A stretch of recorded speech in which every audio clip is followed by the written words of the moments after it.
inside of me, and my heart is torn, 'cause I'm only one direction is for. My heart says to less, but my mind says to more.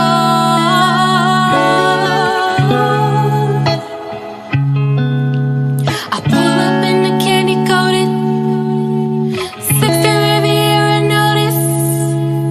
Classic things let you be free.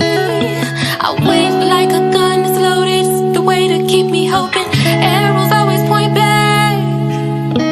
I wave like a gun that's loaded, search the way to keep me hoping.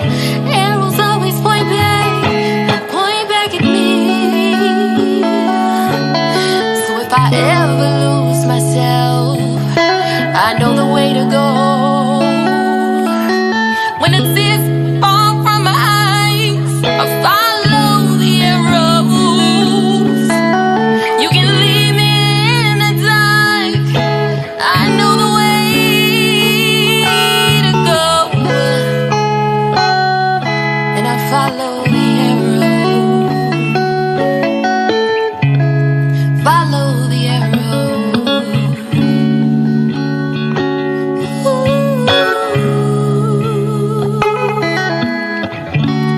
Patience, my child. Patience, my child. It constantly plays in my mind. 'Cause if you miss out now, there's always a next time. And what's not meant to be will be a closed door.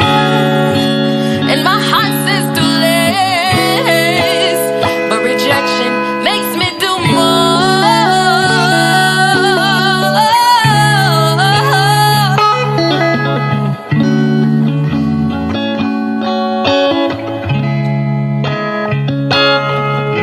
So I pull up in the candy coated 60 Riviera notice. Classic things let you be free. I wait like a gun that's loaded, search the way to keep me hoping. Arrows always search the way to keep me hoping. But arrows always point back, they point back at me. So if I ever lose myself, I know the way to go. When the tears fill up my eyes, I follow the arrows. You can leave me in the dark, and I know the way to go. 'Cause I see it in my mind, and I follow the arrows. I've been lost so many times, turning this way and that way, and you know when you trying to find your way and doors are closed, sometimes you think you need to do more, but really you may need to do less. And look at that arrow inside of you. Follow the arrow. Follow the arrow. It's inside of you. It's inside of you. It's inside of me.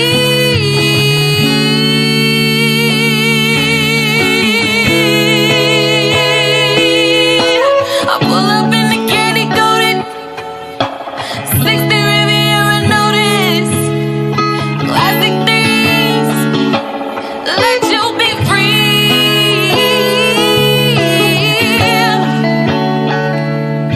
Follow the arrow.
Hey, yo, welcome to Lapeef. Let's talk. Let me introduce the crew.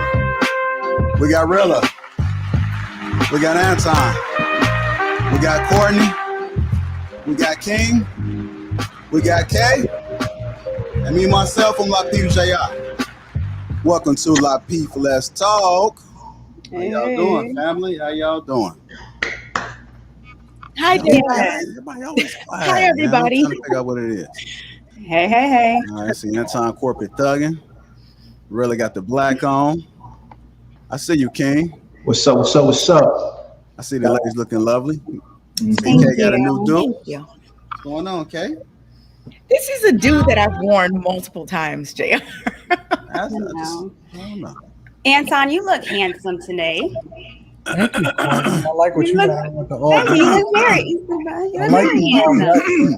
Hey, JR, can you do me a favor and move Courtney back to me? I think I'm starting to feel Courtney again. No, Kay, don't go anywhere. Stay right there. Stay right there, Kay. Stay right there. Because we got to talk. We got to talk. We got a serious conversation to have. What's up, twin? What's up, twin? How you been? What's up, OG? What's the word, fam? Let me tell you something, because I subscribed and followed his page, even though he never followed my IGs, all right? But let me see if I today you was in your bag today. I still got some issues with you, but you was in your bag today. Listen, I like how you say I don't want to wait for 1 million, 1.5 million when I'm 60. I want it now. Not when I'm 30, not when I'm 40, not when I'm 50. I want it now. And I'm following you now, bro. Yeah, okay. That's 3 days too late. But at the end of the day, never too late. Yeah, it's never too late to be great. But what I was saying is I really love the fact that you really put yourself on the burner. Like you put yourself out there. And people like me, I'm not gonna lie, I'm waiting for you to fail. I'm not gonna sit here and hold you. But I love the fact that you don't hold back. You really put yourself out there. And you say things that like, yo, he's talking that talk. So it's kind of like I want you to win, but I still want to hate on you if you don't win. But the realest part of that though, the realest part of that whole thing though, of what he just said, and the reason why I can rock with it 1,000%, not 99%, not 98%, is because he's absolutely being transparent and he's real. You know what I'm saying? And I can rock with anybody, whether I agree with him or disagree with him. And ironically enough, because I was going to say the same thing before he said to me about what you was talking about on the lunch with Lauren, I rock with you, fam. Like you was killing it. You know what I'm saying? And I had to just show up and be like, yeah, I salute. I rock with y'all. And I mean, you know, it don't mean that we're not going to have disagreements and we're not going to rumble a little bit. But I mean, real respect, real. I mean, you can be two different mob bosses from two different families and have a lot of respect for one another because you understand exactly how each other moves. So I salute to you too, fam. You know, and this is a great example, like whether we agree on anything or not, I think Kevin Samuels said it better. Whether you like me or you don't like me, when there's work to get done, we're going to get the work done. Agreed. I agree. And that's what real men do. However, I still look better than you. Okay. Wait. Hold tight. That's that Brooklyn. That's that Brooklyn. That's that Brownsville. That's that mash out posse you going in on right now. Okay. Relax. Yo, fam. The real question is, you know what I'm saying? We know Anton. I don't know if he in his Versace shades. What shade you in right now, King? You're muted. No, these are did a 14 karat gold real gold, not the gold frames, not the gold plated. It's real gold. You know, because what I try to do when I get in my little, I dress down. If I had known Kay was gonna come here today, I would have put on my little Tom Ford with the extra romantic lapels. I would have did it up for you, but next time. But what we're gonna do, I just rock sweaters from my alma mater. So I went to Boston College, my first 2 degrees. It's a Jesuit school, top tier school. One top 50, probably number 34 now, probably number 32 in the nation. I know about Boston College. Yo, King. Of course you know about Boston College. I got a question real quick. Last question. We're gonna get this. Last question, I promise. Yo, King. When you touch down at the crib, we gotta link up, bro. Oh no. You on your Brooklyn. You on your Brooklyn. Say what? My family's in Chicago and I got family in Atlanta. I'm sure you do, fam. But you wild, man. You wild. I caught you on the lunch with Lauren too. You wild, G. You wild, man. Thanks, man. Salute. Yeah. Yo, all right. Again, welcome to Lapeef Let's Talk. Now that everybody's acquainted, let's get this show started. But before we do, make sure you guys get them likes up. Also, make sure you guys subscribe to the channel. Start off with our first topic of the night, which is the difference between leading and being controlled in relationships. The difference between leading and being controlled in relationships. We often hear women all the time say, I feel like you're trying to control me. So we want to kind of break down what is leading and what is controlling. We'll start with you, Rilla. You're on mute. Come on. Let me unmute. I literally said, how'd I know you was about to come to me first? Listen, man. Let me get my volumes up and everything, man. Okay. The difference between leading and being controlled. We've said this, and I've said this multiple times. And you know, the thing of it is, it's about casting that vision, man. If you do not have the vision for that woman, what are you leading her into, right? So, like, I literally just posed a question in our Facebook group, right? And if you know, for those of you that are in the chat and you're not tuned in to the Facebook group, please, Lapeef Let's Talk, so on and so forth. Go follow the Facebook group. I posed a question in there, right? And it was sent. It was addressed to the gentleman, but it was around leadership, fam. And at the end of the day, this is the thing that bothers me. Like, leaders are going to lead regardless of what, right? I don't need your permission. I don't need your validation. I'm a leader. I'm going to lead. So at the end of the day, if I'm leading, right, and that woman, I don't know, a woman outside of the message that I'm sending, she perceives that as controlling, that's not who I'm supposed to lead. That's not a person that's part of my tribe. That's not a person that's in my cipher. So I don't have to be concerned with, I don't have to expend energy. I don't have to expend resources. I don't have to worry about what she's doing, right?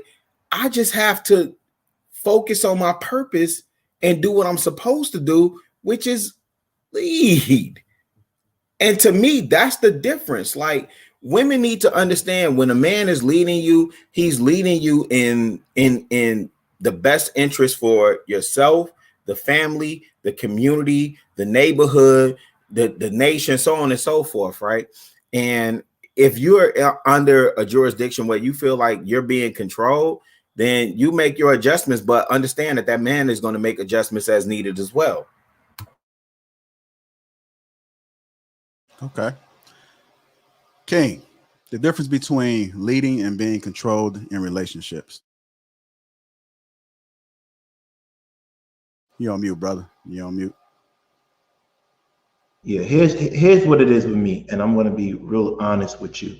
And no shots, you know, I always throw shots at my brother Antoine. The real issue is men have an issue with leading properly, right? Because we are the leaders within the family structure. I think no one should be controlled in a relationship. No one. And the reason why I say that is because I remember last show we had, I think Antoine said, you know, I am a benevolent dictator. And when he said that, and I found it kind of, I didn't like that term, because to me, everyone in the house, a leader is a person that inspires. He doesn't hold anyone in bondage. He gives you a choice. The biggest leader in the world is God, and he gave us free will. So how dare you as a man, right, say you don't have a choice. You do what I say, when I say, how I say it. So this is not to start an argument with Anton because I usually do it, but I'm just going back to a point where it says, hey, if you're a real leader, the people who are going to choose you, they're not going to need you, right? Hold on. You're going to get the response. You're going to get the response, but we don't want, as a leader, you don't want to create this unhealthy dependency or codependency. You want to make that person wake up every morning and say, you know what? I trust you with my life. I trust you with my time. I trust you with my heart. I trust you, right? When you say to someone, you do what I say because I'm the one that makes it happen in here, it's a little condescending to me. So now you can reply. That was possibly one of the most simpish answers that I've ever heard in my entire life, fam. It's an honest one. Absolutely. And you know, the interesting thing about it, and I had these conversations all the time, is that the freer people become, the worse off they are. The freer people become, the worse off they are. That's why, as you see, even in today's society, the more freedom that people have to choose for themselves, often they choose wrong. Now, one thing that's interesting about this whole conversation is that when I say benevolent dictatorship, the one thing, and I've said this often also, is that the only thing that I would ever get divorced off of is if she chose not to be there.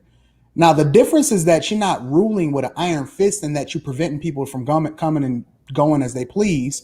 And I've often also said that being a leader is being a servant first. It's servant leadership. You put every single person in the best position possible. Leadership is really being able to identify where people's talents are, enabling them to be able to be the best version of themselves. So his understanding of what it means to be a benevolent dictatorship, and then substituting it for simping, right? Saying that you should simp instead, is one of the reasons why men are losing overwhelmingly today. And so the thing about it is that when you are a leader and when you are on your purpose and when you are on your grind, no woman will ever say that you're controlling her because she wants to submit to you.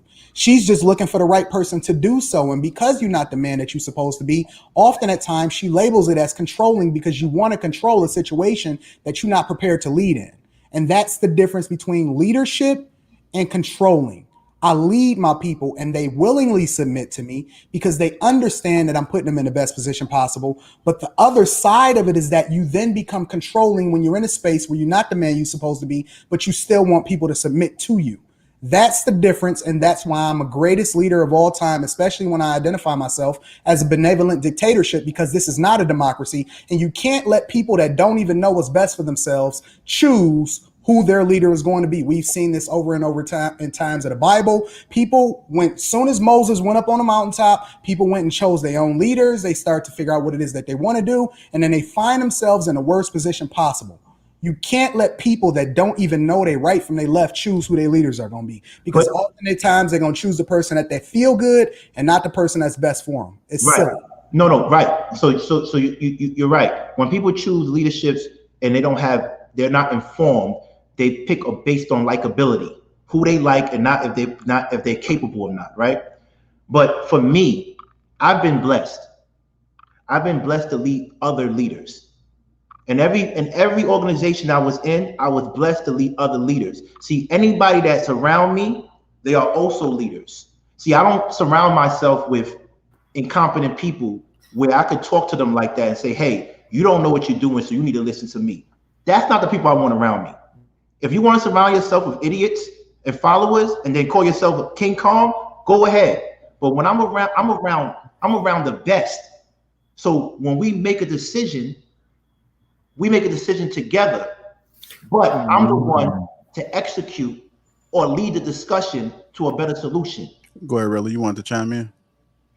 Yeah, I'm listening to the brothers speak, and when we talking about leadership, and I agree in part with what King is saying in terms of, I think what it ultimately boils down to is that regardless of what, leaders are going to lead. And Anton, I think even you said on this platform a couple of times, fam, like, I'm not concerned with who's not called to me, right? When I speak, they hear my voice, right? So King, I would have to ask in that same scenario, do you subscribe to that same theory in terms of like the people who hear my voice, those are the ones that are called to me. I'm not worried about those who aren't called to me. I'm not called to lead them. Right. So that's something that you subscribe to, and I think Anton refers to a lot. He's not here for everyone, right?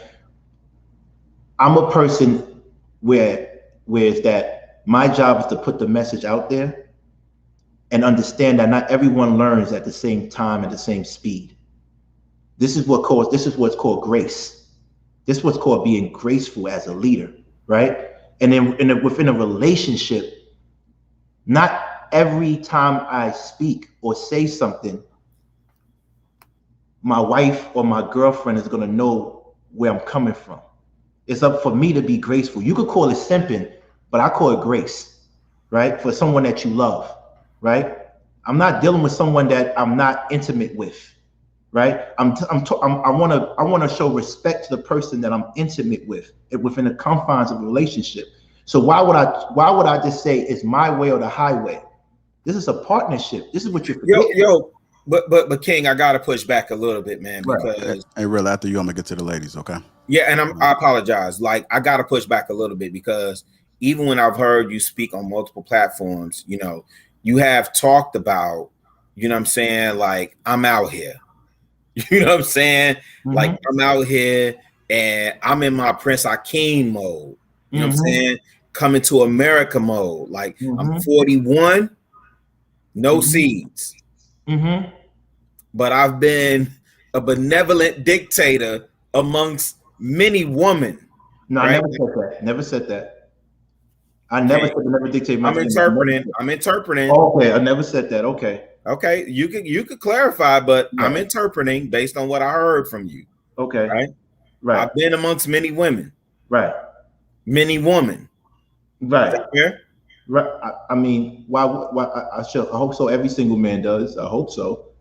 Right. I'm just saying. And so at the end of the day, what I'm saying is, we talk about, the difference between leading and controlling, and even from the position of what you're saying, how do you reconcile that? Well, because it's real simple, and I make this very clear. I was a teacher, and the best teacher are the best students, right? When I'm around women, I learn how to smell around women. I learn how to dress. I know how to decorate my place that I live because of women. So women, I learn from them, but I also teach them. It's a symbiotic relationship. You just don't come here and you just tell women what to do.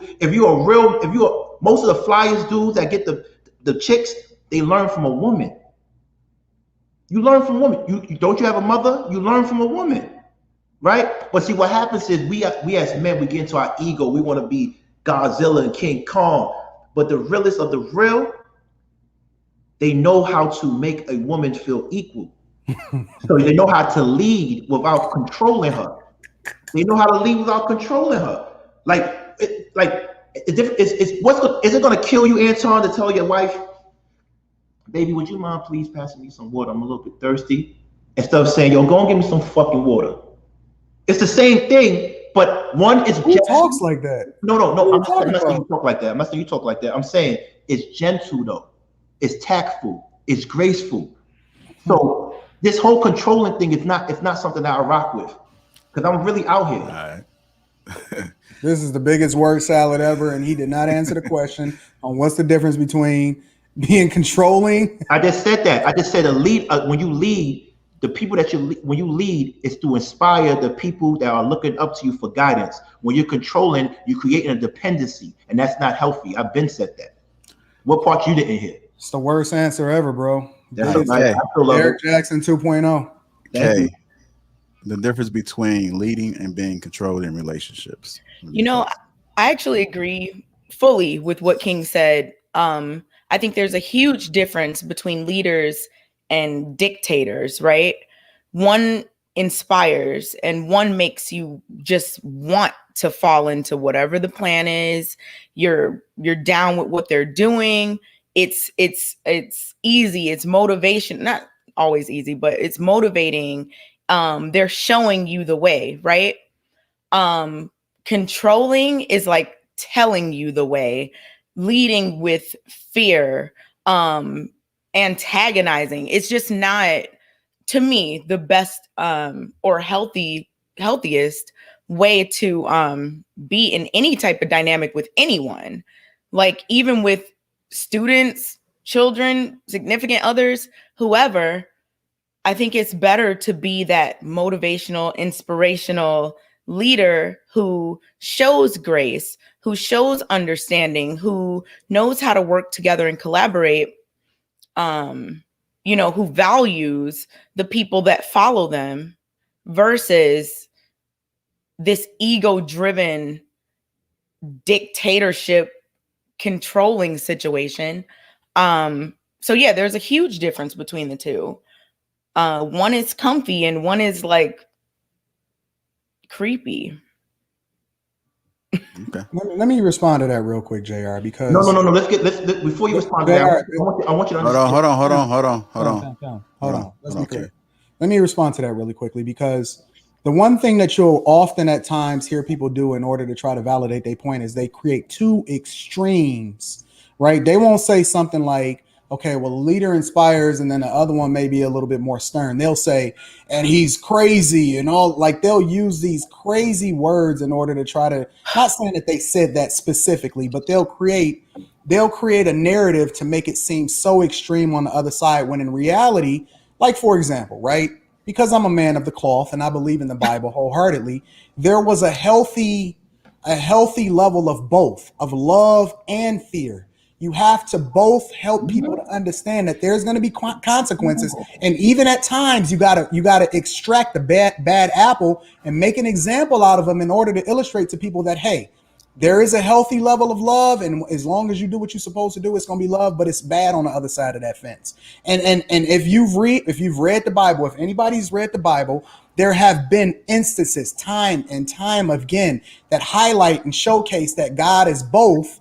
He's both loving and he's jealous, and he wants to instill a level of respect and fear. And so if you continuously working on yourself, right? If you continuously humbling yourself and you continuously doing a self-check, you understand that there needs to be a mixture of both. In any extreme in anything, it's always going to be the worst case scenario of all time. It's going to be worse than being in a space that you're supposed to be either healthy fear, or it's going to be worse than a space where you're supposed to be a great kumbaya type of guy. You have to be a nice mixture, and you always have to continuously come to the table to figure out how you can instill a level of both.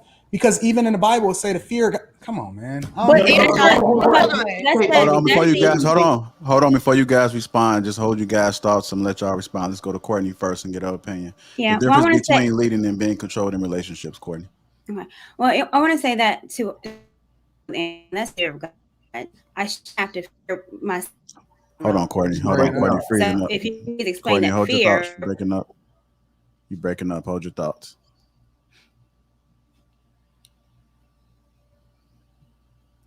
I apologize, guys. We are live, so sometimes we do experience some things. Hold on, Courtney. Can you hear me? We can hear you, but you froze. Let's let it settle for a second. I can see you. Okay. It's back. Okay. So, but I took you right by P. Ray, Courtney. I'm P. Ray tonight. Damn. But you came back regular now. But I think it's a clear difference of controlling and leadership. When I think about someone being controlling, it's I'm going to make you be what I want you to be by any means necessary. And so with controlling, it's I have no say. It's like I'm an object and I'm not a person. and you want me, you're very, everything that I do, whether how I dress, who I talk to, being around my family, you want to make sure that I'm doing it to, to appease you. And so for me, that's controlling, and no one wants to be controlled. Again, I'm a human, I'm not an object. Right. But good leadership, you don't have to do that. You have a particular vision, and, being around good leadership brings out the best in me and not the worst in me. I'm not feared of you. I'm grateful and I praise you for what you do and what you've done for me. You bring out something in me that maybe I didn't know about myself. That's great leadership. And I think the most thing that we haven't talked about is communication. The one thing that lacks when someone is trying to control you, they're not going to communicate with you because they don't care anything about what you feel or what you have to say. It's my way or the highway. Mm-hmm. With great leadership, you encompass my thoughts. Now you might be the leader and say, okay, so this is what we're going to do. But hey, baby, what do you think about this? Because I have a decision that I need to make. And because I love you, because you're my wife, you're my girlfriend, hell, you're my coworker or something, with leadership. I want your input. I want to make sure that you feel like you're needed and wanted here because you are.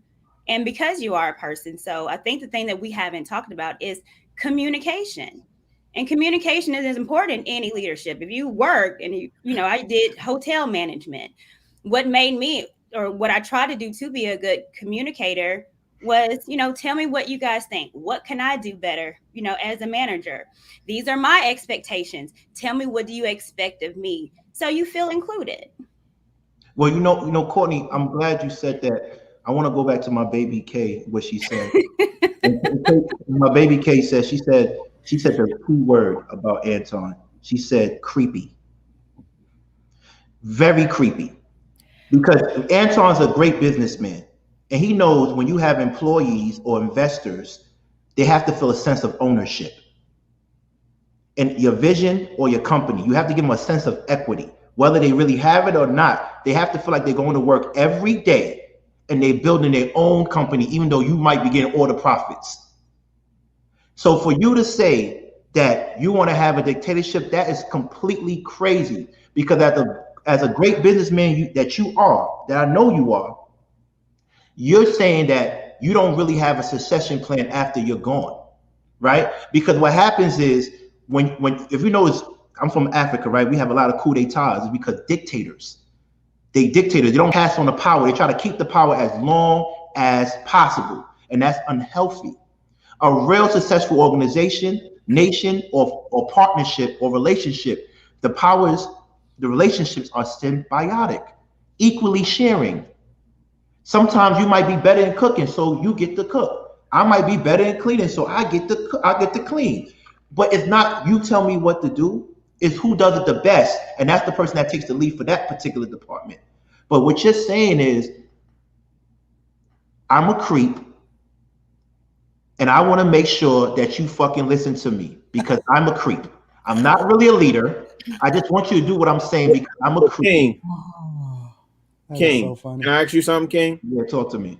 Okay, let me ask you this, because I think when you when you was on Lunch with Lauren, I said in the comments, I have a different kind of respect for a man that references his father.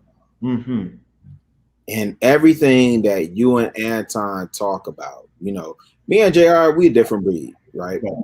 I relate with JR on a lot of levels, right?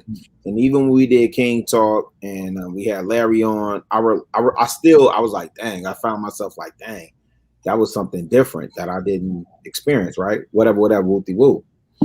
But I respect you and Anton on like a different level. And one thing that's that's a common thread, is you both refer to your fathers, right?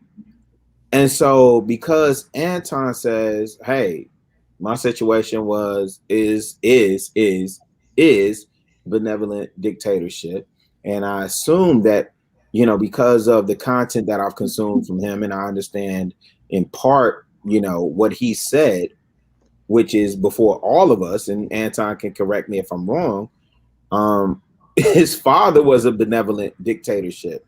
Right. What I would ask you, King, is because even on the show last week, you and Anton agreed on a lot more. Right. And do you not see your father as a benevolent dictatorship? That was. I'm glad you brought that question up. Yes, sir. I'm glad you brought that question up because it was crazy. Growing up as a kid, my father was the leader of the house, right? He earned my mother respect because he flew her to America, paid for her to go to nursing school, paid for her brother to go to school. So he already earned her respect. As I got older and I was a man, I got to see what it really was. My father was the lead superficially, but it was my mother who he consulted with for everything. She gave the appearance that he ran it, but they were a team. They were a team. It wasn't just him doing everything. They were really a team, but to create that hierarchy, the traditional hierarchy, because my father's not a talker. He's not a speaker. He's a doer. He rarely talks. He's not like me. He's a man of action. My mother will be the speaker, but my father will lead her, and then he will counsel with her. But when I got older, I got to see the dynamics for what it really was. It was a real partnership. Right, and please, Anton, please cut me off when I'm out of pocket, but and don't allow me to speak for a 39-year-old man who's multimillionaire, and you guys are punching in the same weight class or whatever, or somebody's punching down or whatever. And what I'm saying is, Anton has actually said on the platform and on his platform multiple times that, I defer to my wife, and maybe we arguing semantics or whatever. I just want to make sure we're on the same page because I don't know why you trying to create so much peace, man. I mean, the thing about it is that to be honest with you, bro, it's a clear difference. It's a clear difference between us, honestly. And the difference often at times lie in the results. Like, I know what leadership look like because I'm a byproduct of it. I've been living in it, especially with my own household. And often at times I always say, because again, I refer back to what it is that I believe. And here's the thing. Here's what people have to understand. Sometimes you got to let people bury themselves. So it's not always necessary for me to always come back to him and reply to everything he says. He burns his own self up. You know what I'm saying? But often at times what you have to understand is that it's easy. Don't get emotional. Give me a second. I just say I'm gonna let you respond. Thank you, sir. Often at times, it's often reflected in your real life examples. And so the thing about it is that first you have to be faithful in little, and then you rule over much. People that can't even hold down a relationship, that can't even get married, that don't even, he's justifying, being sexually liberated as a form of cloaking the whole idea that he can't hold down and be faithful to and really be a leader over his whole household. And you trying to tell me that we the same? We not the same. Right. My whole life is a reflection of the thing that I've been living and preaching. The entirety of you see me on this platform, the last 8 years that you see me on YouTube, I live it. And everybody that ever comes in my sphere will always benefit as a result of my leadership because I'm a servant leader first. So we can let them word salad it all up. We're going to let them bury itself all night. I'm going to let them say some things and I'm not even going to reply to it. But the reality of it is that talk is cheap. But my life, my real life, my household, the entrepreneurial businesses that I built, not that my father built, not businesses that I run on behalf of my father, stuff that I got out of the ground. Keep going. Me working my way all the way up until look at him. Look, he emotional. No, keep going. My way all the way up into executive leadership without any kind of help. That's real leadership. Okay. I show it. Okay. And so if you want to know, I tell you what, get 10 girls, get 10 girls, 10 women, and ask them who would they rather follow. I guarantee you it's going to be a difference. Listen, let me make something very clear to everybody. It is so sad that every time I say I run my father's business, people like Anton says, I did it by myself. Anton, here's something for you. My father did it so successful. It's called legacy. It's called generational wealth, right? That's what we're aiming for. Isn't your daughter going to run your companies when you're dead and gone? Right? That's what it's all about. So for you to even use that as an example, that is idiotic. and creepy. Today your name is creepy, not Antoine. It's creepy. Because I don't understand why you're going to put down a man that is carrying on his father's legacy. That doesn't make sense. That doesn't make sense. And let's go back to the fact that you are married for 17 years. And I love it. Because that's the only institution I respect is the marriage institution. But here's something you got to realize. The person I want to marry is going to be a woman that's so special, I won't have the nerve to say, I do what I want on YouTube, and she's standing right next to me. I will have enough respect for my wife not to talk like that in the public's eyes. Who do you think you are that you could talk to your wife like that? Last 2 weeks ago, you said to me, Mo, I said, let's go to the bar and see what's going on. I said, don't do it because you're married. You said, I do what I want. I would, if I had a wife, out of respect and grace, I would never say that. How? When you don't even respect the women that you sleep with every day. Your wife like that. Grow up. The thing about it is that you don't even respect the women that you deal with on a regular basis. Hold on, King, because he did let you talk. I don't deal. I didn't finish. You're getting emotional. Relax. This dude is long-winded. No, it's not. I didn't finish. I just hit a sore spot. That's why you didn't. No, you didn't. Not even a little bit. Let me tell you something. I don't deal with what ifs. No. Let me tell you something. I don't deal with what ifs. Relax. Let me tell you something. First of all, so you're telling every CEO of a Fortune 500 company is married with kids? Make your point, fam. I'm asking you a question. I don't know every CEO of Fortune 500. You know the CEOs of every. Hold on. You know the CEOs. One at a time, fellas. One at a time. S&P 500. Hold on. My point. You know the CEOs of the S&P 500. My point is this. S&P 500 is not the same thing as Fortune. Yeah, that doesn't make the same. Thank you. KK, don't say nothing. KK, Jesus Christ. Now we got this chick. No, that's very important. That's a stock trading. Okay, let me stop. The 500. Hey, one at a time. You know what the S&P 500 the people can't hear us if we all talking at the same time. So let's just do one at a time. King, just be mindful when other people talking. Same thing at a time. Right, let's just make sure we be mindful. Okay. I'm sorry. Do you know what the S&P 500 is? Yes, we do. Yes, we do. No. I'm not asking you. Kay, you know what the S&P 500 is? Yeah. What is it? Standard and Poor, the stock. It's the 500 largest companies listed on the stock exchange. So the Fortune 500 CEOs. Jesus Christ. No, listen, Kay, let me explain something to him. Woo! Okay, let me explain something to him, because at the end of the day, he always uses the fact that he has a allegedly successful marriage and family as a way to say leadership. It's an example. The problem with me and him always get into issues because leadership, just like men, black women, is not a monolith. It's not one way to do things. This is where the issue me and him will always have, because the way you live your life doesn't mean it's the right way for everybody. And just because I don't want to rush into a marriage and force myself into a marriage because I want to because I truly believe in love, but I know that marriage is a partnership and I'm trying to find the best balance for both, but it might not be the case because I want to have kids. I'm not going to fake the funk. I don't know if you're happy. I don't know if your wife is happy. Just because y'all together doesn't mean y'all happy. See, this is what you have to understand about leadership. Is it a cutoff time? No. This is a listening time. I need you to listen, because every time you talk, I'm quiet. No, you're not. You was whining the whole time. Yes, I am. I really am. Jesus Christ. All right. You're not going to beat me in case. No. Real talk. You're not going to beat me in case. Final thoughts. One thing that's important.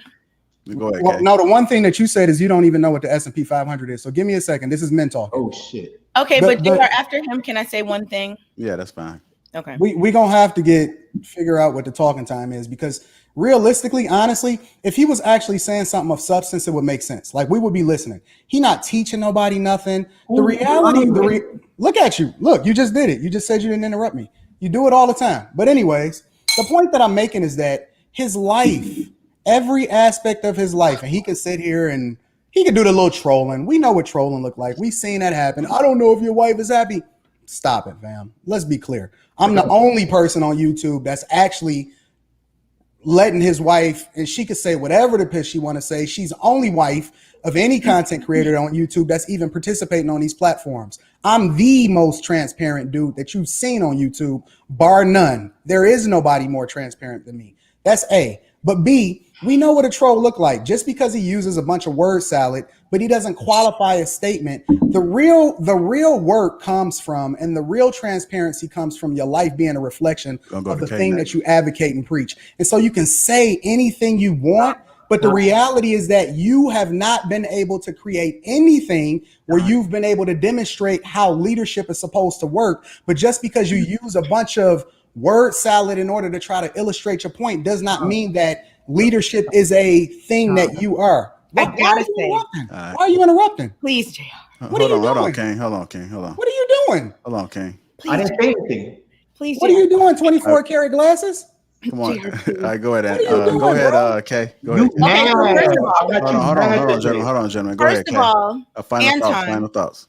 I do know the difference between the Fortune 500 and the S&P 500. S&P 500 is only publicly traded.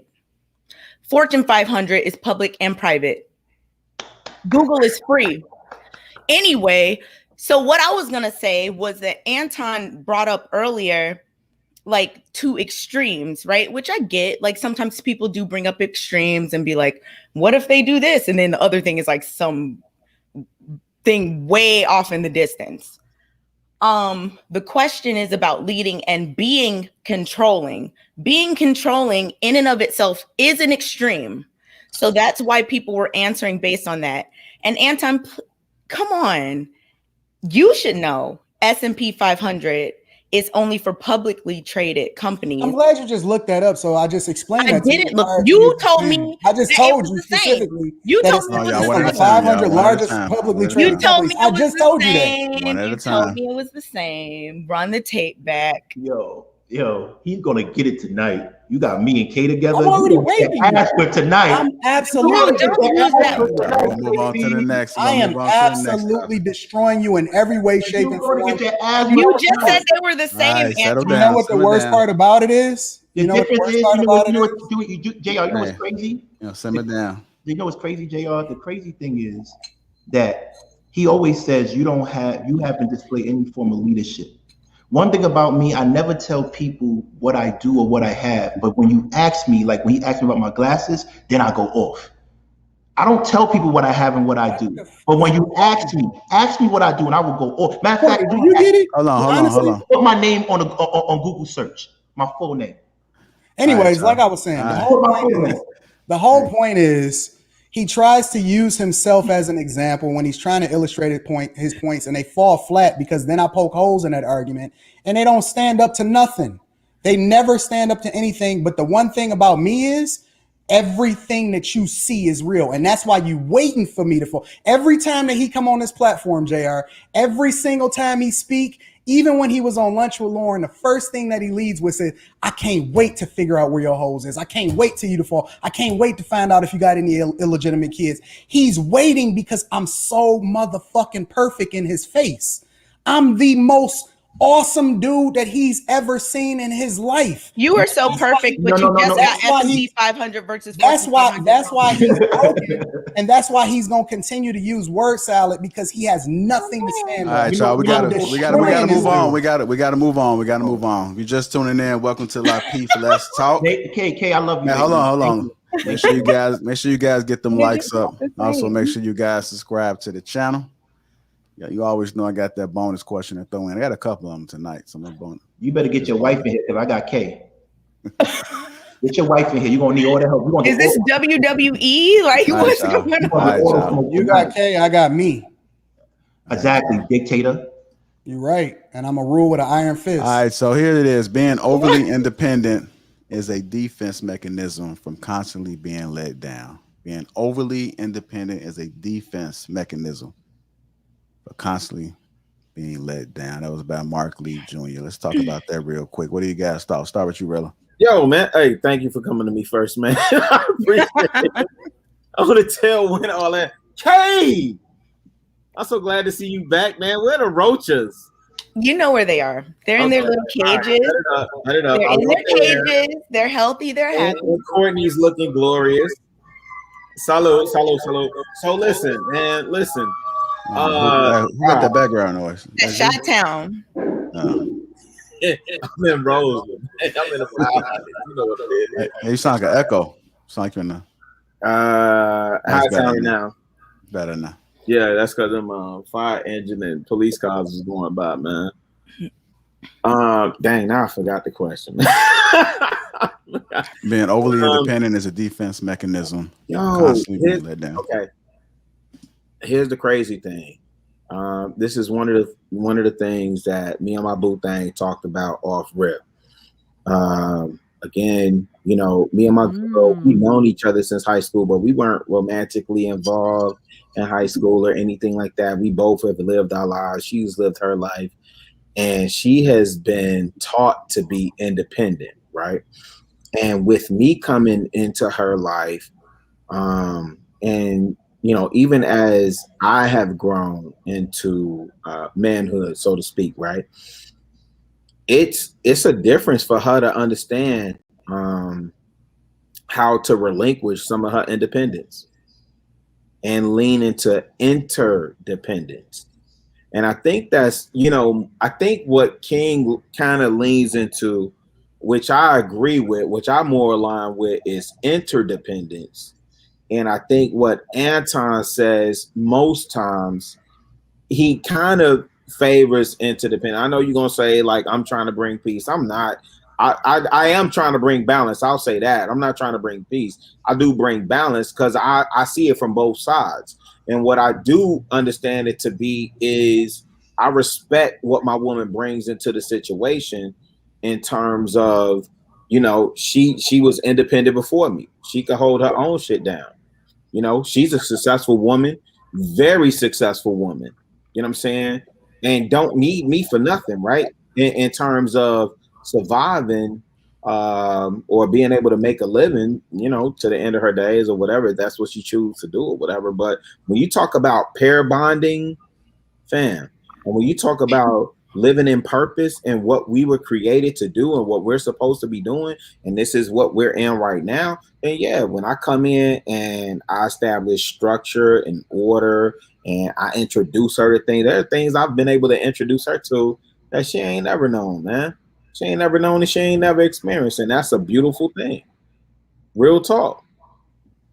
Anybody else want to chime in on being overly independent as a defense mechanism from constantly being let down? Yeah, that's what the Black woman is going through now in our community. The increase of independence is because of the lack of dependability with the Black men, because there's not a lot of Black men that's stepping up, and there's not a lot of Black men that's well equipped or resourceful to be there for our woman. That's why it's an issue, right? And with the ones that are resourceful and that have the education, that have the know-how, they're arguing amongst each other. That's what me and Anton is doing, right? Instead of using this time to educate other people how to create more male leaders, so they don't have, so women don't have to be so independent in our community. There's a real problem with that. Is it a good thing? I don't think it's a good thing. I don't think a woman should be so independent that she doesn't allow a man to be a man. I don't think that's cool. I want to be a man, right? So initially, it does turn me off when a woman is too independent. But I know the traumas that Black women have for lack of for men not letting them down. But I still think it's not right. I still think that they should really try to give men a chance. But I understand why they move like that. I totally understand why they move. I'm sorry, King. I'm bugging because you really sound. I ain't gonna trip on you, fam. But you really sound like me when I first came on the platform. And one of the things that I've said in the last couple of weeks is like, you know, there's a lot of things that I've learned just being on the platform, just doing my deep dives. Now this is real spill, okay? And JR was like, I thought he played some. Never mind. I was here. No. Well, I got a whole bunch of. You know, I'm in the hood, so I got a whole bunch of going on out here. But when you said that, King, I'm listening to you, and I'm like, damn, that sounds like me when I first came on the platform, and everybody was looking at me sideways to Sunday, like, what? Like, you don't see what's going on outside your door. So my question becomes, because I believe, and I think you would concede that everything rises and falls on leadership, and that men are responsible for leadership. But do you think that everything that, as we see it right now, is incumbent on the men, and that there's no accountability on the part of the women? No. First of all, let me say something. If you're really a true leader, then you know the hidden rule, which is you get all the blame and none of the credit. So if you want to be a leader and say you're a real leader, then you're gonna say it's my fault that woman's not moving the way I need her to move. So as a teacher, my love, Kate, tell me, as a teacher, when a student can't learn, you have to find out what's the best way to communicate with him. Can you imagine if I just said, well, they not trying to learn, so whatever. That would never be. That's Creep would do that if he was a teacher. You're not learning, get out my classroom. For me and you, Kate, we would say, you know what? Maybe that kid is not a tactile learner. Maybe it's not an auditory learner. Maybe it's not a visual learner. Maybe it's a different type of learner. So maybe we have to approach that student a different way. We're not taking the time to approach women that way. I think a lot of people get their egos really mixed up into all this leadership things, where they think it's leadership, but it's more so me. Whereas true leadership is not me. It's us. And what are we all going to accomplish, under this umbrella of leadership? I think, Kay, what I would say is, don't get hooked into that Brownsville, what he spitting. Hey, Courtney, you got something you want to chime in? I was just about to ask that. Go ahead, Courtney.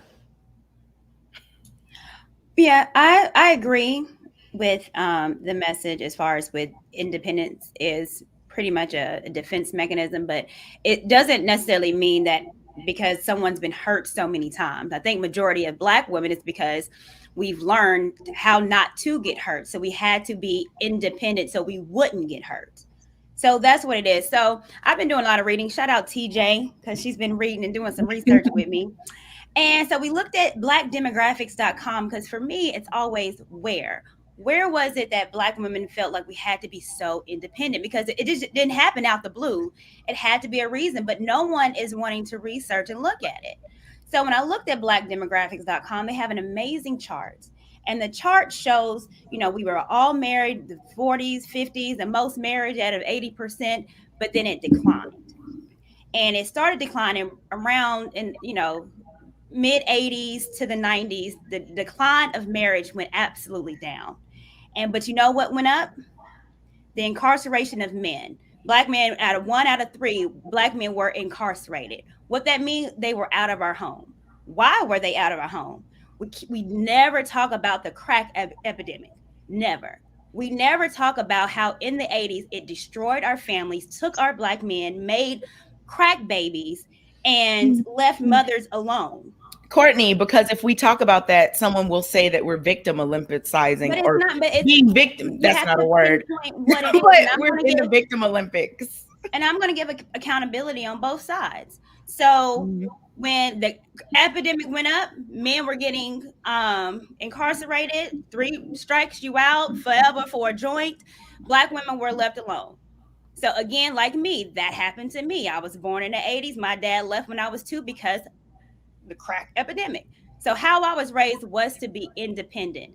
I had to learn how to live without a man because a lot of dads weren't there. Now, fast forward to now, it's completely changed. So now Black men are not, as incarcerated as they were back then, but now they're in college and having careers and leveling up. That's what we're seeing now. Black women haven't caught up to that because we've been taught not to trust. So Black women have to learn how to trust men. But because we've been conditioned not to, this is the divide between us. Can I say something? Whenever. Yeah. So we've learned how to be independent because, I mean, look, if you're born in the 80s, you're all our age. And now we have kids, some of us. And so we're going to have to recondition the kids right now that we have to trust and to be interdependent and not independent. And I know it's going to take a while, but again, we can't fix it if we don't pinpoint where it happened. Exactly. I agree. All right, Anton, you've been sitting over there. You want to chime in on this? I don't. I really don't. I think that honestly, I think this is the perfect, not the last statement. I actually found value in what Courtney was saying, but the previous statements before that, I think that they're doing a good job of burying themselves. There's no reason for me to continue to throw dirt on them. Can I say something, JR? Yeah, go ahead. Okay, so I agree with what Courtney was saying too. We got to know where it comes from, right? And it's not always like, oh, I'm a grown woman, I've been let down so many times, now I'm independent. It's more so something that's been like ingrained for hundreds of years. We've seen the Black family get torn apart in many different eras, right? Through many different ways. So more recently, like Courtney brought up, like the whole prison industrial complex and Black men and how that affected them and the families and how that ripped families apart and things like this. So then women had to adapt. King brought up like women not being able to depend on men for certain things, so having to adapt. So I mean, like, it's Wolf's Law. Like, anytime like there's a weakness in an area, something else is gonna fill in for that spot, right? So it's not always that you grow up, like, because I feel like that quote that you put up kind of painted it in a way like a person has been let down by so many significant others or whatever, and now they're feeling this independent vibe. But I think it's way deeper than that. And I've talked about this before, but a lot of people talk about this whole victim Olympics thing whenever you start to talk about the root causes for why things are the way they are. And I don't believe in the whole victim Olympics thing. I think we do need to understand as Black people why things for us are the way that they are so that we can address the proper problems and move forward accordingly. But we're not really becoming cohesive. Like, we're not agreeing. So that's where the disconnect is. So yeah, it's not, I mean, it's a deep issue. It's not as simple as, oh, my boyfriend dumped me in 8th grade, now I'm super independent. This is something that has been passed down. It's like epigenetically at this point. This has been going on for hundreds of years. This is not a modern woman thing. This is a thing ever since people have been getting stripped of their land, stripped of their culture, stripped of their language, all of these things, and brought over to a whole nother country. And that's not victim Olympics, that's truth. Anyways, so aside from all of that, because I didn't even get an opportunity to actually hear a lot of what she was saying, so I'm not going to reply to that. So then why are you even addressing it? Because I'm not addressing you. What are you talking about? You're anyway. It's like you should have just came back and said what you had to say. Who you doesn't have grace? Let me stop. Why you doesn't have because grace? Again, hold on, fam. I'm not talking to you. But the thing that I'm emphasizing again is that I'm not even familiar with what it is that she's saying, so I'm not addressing her. Right? I know she's sassy and independent. She had a week off to think about her actions, and then we're gonna revisit it. But the point that I was making is that, you know, in this conversation, we're not also giving accountability to women, and this is why I hate the simp force. Did y'all ever see King Kong, where he was trying to save the woman and he was getting bit up by the T-Rexes the whole time or whatever, and he was just suffering the whole time, and all she was doing is whining and complaining, and she never actually took accountability for the fact that she shouldn't have been over there in the first place. This is what we're seeing from women today. We see King down there, he's King Kong trying to save these women. Not really, because he's not really living it, but he's saving these women with his words, with his word salad. And the reality is that We're not taking into account the whole feminist movement. We're not adding that into the conversation. We're not adding in the fact that women have advocated largely for equal rights and that they've never advocated for equal when it comes to family court and all of these things. They only advocate what's in their best interest. And so my point is that you can't have it both ways. You can't say, well, I want to be an independent woman and then say, but it's his fault. You advocated for this. If you want the entire responsibility of being equal, then you got to take it on both sides. Now, because I'm the man that I'm supposed to be, right? And my woman don't believe in this feminist movement, and she don't subject herself to the same mindset that a lot of these modern women have. She has my covering. You know what I'm saying? And so there's a lot of women that have rejected men, rejected the very men that are looking to protect them. Kevin Samuel will say it a lot of times. They don't even smile. They don't even acknowledge men. But at the same time, for some reason, they want these same men to cover them and then take responsibility for their plight. It's silly. It's absolutely silly for us to not extend that same level of responsibility for the people that advocated for it the most, that hold men accountable, that take them to court, that use their kids against them. They use all of the tools in their arsenal to make sure that men are held responsible for their actions, and society do it on top of it, because we don't get any grace. We don't get anybody advocating on our behalf. You see women and they talk stuff and they talk stuff. And the reality of it is that they say, believe all women. I see a lot of men going to jail on behalf of being accused for stuff that they never even did. And so my point is that if you want it equal, then you got to have it equal on all sides. If you want to live in this independent woman movement and you subscribe to Beyonce's song, then own that junk 100% and stop simping for these chicks, because one of the reasons why they feel like this and one of the reasons why they feel so comfortable saying this in our face is because it's too many men acting like feminists on top of it. Okay, so hold tight, King. I know Rilla had a question for Anton, but before we do, I want to acknowledge some of these super chats. DALG, thank you for the $500 super chat, man. We definitely appreciate that. Black Titan, thanks for the super chat. John and Barronville, you know what it is. I already appreciate your super chat and your constant support and also moderating. He Goes Way, appreciate the super chat. And Clue, TJ, I saw the super chat as well. Thank you. And also the super chat just came in from DC. Go ahead, Rilla. You had a question, then we're gonna go to King. Yeah, I really gosh, and y'all pile so much more on top of it. And I'm if y'all not part of the Facebook group, y'all see the link in the description. Please log in to Gladiator School for Lapeef Let's Talk Facebook group. All of us are in there. Anton makes a cameo appearance every now and again, but the rest of us are in there and we see the comments, and Kale get it in with you, Courtney will dig in with you. But this is the thing, and this is more or less posed to the gentleman, because this is my thing, Anton and King, and maybe even JR. JR, I'll throw you in there too, man. At what point do we stop complaining about the way that our women are, and we start saying, like, this is how they are, and we acknowledge how they got there? They didn't get there by themselves. And because my thing is, leaders lead. Everything rises and falls on leadership.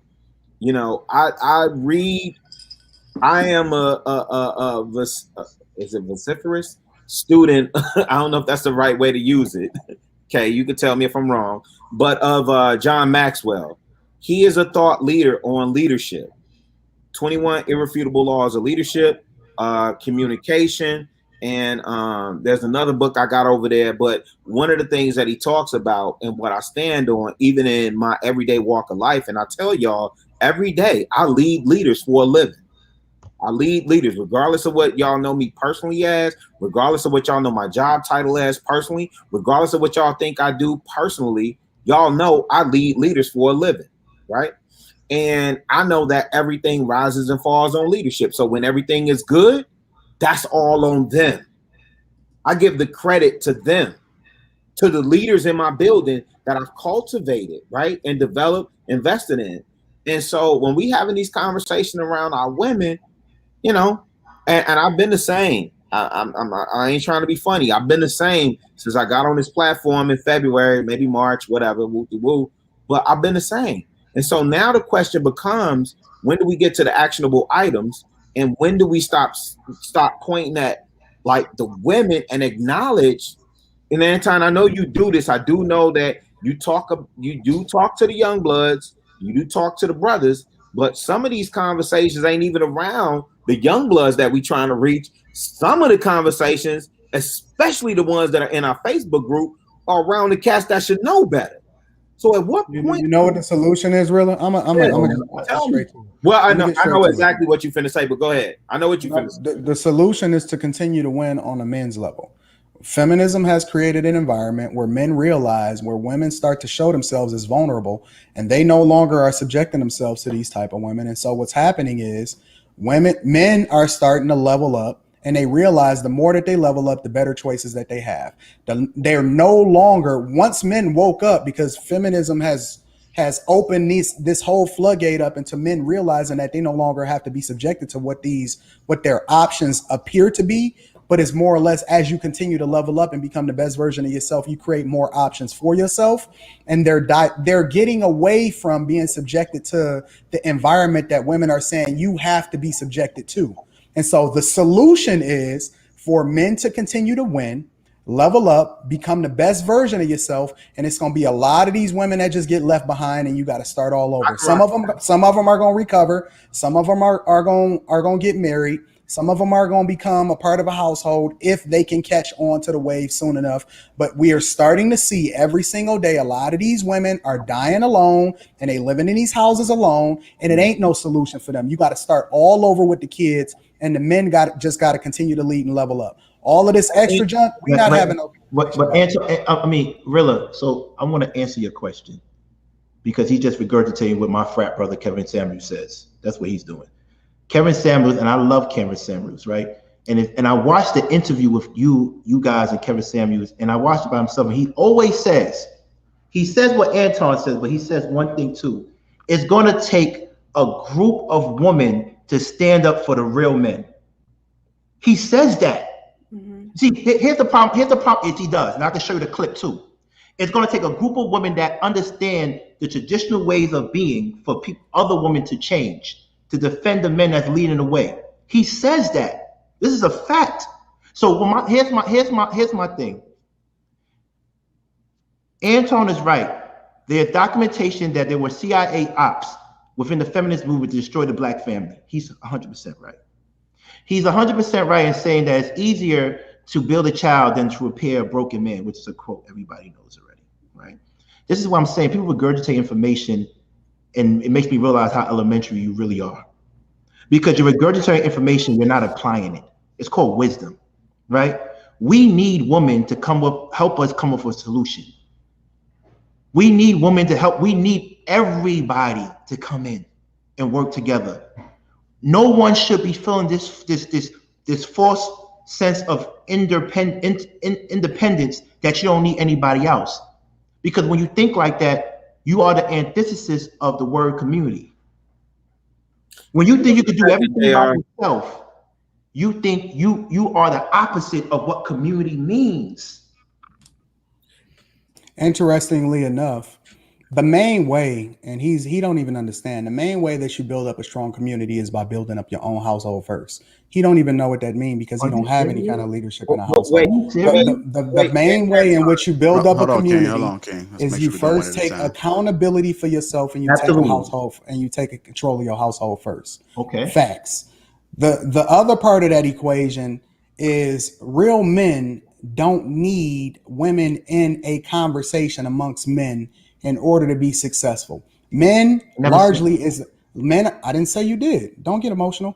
Men are largely the state of the community. If you want to see the greatness of any community, it starts with the greatness of men. And so men need to be less concerned about what women think and spend more time on becoming the best versions of themselves, understanding that the best version of men often lead to the greatest women following them. I don't need them as a part of the conversation. I just need to be a great man. When my family raised us, right? When they raised a group of men that's all successful, successfully married, never divorced, all these things, they told us to focus on being the best versions of ourselves. Don't chase chicks, chase checks. Stop looking for validation from women. Become the best version of yourself, understanding that the women come along with it. You don't need to include them in the conversation. Win.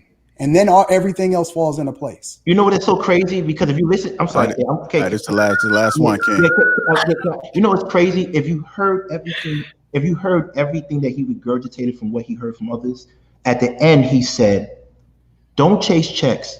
Don't chase women. Chase checks, because women will come." It goes back to Courtney's point. Stop objectifying women. That's your problem. You act like they're trophies. You act like they come. You said if you're winning, women are going to come. They're not trophies. They're beings. So at the end of the day, I'm not saying you're right. As a man, I always preach this. Don't get married. Don't even try to have children until you build yourself up. Go to school, travel the world, get your finances right. Then entertain having a wife and a family. Right? I made it very clear. I made it very clear that that's what I did. I built myself. Now I'm ready to have a family. Do you want me to have a family prematurely? JR, you can't stop this topic because but wait. Listen, these brothers don't even understand, and I think I know that they do. Hold on. I hate to interrupt you. Courtney keeps trying to ask a question. Thank you. We always talk about being the better versions of ourselves. The question is why? Why are we trying to be the best version of ourselves? Why are we leveling up? It has to be a purpose. We're just not leveling up for this money. Why are we doing it? And for me, and everybody can answer, I would assume you want to be the best version of yourself so you can be the best husband, the best provider. I got to be the best version of myself so I can be an amazing mom, an amazing wife. I can't do that with being trash.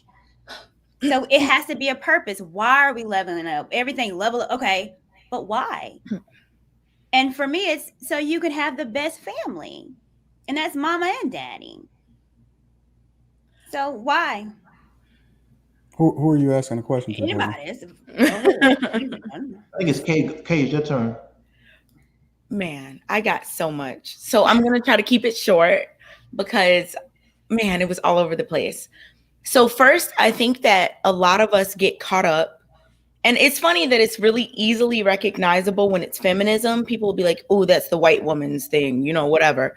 Which, I agree. As a Black woman, feminism is not my struggle. Racism is my struggle. So I'm all about uniting with Black women, Black men, Black people to fight against that, right? I'm not a feminist. That's not my struggle. But it's really interesting that a lot of men, and in recent times, a lot of Black men are taking on this very Eurocentric ideology as it relates to relationship dynamics. Because if you actually look at what a lot of people in Africa, different countries in Africa, a lot of Black people in America have been doing, it's never been, oh, the woman doesn't say anything. She's not important in these conversations amongst men. So at this point, it seems like a lot of men are trying to follow, a lot of Black men, unfortunately, are trying to follow into the footsteps of white men who aren't even trying to lead you. They don't care what happens to you or your family, but you're subscribing to their ideologies, and it's ruining your situation with your Black woman. My thing is, and I'm not saying anyone's personal Black woman, I'm saying in general, the thing is, as Black people, feminism is not the thing we need to be worried about. Manosphere, red pill, whatever, is not the thing we need to be worried about, because those are all created by Europeans. And we need to come together under things that are beneficial for us as Black people living in America. And you know what? It's funny that like multiple people have gone off camera, but when I do this, it's such a problem and I'm so rude.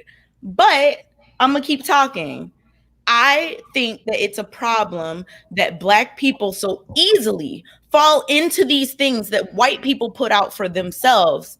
And then we just think, oh, this will fit us too. No, red pill stuff does not fit Black people.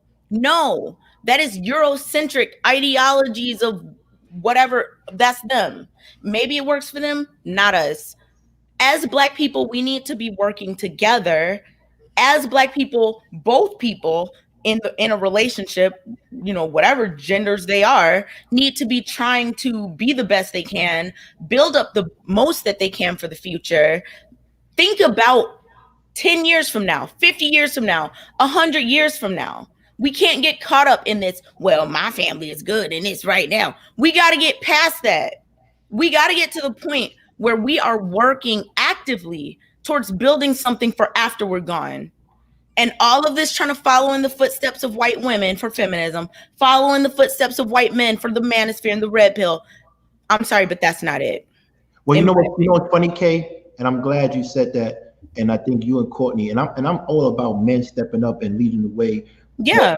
But I'm also about men being tactful and gentle in their leadership. Courtney, I like what you said. What are you becoming great for? Some people become great for themselves, egotistical. And other people say, I'm becoming great so I can add value to my community or my tribe. That's what I'm becoming. That's why. Exactly. That's why I don't feel ashamed that I went to the best schools in the nation to add value to my father's company. To add value to my father's company. So, hold on, Chicago.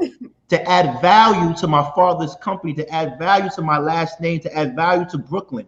Because what happens is people in our own community castrate us because they saying you need to do your own thing. No, that's not what community is about. Exactly. So this is the recurring joke. I always say, you worship a white Jesus, right? I joke around with that, Kay. I do that, but you said it more eloquently than me. When I say stop worshiping a white Jesus or take that white Jesus off your wall, is basically what Kay said. Stop adopting these Eurocentric views and practices and thinking it's made for you. And thinking you can just apply it to our Black experience in America. Because you're not, because it's not the same. It's not the same. But it's okay because what I realized, Kay, is this. Someone said in the chat, they said they said Anton leads the blind, but King leads the seeing. So I want informed decision makers. I want informed decision makers to follow me. I don't want dummies that subscribe to white Jesuses and Eurocentric practices to tell me how to live my life. I was just talking about that. Wait. I was just talking about this yesterday. Let me ask you this. A lot of people. The whole let me ask you this. Talking about this yesterday. You got a tribe that follow you? The whole book will be in front of your doorstep. Stop playing. Different people are meant. They follow.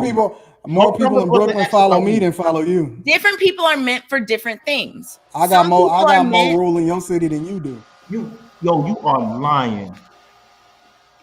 You are lying. We both step out in Brooklyn, and listen, they'll admonish me, and they'll. You're right. You got it. All right, y'all. All right. Guys, just tuning in. Welcome to Lapeef Let's Talk. Make sure you guys get them likes up. Also, make sure you guys subscribe to the channel. Can I say one thing, JR, please? Wait a minute. Something that's we still talking about. We got to move on to the next topic. Oh, JR, they playing right now with the likes, man.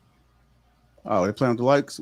Yeah, King got to get on his promo, man. I'm gonna get on my. All right, y'all. Make sure we get them likes up. Man. That's the least y'all can do. That's all we ask for is get the likes up. You said I'm not Brooklyn. What the? If I'm not Brooklyn, who the fuck is Brooklyn? All right, y'all. All right, King. Moving on to our next topic, which is men. I'm asking questions to the men in the courting process and/or dating phase. What does the first encounter look like? What kind of activities do you do? And the women, I'm gonna ask you guys, what are you expecting in the first phase? And I'm gonna start with the women first. What are you expecting in the first phase? Start with you, Courtney. What am I expecting in the first phase? Mm-hmm. Well, again, I keep talking about communication, but that's what I'm expecting. You have to tell me that you're courting me. So let me know your intentions. Let me know, or, so if the first phase is you letting me know that, yes, I'm courting you. I see you as a potential wife. The first phase is how I know that he's courting me is, he's opening up, letting me know a lot about who he is, wanting to know more about me, introducing to friends. I think that's important, and family and vice versa. Because that's when you know it's real. Is I didn't met mama. So that's kind of like the first phase that I see. So of course, going out, but courting, you got to let me know first. You have to let me know what the intentions are. And from there, give me around your homeboys, see what they think and what mama and daddy think. So that's the first step for me that I know someone is serious about courting. Okay. Okay, I'm asking you the same question. On the first phase, what are your expectations? In the first phase of dating, I think that it's about getting to know the person, if you even like them, if you even can consider a serious relationship with them. I think the second phase is where you start being like, so how many kids do you want? Like, I ain't never going into a first, second, third date talking about how many kids and all this. What? No.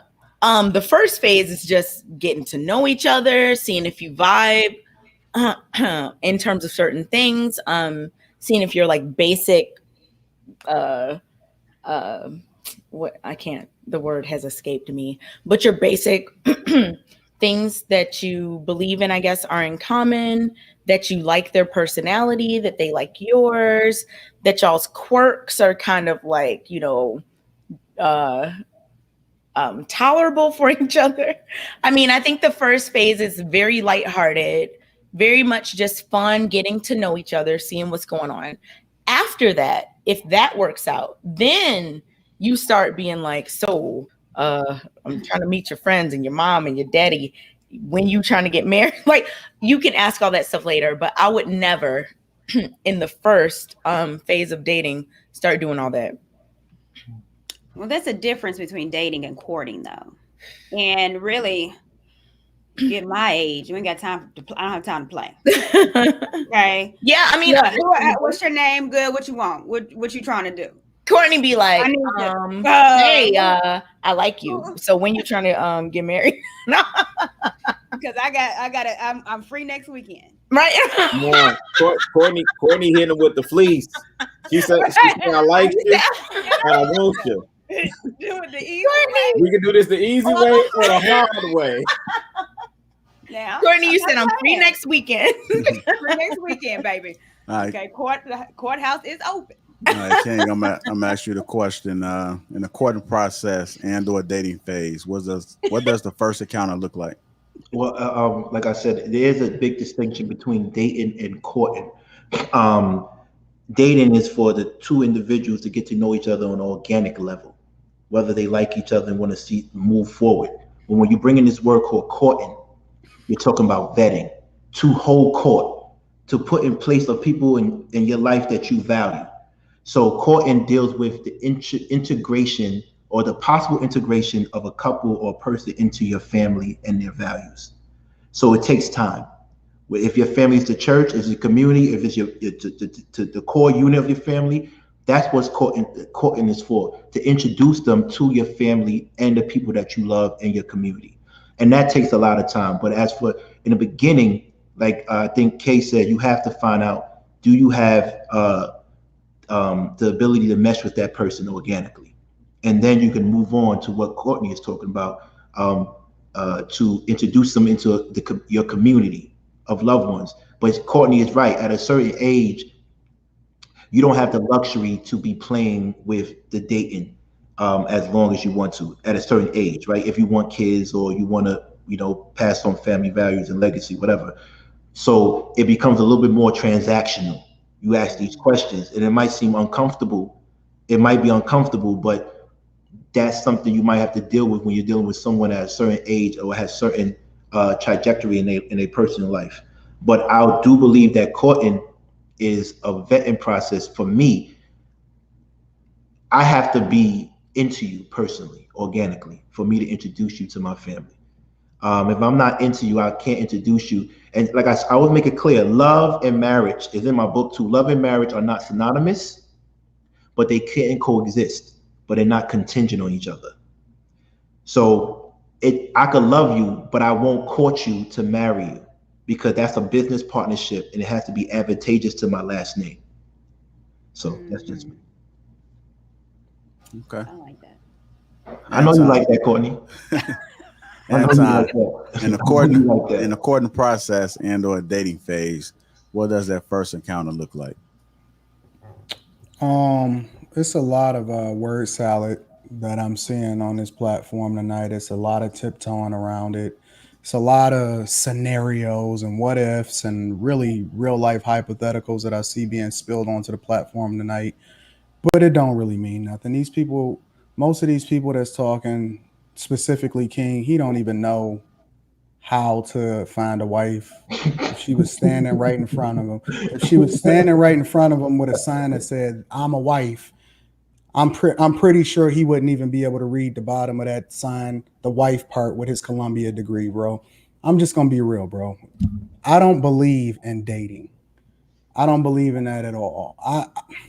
Honestly, I think that people use the word courting too loosely, because they always say, well, it's for marriage. But if you interacting with a person and you continuing to put your time in it, understanding that time is money, everything should be for a long-term result. Nothing that you do. When I make my stock picks every day, I don't do things unless it's a 15-year window. Everything I do is for forever. I play for forever. I don't play for now. I don't play games. I don't play with people's emotions. I don't go back and forth. I don't try to figure out how you feel and go back and forth towards love and all of this other type of stuff. I live and I do things intentional, and that's why I get the results that I get, because plan B is to complete plan A. It ain't no conditional stuff. Ain't no trying to figure it out.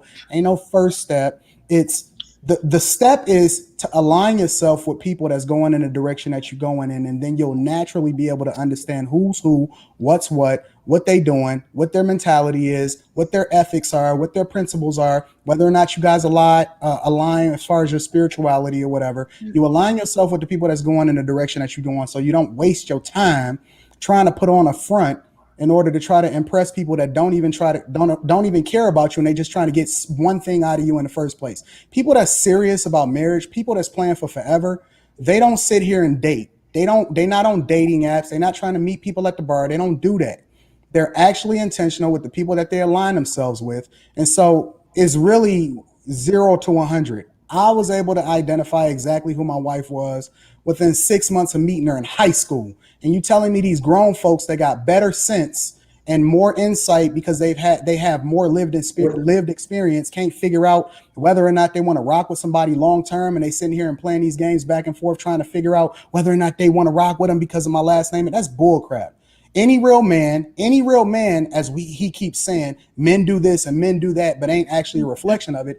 Any real man can identify exactly who he want to marry for the rest of his life if that's what he's looking for. So the question that you should be asking yourself, King, is whether or not you're really looking for it, or whether or not you're really just playing games and continuing to be the thing that you say you want to build up the Black community, but the thing that you emphasize and do every single day is tearing down the Black community. So that's the real truth. The real first step is to align yourself in a network of people that's going in the direction that you're going in, and that's how you find your wife. We ain't doing all that. Do we have a timer for this? Like he says to me all the time.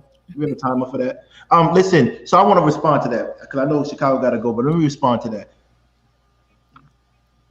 I don't know where to begin because you just make yourself look crazy every time I talk to you. These glasses is real gold. That's real gold. No, this is real gold. I'm be honest. No, this is real gold. Okay, thank you. But you went from answering a question to coming after me, so I just want to say thank you. Thank you for admiring me. But so here's the issue. This guy has a way of thinking, and his way of thinking is a businessman. And if you want to take business into a science field, it's economics. Right? There's two types of men in this world. You have men that are art and men that are science. Right? He's a science. He's science. He has a formula for everything. It's so boring. If you do this and you do this, it becomes this. Then you have other men that's art like me. It's not always linear, but we get to the same point, right? But see, what happens is, you ever met that granny that knows how to make some amazing fried chicken or apple pie, right? And then someone says, the community says, yo, you need to sell this. And then she gets some big investor that wants to put money into her apple pie and her recipe. But when they put that science to it and they start measuring stuff like that, it loses its flavor and its quality. See, what he's promoting is relationships that are practical but have no substance. See, what I want for my community, I always say, yes, marriage is a business partnership, but I want you to marry a friend, someone you can really build with and have a real relationship. But what he promotes is not something that is heartfelt. It's something that is mechanical. And I'm not saying he's wrong, because if it's going to help the community, cool. But it's not something I subscribe to. I never said you was wrong, but I can't just go and just marry anybody. So before I get into him, that was just the appetizer. Let me get into him right now. Please turn on the lights, because I'm about to ask him a couple of questions, and I want you to be honest with me. And so I turn the lights. You're gonna like this. On, man. Anton, didn't you say? Let me ask you a question. Did you, when you met your wife, did we get the 50 likes yet? Because I'm going to get open right now. Did we get the 50 likes yet? And I want your honest truth, Anton, and don't take it. You say you're transparent. Let me ask you a question. Because you like Kevin Samuels. You like all that shit, right? Anton, you said. Yeah, I just got done talking to him earlier. He hit me up before we got on the show. He's the man. I love him. He's my frat brother. I don't care if you know. Told him, I'll tell him you said hello. Oh, I don't care about that. He doesn't pay my bills. Listen, does he pay yours? Some of them. He's made me about 100,000. I hope so. Listen, so Anton, you said you met your wife when you were in high school. Huh? Okay, that's public knowledge, bro. No, I'm actually. I mean, just make your point, bro. I'm asking questions. Would you just mind answering? Go with the flow. Or you scared you might get stuck? You got to make your point. I said, no, go with the flow. You're making the show longer than it gotta be. Did you meet your wife in high school?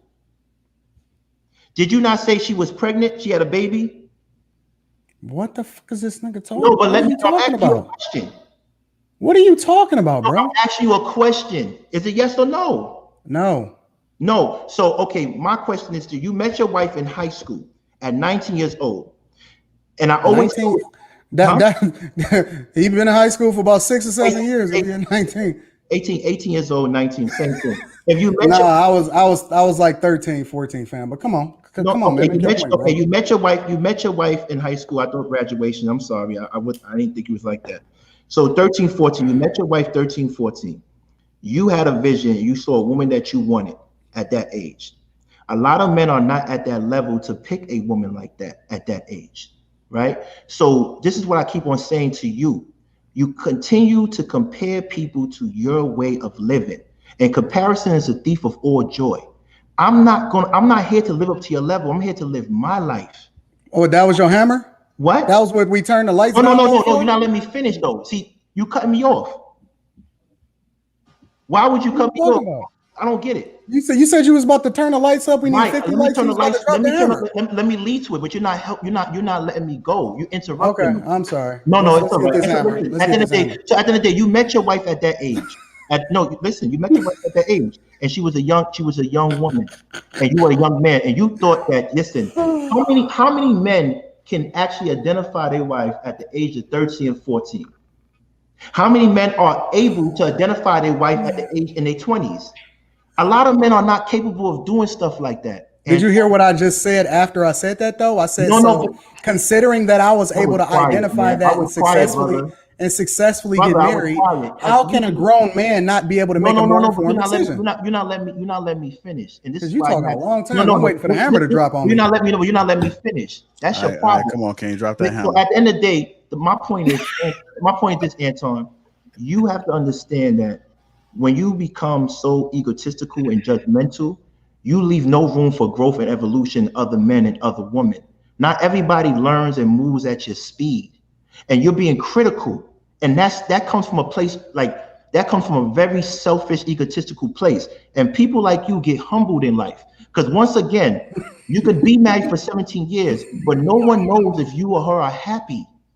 No one knows that. All we know is that you want to be wealthy. No one knows that. We don't know if you're happy, because you always want to compare marriage to success. What if I compare being fat to being not successful? You wouldn't have your hammer. Is that your hammer? Right? No, I'm asking you. If I could say, you know what, you're not physically fit, so you're not going to be successful. Does that make sense? All right, King. No, I was waiting for the build up. No, I was, because you interrupted me. I'm trying to get to my point. Hey, and real, I haven't gone to you yet, right? Yeah, man. I mean, you know, after listening to everybody else, man, I mean, this is one thing I'll say. You know, one thing I love about this platform is that it's real people having real conversations in real time about real subjects, right? And so for me, my perspective on, you know, the courting process versus the dating process is that, you know, one of the shows we talked about courting, and I actually learned something. And I talk about, you know, in the time that I've been on this platform, you know, the things that I've learned, and I've been able to adjust my perspective, right? And so when we got on here, that particular show, I don't remember the exact show. I can't quote it, can't quote the date, can't quote the show title, all of those things. But one thing that I did learn was that, you know, the courting process leads to marriage. And when you're dating, you out here thotting and bopping, you know, for the most part. That's really what it is. And while I don't subscribe to Anton's theory per se, because he doesn't believe in dating, and, you know, if you're not married, you're single, I will tell anybody, you know, I'm in a long-term relationship. We're going on 5 years, and man, I wish my girl would try and step out on me. It's gonna be some furniture and some consequences and repercussions around this month. You dig what I'm saying? So with that said, I'll give y'all a real life example. You know, when me and my girl first started talking, and this was part of the dating and not courting process, this was just the feeling out process. One of the first things that I did was, I lived in Detroit at the time, and I made that 4-hour drive from Detroit to Chicago where she lived. I made that 4-hour drive to come see her, right? And, you know, I was super romantic. So, because the question is around activities, what do you do? And I could see the chat going up. I can't see the comments. I understand. Rilla is a simp, beta, you know, beta male. Let me see what else. Simp, host stud. Don't get distracted, man. I'm not in the comments. I'm telling you what I already know they saying. Oh, really? 1000%. Here's the deal, though, and this is what I do appreciate about King, though. Because, you sure you got that second screen? Nah, I swear to God, I swear for buttermilk. Well, you know it's obvious when somebody looking at going like this. Look at my eyes. We had this conversation, JR. Don't do that, JR. You see the eyes go slightly here. But they got a second screen. Nah, I know what these host studs do. Hey, man, I know what these host studs do in the comments, man. And the truth of the matter is, maybe when you do this. Nah, JR, let me tell you something. Let me tell you something. One thing I do respect about King, when he was on lunch with Lauren and he was talking, and I don't know, and King, I'll keep it 1,000 with you, bro. No, I don't know. I can't say how much you believe in what you were saying, but it did resonate with me in the sense of what you were saying about being romantic and about appreciating women and courting. Well, not courting, but dating, maybe considering a woman, because most of these host studs will tell you, if you bring flowers to a woman, if you bring dinner to a woman, if you bring, you know what I'm saying, whatever, a card to a woman, you a host stud, simp, beta, this, that, and the third, whoopty woo, da da da da da, right? For my woman, who I'm still with, right? First date, I went, got her like something real simple from a nondescript restaurant. They not getting paid to be on the platform, so I'm not gonna shout their name out. But I brought her something super simple. And at the time, she was not able to, she wasn't mobile, like she had an injury. And it meant a lot to her that I would drive. We was talking on the phone, but I would drive 4 hours from Detroit for our first date. What? Facts. I would drive 4 hours for our first date. Look at Courtney. Courtney is the funniest. I hear y'all. I listen. I hear all y'all whole niggas. But I'm gonna tell y'all something. Italian restaurant in Bronzeville. Nah, no, I didn't go there. I didn't go there. I didn't go there. Curious. Text me later. What is it? No, I'll tell you, but I'll tell you offline, Kay. Okay, yeah, because that's the part I'm just like, what? I wasn't finna get on the damn Ryan. I was coming down 94. So listen, I just told you I drove 4 hours from Detroit. My point being is that the message that we communicate to these young bloods is that you're a whole stud if you cater to the needs of a woman, or if you put thought into going to see a woman or court a woman or date a woman or whatever else with a woman, right? But we expect her to submit. We expect her to be the lotus, what Wale say, lotus flower bomb. We expect her to open up all these things because we got, whatever many inches between our legs, right?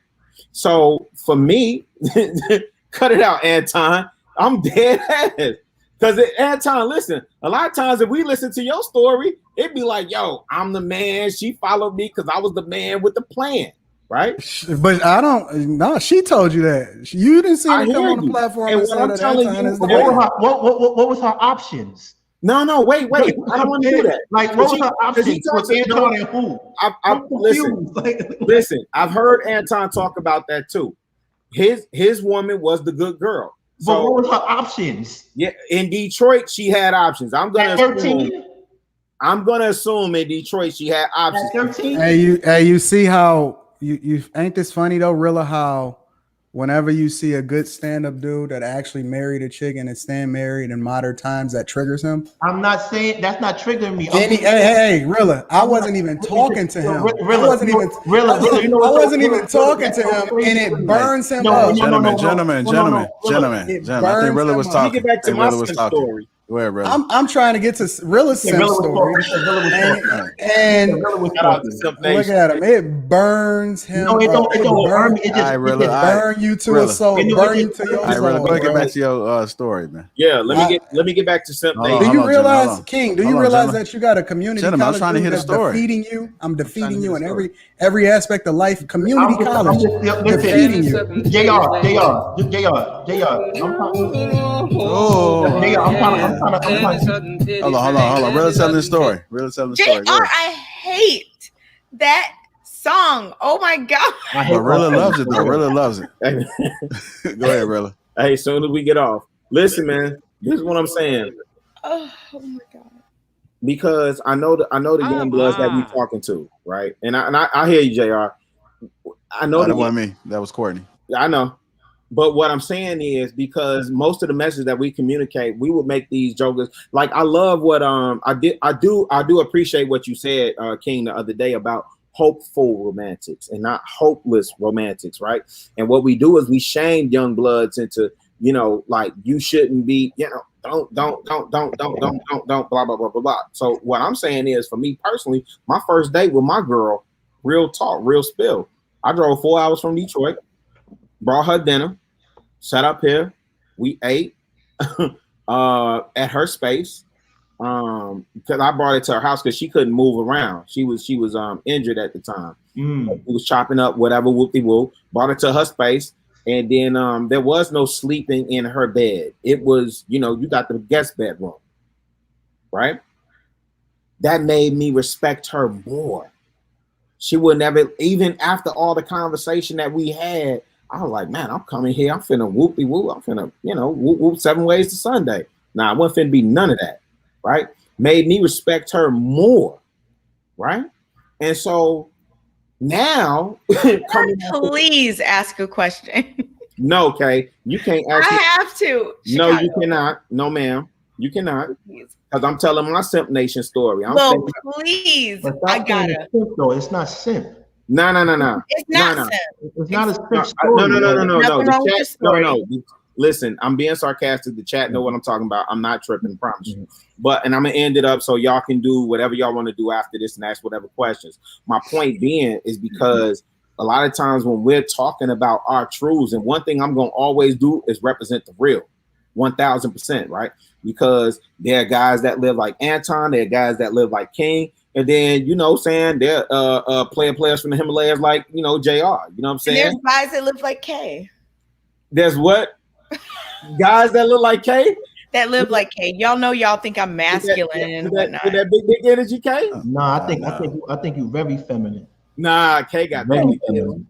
Thank you. Nah. K got 9 inches for all y'all. All right, y'all. Final thoughts on this. Final thoughts. Yeah, but my point being is, you know, my growth on this show. This is what I'm boiling down to, fam. Honestly, my growth on this show is really making me understand the difference between dating and courting, right?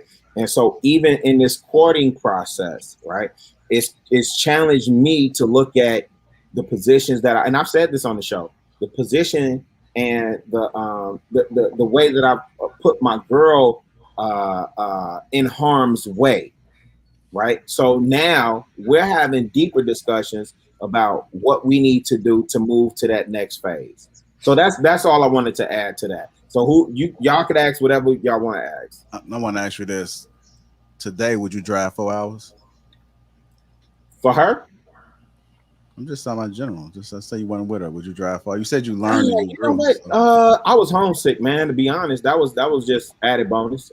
I mean, yeah, I was homesick. I was driving anytime I got a chance to drive to Chicago. I was driving to Chicago. I mean, Detroit 4 hours away. I was driving to the crib. Safe. That was a quick comeback. I was driving to the crib anyway. She'll tell you. Okay. I was driving to the crib. Well, that's not what you led with, though. You said you was driving 4 hours for her. Yeah, okay. I did lead with that. Okay, that was definitely. Make sure. Man, JR, stop, man. Oh, that's cute. What's wrong, King? Yeah, man. If you like a girl, you love a girl, show it, man. I'm not with that whole trying to act tough and trying to save your dollar because you could, like, if you got it, if it's within your means, show a girl that you appreciate her. If that's your lady, man. That's tricky. King, is that tricking? No, we already answered that question last show. I told you if it's within your means and that's your lady and you respect her and you want to show appreciation. But I don't understand. But my problem is it really kills me. Like, people, I don't know. I just really want to ask, what was her options? You feel me? Like it kills me. Like, people. My girl? Oh no, not your girl. It could be anybody's girl, right? No, but you gotta ask yourself this question when you meet somebody, right? And you date somebody and you marry somebody. If you don't get with me, who else would you get with? Because women do. What are your options? Like, am I the best option? Like, and how would someone tell that at 14? That's crazy to me. Me, listen, I'm 41 years old. I just came into my manhood. I can make an informed decision of a woman that I want in my life now. Because I traveled the world, 50 countries. 50. So when I tell a woman she's beautiful, I'm not saying that because you're the prettiest girl in Detroit. No, you're the prettiest girl in Morocco, Cyprus, Australia, South Africa. That's what I'm talking about. How could you make a decision at such a young age and say you're the one? But good for you, because you have vision. But the woman I get with, she's gonna know she's the best I ever had because I'm cultured, I'm well-traveled. This is what I'm saying. People are making premature decisions and making it work. You forcing it, homie. You forcing it. Because to this day, we will never know you happy. We just gonna know you're gonna be rich. I wonder if your father made a premature decision when he had you, bro. You can have it on the scoreboard. And I'm not gonna ask a woman, because you always say this. My wife will tell you how she feels. Oh yeah, final points, King. Okay, I'm gonna finish. I'm going for final piece. Let me finish. You always say, ask my wife, she'll tell you. That's what you told Rilla. Of course, I'm gonna say I'm happy if you're paying all the bills and I'm dependent on you. This is easy layup. I just got to he's great every morning. My bills is paid. You know the interesting thing about it, and this is the king simple of them all. This is the dude that said that he didn't flew chicks out that wasn't his wife and all that, right? To Paris. Why are you talking? You don't want me to make your point? You don't want me to make my point? Okay, make your point, sir. Sorry. So okay, interesting. Because it's like he's saying that, what is the options, or we don't know if she. I mean, that's the equivalent, honestly, and bringing that into it, that's the equivalent of me saying I'm not sure if his father is happy with the fact that he had you as a son. What's the difference? What's the difference in making the assumption? That don't make sense. No. Because it's the exact same scenario in that we don't know anything except for what you tell us. You tell us how awesome you are. No, you tell them how. You tell us how. Why you talking over me? Let him finish. Why are you talking over me? I don't say that. Because let him finish. Don't put words in my mouth. You keep talking as though you understand exactly what the dynamic of the situation is. I don't. And that all right, we're gonna let him rock. Go ahead, fam. Go ahead, Jared. Let's move the needle. That's the whole point. You're right. I don't know your dynamics, and you don't know the dynamics of me and my father, but we do know I have other siblings. One is a lawyer, and one is ready to move the needle, Jared? So I have siblings that's successful. That's what we do know. That's the facts. But you can ask me about the inner workings. But my question to you is this. Yeah, but we don't believe you. All you do is talk. Can we move the conversation forward? King. He just gonna overtalk. Come on, let's move the conversation. So I'm okay with even when I'm making a point, he gonna let him make his point. Okay, it's cool. Let's roll. We good. All right, final thoughts. Anybody that else? That was triggering to him. Absolutely. No, that's Brownsville. No, he's absolutely right. All right, y'all. If y'all just tuning in, welcome to Lapeef Let's Talk. Make sure you guys get them likes up. Thought. Also subscribe to the channel. Real quick, Kay, go ahead. Kay, what's on your hands? It's part of my shirt. Ah. But yeah, in terms of the final thought, I think it's really easy for people, and this is no shade, none, but it's just a totally different experience. Like if you got married, if you met the love of your life at 12 and you got married when you were 20 and you've never even dated, that's a whole different experience than people who, are dating, right? Do you know when I got married, and do you know whether or not I dated? Because usually when people say no shade and then they use your scenario and then it's really shade. You know what I'm saying? Finish. Like, you shut up, fam. I don't even know what we're talking about. I'm not even talking to you. Finish. One time, can you just let me finish? Yeah, I'll let you finish. I'm gonna let you finish, Kay, but not because of the Thank you, brother. Thanks. So, whoever it may be, if somebody has met the love of their life at a very young age, whatever it may be, 12, 17, 18, whatever, and you've been with them your whole life, and now you're 40, 32, 57, whatever, it's just a totally different situation than somebody who did not end up in a situation where they met the love of their life as a teen.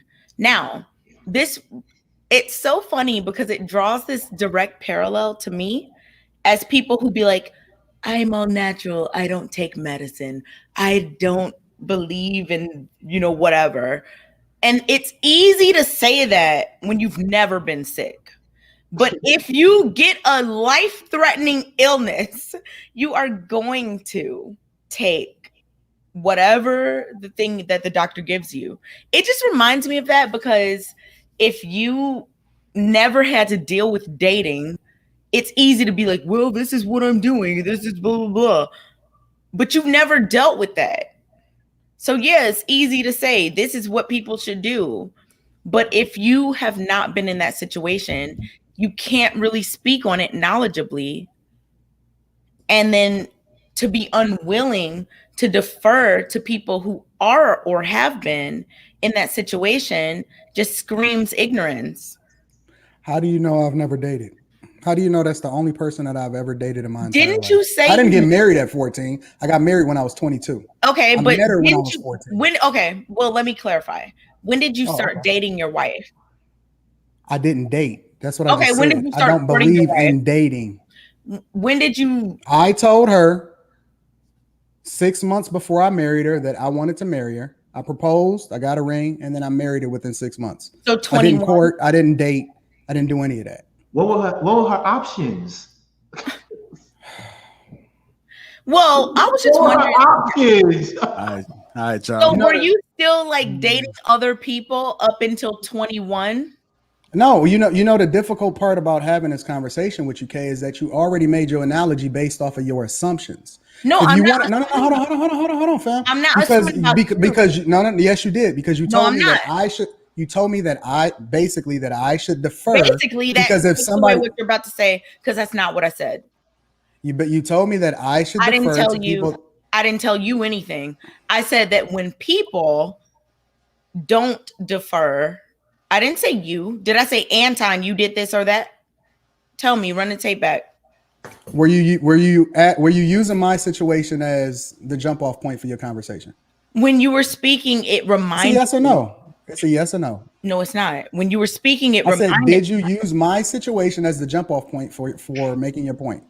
When you were speaking, it reminded me of multiple times I've heard this sentiment shared from people who have gotten married young or started dating young or whatever. So disingenuous. All right, that's cool. That's cool. Because you can't even be honest about what it is. How are you, Anton? I know you control the narrative, but in all fairness, you can't even be honest about what it is. I am. Hold on, y'all. Hold on. We gotta move on to the next topic, y'all. Everyone to the next topic. I mean, but hold on, JR. The thing about it, honestly, real talk, if we gonna have these conversations, and again, I don't care if you use me as an example or whatever, and that's cool. That's fine. But we have to come to it with good intentions and with honesty. If you can't even be honest about good intentions, am I honest? Can you let me finish your statement? You didn't let me finish mine. All right. Come on, y'all. Go ahead.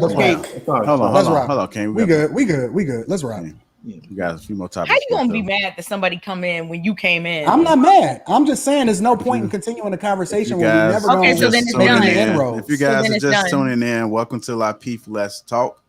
Make sure you guys get them likes up. I know we over 1K, but continue to get them up. Also, make sure you guys subscribe to the channel. It's getting spicy. I feel like I got my neck cut off. What? What? Y'all ain't laughing, y'all. I just said a joke. Y'all supposed to laugh. I thought that was funny. No, it wasn't funny. Okay. Damn, Courtney. You know what's funny? Courtney. You know what's funny, my love? Hold on. Can we gotta move on? Man, it's about options, right? Like so. Right. So I got another bonus question. I'm gonna throw in real quick. Another bonus question. A man supposed to cook, wash dishes. A man not supposed to cook, wash dishes, or wash his clothes if he got a woman. What are your thoughts about that? I'm gonna start with you, King. I know you ready to jump on. I mean, me is like I said, there's no specific duty for gender. Sometimes if my father worked, he worked certain hours and he was a community man. So when he came home, he would go back into the community and do and work with community groups. And so my mother she would cook and wash and do everything because she had the free time to do it, but it wasn't mandatory. You don't have to do anything. It's what every relationship configuration is based on what those two individuals decide. And if you're rich enough, your woman won't cook anyway. Shouldn't you have a chef or a maid or stuff like that if you're really getting money like that, right? So this is what I'm trying to say to everybody. At the end of the day, people need to be realistic with themselves and need to understand what options are. And when I say options, it's not to degrade anybody in their situation. It's just you got to be fair. What are the other selections that person had before they selected you? Let's take it back to my father. He said to me, how do you know your father's proud of you? Because he had options for someone to run his company. He had my sister who went to BU Law, my brother who went to Cornell, and he had me. But I was the best option. When someone picks you because you're the only option, doesn't make you great. All right, King, we gotta. And that's talking about you and your wife. Okay, you got the question. You got the. And that's talking about what? Hold on. I said what I said. I said that's talking about you. I asked you what was her options. What was her option? What was the last part? You said, and that's talking about what? I talk about you and your wife. I said, what was her options when she picked you at 22? I got you. Just remember you said that. I always remember I said that. Courtney, a man not supposed to cook, wash dishes, or wash his clothes if he got a woman. Every couple is different, but for me, being, I think women make the house, make it a home. So I believe women should predominantly do that cooking and the cleaning. But to say always and he's never, I don't believe that either. There's certain circumstances. If I'm working as well and I'm tired, I'm like, babe, I can't do it today. You know, he shouldn't be like, never, you are the wife. Like, no. Right, that's corny. It's a balance. We have to be balanced here. So, you know, would I do the majority? Yes, because I believe that's my role to do it. But there's going to be occasions where I can't get to it, or I need help, or I'm working a double or something like that. So he's going to, as my man, he should be able to be like, yeah, I got you, baby. Or if he can't cook, I'm ordering pizza. You know, so it's a balance, but I don't think nothing is ever absolute. Okay. Anybody else want to chime in on this one before we go on? Hell yeah, man. That's the dumbest shit, man. A man not supposed to cook, wash dishes, or wash his clothes. Man, that shit dumb as fuck, man. Oh my goodness. Listen, man. And can we do this together, Chicago, so that I can get to talk? Can we like both answer together? No, you go first, Kay. I'm gonna defer to the roaches. I'm insulted. Me? Are you calling me a roach? No, I'm just playing. I'm playing. Go ahead, Kay. For all of you that don't know, I have pet roaches. They're from Madagascar. They're not regular German cockroaches that infest people's houses. Just to get that clear in case there's any first-time listeners or whatever. But I think that in a relationship, like Courtney said, you know, you're going to want to, there's gender roles. I mean, I subscribe to them, but I don't think that a man should be like, no, just because I have a woman, I'm never doing this, never doing that. That's cool. I think that a lot of times women just want things done the way they want them done.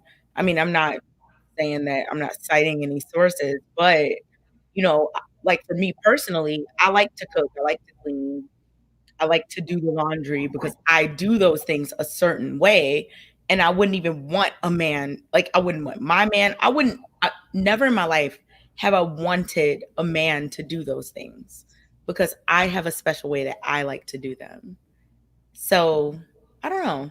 I don't think that it's necessarily a must, like from the man's point of view, but I think that you just got to work it out based on who is better at what. Like I know I'm better at cooking or cleaning and these things, so that would be something I would do. If a man is better at other things, they would do those things. You just got to work together with whoever you're trying to build with. And this is where I'm a shock a couple of y'all, right? Because number one, young bloods, please do not take advice from the motherfucking shade room. Number one. Number the two, shade room. That's where that comment came from. Oh, don't take advice from the shade room. Number two, right? Number two, you can't demand whether a woman cook, clean, this, that, and third, whatever, whoop-de-whoop, if you ain't paying for it. If you pay like you weigh, then you can make those type of demands. If you pay the cost to be the boss, right? Then you could say, I expect my woman to cook, clean, this, that, and the third, blase, split. Why? Because she at the crib, right? You're paying all of the bills. You're paying everything. She don't have to worry about nothing. And I get it. I get what maybe Anton or maybe what King would say in terms of hiring a maid or this, that, and the third. Okay, cool. I'm talking about middle class or blue collar workers. This is who I'm talking to. Y'all niggas, get in there and do what you need to do, because she's working most of the times too, and she coming home from work just as tired as you are, right? And you got to figure out what that looks like. So maybe she cooks and you wash the dishes, and maybe that's how it is for the time being. You said what? I justify this in this way, right? I'm not coming at you, Kay. I'm talking about the shade. I know. I'm not coming at you. Hold on. Okay, let Rilla finish. I'm strictly speaking to my young bloods who may get this quote twisted, because the quote said the man is, this is the expectation that he needs to have of his woman. And it didn't have no accountability for his contribution to that situation. And so what I would say to that young blood is you got to pay the cost to be the boss, right? You got to pay the cost to be the boss. So if you're not doing what you're supposed to do to put that woman in a position where she can cook, clean, wash clothes, this, that, and third, blase, skip, whatever, you know what I'm saying? Because me personally, I don't think it's fair that, she go work 40 hours, I go work 40 hours, and then I come home and say, well, you got to do all this extra on top of what you done already done, right? So I have to put in the work. I got to do the extra 10, 15, 20 hours. So what's that, 60-hour work week? 70 hours sometimes. I mean, JR didn't hit me up a couple times like, man, you at work? I'm like, yeah, niggas say you always working. Yeah, that's what I do. I'm always working. It is what it is. Be at work. It is what it is, right? So, but because, listen, y'all don't even know, man, my evolution on this show, I take some of this shit serious. I know for some of y'all that's in the audience and some in the chat room, I know for some of y'all this is entertainment. I know for some of y'all come on, y'all want to see Kay and Courtney go at it, Kay and this one go at it, King and Anton go at it. I take this shit serious. I take it serious. Really, don't start beating on your chest. I'm about to, Anton. I'm about to hit it. Right? I'm about to hit the chest. I'm grown. Anton, remember the time? Really hit the Wakanda double. Right. Wakanda double. My point being is Anton that said that ever since you had a birthday, Chicago, that you have just been a change. Nah, yeah, man. I thought Listen, man. Listen, let me tell you something. I'm a forever student. And I get inspired from everybody, man. When my God, when we was on King Talk Tuesday, I got inspired. I was in my cafe this morning, and one of my customers. Why? Wait. One of my customers pulled out. I saw the back cover of it, and I recognized it as the 4 Agreements. And I was like, dang, I got inspired all over again. Don Miguel. Okay, what's that? She looking for the 4 Agreements. I have that book. Exactly. We all should have. Why did you say what? We all. Wait. What was the question again? I'm getting confused. So my point. So listen, this is my point, because I don't want the young bloods to get it confused. The point being, and the question was, Anton, around gender roles. That's what it was around. And what I'm telling the young bloods is, if you expect your woman to do X, Y, Z, you got to pay the cost to be the boss. And if you have not paid that cost, see, Anton, the reason why you could talk how you talk, because you paid the cost to be the boss. If you had not paid that cost, bro, I would challenge you. If you would say you would not be at home washing dishes or taking out trash or raking leaves or sweeping and mopping or cleaning bathrooms or doing any of those other things. You free your woman up, you bought back your time, and you bought your woman's time, right? So she's free to live in her gender role, so on and so forth. And it's not an indictment or a shot at you, but what I'm saying is, I don't want these young bloods to get it twisted, man. You gotta pay the cost to be the boss. And if you're gonna make these demands on your woman, you gotta free up her time for her to be able to do that. And don't follow no damn advice from no shade room. Please, JR. Go ahead, Kay. Okay, so look how polite I'm being. I'm a new K. So don't press anything. Don't press anything, JR. Don't press it. Don't press it. Same K dressed up in a new outfit. Bruh. Okay, but listen. So look, she's doing the same thing. She pulling her hair back. When she first started, her hair was all different. When she started, as the show continues to go, it's the same K. This is no different than the K we've seen. She got the puppies out though. I don't care. Listen, okay, this is the thing. So I agree with what Chicago was saying, pay the cost, blah, blah, blah. I agree with that. I get it. But there's also non-monetary costs that someone can pay. Like, you can know your man would literally do a bid for you, take a bullet for you, die for you. We don't do death in jail. Now, just listen. I mean, you don't, but a lot of men do. I do. Exactly. Oh, we know you do. You did it already. Anton, please stop. Let me finish. I didn't stop. You ain't have options when you was in that 5x7. Hold on. Kay was talking. Gentlemen. Kay was talking. Had an option for homie.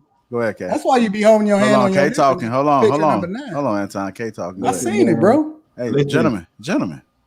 Kay talking. Sorry, Kay. Yeah.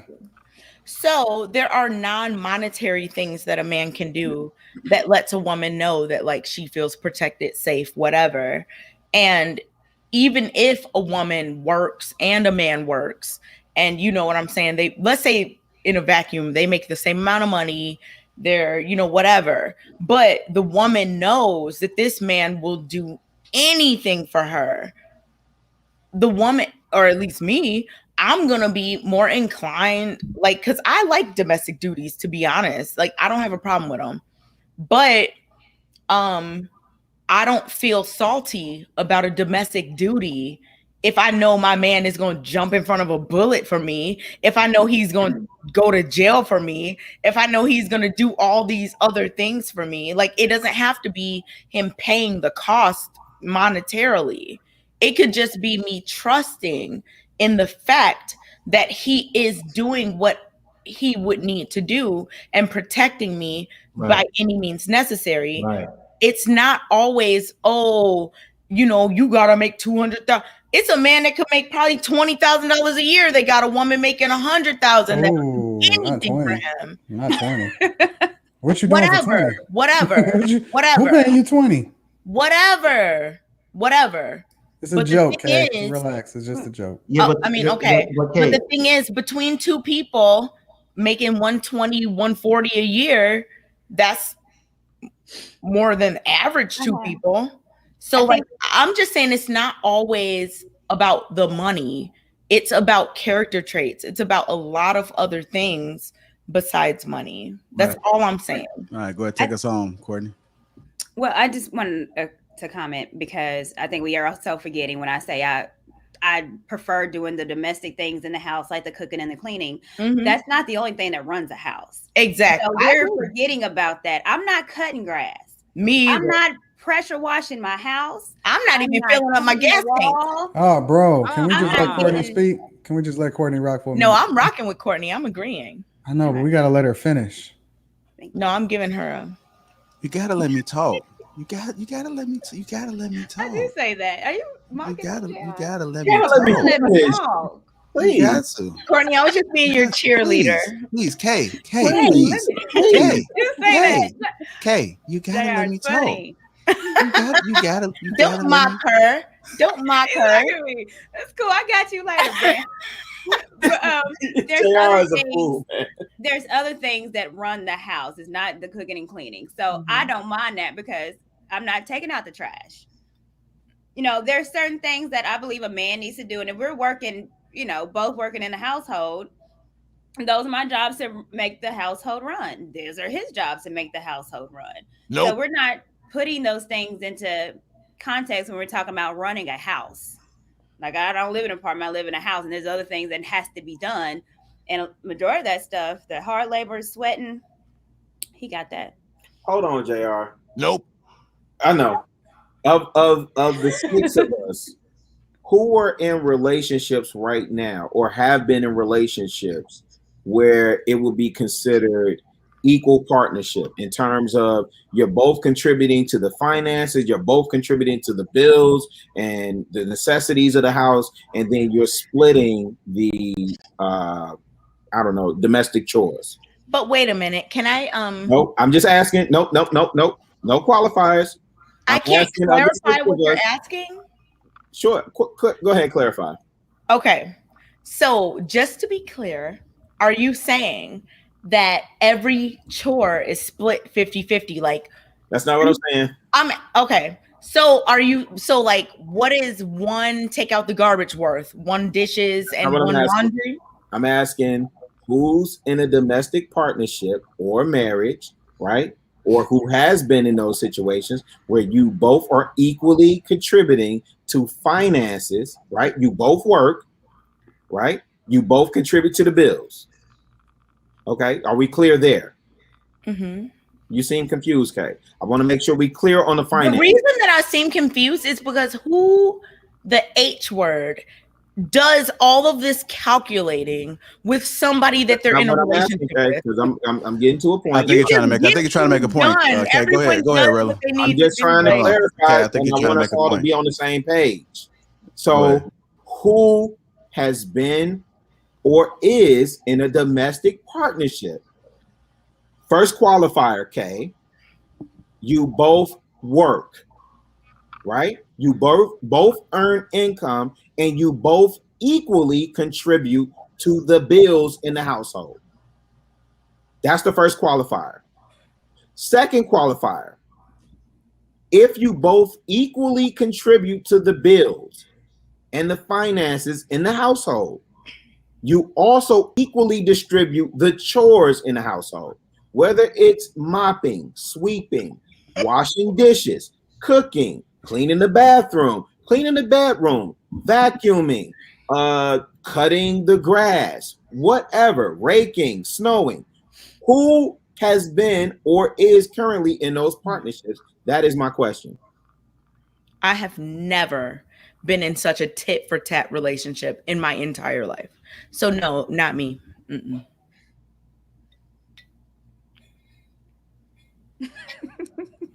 I haven't. The guys on the panel are going to say, I paid the cost. I put away the bananas and the strawberries. So today you got to make sure you do. Like, no, I didn't say that. You're building into the conversation. No, I'm not. I asked you what you said equal. You're building into the conversation, but that's not what I was saying at all. But I get it. Go ahead, Jay. I know you got to move the dialogue forward. All right, if you guys just tuning in, welcome to Lapeef. Box me later, Chicago. Make sure you guys get them likes up. Also, make sure you guys subscribe to the channel. And we're gonna move on to our next topic. Which is who determines how conflict is resolved in a relationship? Should a man who leads the relationship be the one to set the foundation on how conflict gets resolved? Again, I'm gonna read that again. Who determines how conflict is resolved in a relationship? Should the man who leads the relationship be the one to set the foundation on how conflict gets resolved? Start with you, Courtney. It's in order to solve conflict, it takes two. No one singular person can resolve a conflict. Like if I'm telling you I'm upset and you say, no, you're not, you ain't got no problems. Bye. It's not resolved. That's controlling. So it takes two. It's communication. How do we resolve it? Let's come up with an idea to make it work better. So, you're not feeling this way or I'm not feeling this way. There's something going on in the house that needs to be taken care of. I feel like you're not doing your part or vice versa. We have to talk. So it's not one person that can resolve just one particular conflict. If it's conflict in the conflict resolution, it's always going to be two people. And in a relationship, if you can't resolve it amongst yourself, then that's what counseling is for. That's what mediation is to have an unbiased party to help come with a resolution. But can't no one just resolve anything because it takes two to tango. I think that it's important for the guy to set the standard in a relationship. So I'm always going to lean on the guy. But I often say to a lot of people, how you start off is how you got to continue. A lot of people start off like this is a sprint and they can't maintain that, that same level across the board. And it's not just with regard to how you handle conflict, and conflict resolution. It's how it is that they start by whining and dining. They put their best representation forward and they're not really that guy. They can't afford it. They can't stick to it. They can't be consistent. And consistency is the key in order to be successful in a marriage. I always speak about it from a marriage perspective because I believe either you're married or you're single. And so I think that the man set the standard in the household, but obviously you can always lean on and continue to glean from anybody that has insight or information that helps you to make more informed decisions or continue to make, foster a great relationship in the household. So for example, I lean on my wife a lot of times to take into consideration the fact that we have a daughter. When I look to deal with my daughter, it may be a little bit more harsh than she may at sometimes. And so sometimes I lean on her a little bit more in order to get some information, because that could cause strife within the household. You know what I'm saying? If we not on the same page or we don't align, then it could create a dynamic that's very, very uncomfortable for everybody involved. So ultimately, all decisions go back up through me. All decisions go back up through the man. But at the same time, it's important for the man to have understanding, insight, be able to lean on people in order to be, make more wise decisions as to what it is that you need to do, and always be continuously having those conversations. You need to be doing self-checks. You need to be having conversations and saying, hey, what's your thought? What's your mindset? So you take everything into consideration, right? And you dish out power as you see fit. There's this, she don't have to go through me in order to be able to deal with my daughter, right? I've enabled her to be able to do that. And my daughter also understands that. So she can't go behind my wife's back and then ask me a question on top of whatever it is that my wife told her to do. So ultimately, the decision goes back up through the man as to determine how conflict gets resolved. But you're going to have to make sure that you pay attention and you make more informed decisions, not be just because you have the power, but you want to use and wield your power effectively to where it actually benefits the parties in the household most. Yeah, I'll piggyback on that. I salute Anton. I agree with that 1000%. But I also add the caveat that, the man sets the ground rules for how conflict gets resolved off rip. So in other words, like, I don't argue with my girl, right? We don't argue. We may have heated conversations, we may have a difference of opinion, but we don't argue. And I set that as the standard. I set that as the standard a long time ago in this relationship. So the question is, who determines how conflict is resolved? We could talk about, the strategic ins and outs and how, we do this, that, and the third, whoopty-whoop, blase split. And salute to you on the parenting side, man. That's an insight that I gleaned from you, that, I could carry over into, my personal life. But, in a relationship, I tell my girl, wait, hey, hold on, fam. We not finna do that low blow. We not finna, hey, if you that emotional, we gonna take it down, or if I'm that high in, and I can't think straight, I'm gonna step away, and then we can come back to it. And then, of course, we can defer to the scripture that talks about, don't go to sleep on your wrath and hope, whatever, whoopty-whoop, blase split. You know what I'm saying? We could do all of that, but guess who sets the tone for that? I, as the man. That's not no shot at you, Court, but that's not an equal partnership in that regard. You know what I'm saying? That's not a, me getting her insight in that regard. I'm going to set that tone for how we handle conflicts and how we resolve them, because ultimately, whatever happens as a result of my leadership, that's going to come back on me, and I'm going to have to deal with that blowback. Well, in Courtney's defense, though, well, she can defend herself, but in Courtney's defense, just from a man's perspective, a woman is supposed to think the way that she's thinking with regard to the subject. You know what I'm saying? Like, she's supposed to have that perspective, but it's up to us to make sure that, you know what I'm saying, we ultimately are the ones that are the final decision makers. And subconsciously, I think that most women understand that, but just them contributing to the conversation often at times, is a reflection of the answer that she gave. Courtney, I know you was about to say something. My bad. Because, maybe I'm not understanding it correctly or explaining myself. So let's just say me and we're in a relationship, and I'm telling you, you know what, I don't like I'm feeling lonely in this relationship. I'm not getting enough attention that I want from you. I want to see you more. I want to be around you more. And it's making me feel extremely lonely in this relationship. How would you resolve it? So what you're bringing to me in that moment is a grievance, right? What I'm addressing is the question directly is who determines how conflict is resolved in a relationship. That's not necessarily a conflict. That's just you bringing me a grievance. Well, name a conflict that you have with your girlfriend. I mean, I can't think one. I can't think of one off top, honestly. And honestly, it's because. Okay, why are you looking like that? Because how are you trying to separate conflicts and grievances? Like, it's an issue. When I talk about a conflict, okay, when I say about a conflict, you gotta let me finish. Wait. Hold on. He asked me, JR. Let me break this down for the professor. Hold on, Court. Let me break this down for the professor. Because a conflict is when she presents her grievance and I disagree with it. So the grievance. Now we have a conflict. If she presents her grievance, I can hear her grievance and I can address it. That makes sense. I thought you were trying to say like conflicts versus grievances. You were like, nope. Because I literally listened to what Courtney said, and then I just said, Courtney, you presented a grievance, and Courtney asked for a conflict that I could call forth real time. And what I was about to respond and say to Courtney is, I couldn't recall one real time. You know why? Because I've already told my girl how we resolve those issues real time. Well, she was asking about the grievance. Well, let's change it up so I can be quick with it. Okay, let's just say you digging. Real. Let's just say me and you we have a disagreement off whatever. Okay, disagreement. How do you resolve it? Would you not ask for my input on anything? You was like, yeah, you disagree, but you know what? As the man, I said this and I'm done.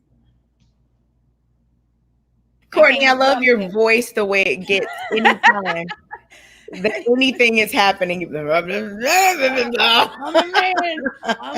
Hey, Courtney, you was asking a question for who? Who was that question for? Well, Rilla. He's on mute. Okay, go ahead, Rilla. Really on mute. You on mute, Rilla? You on mute? You're on mute. My bad. What I'm saying, I'm having a whole conversation with Court. My bad.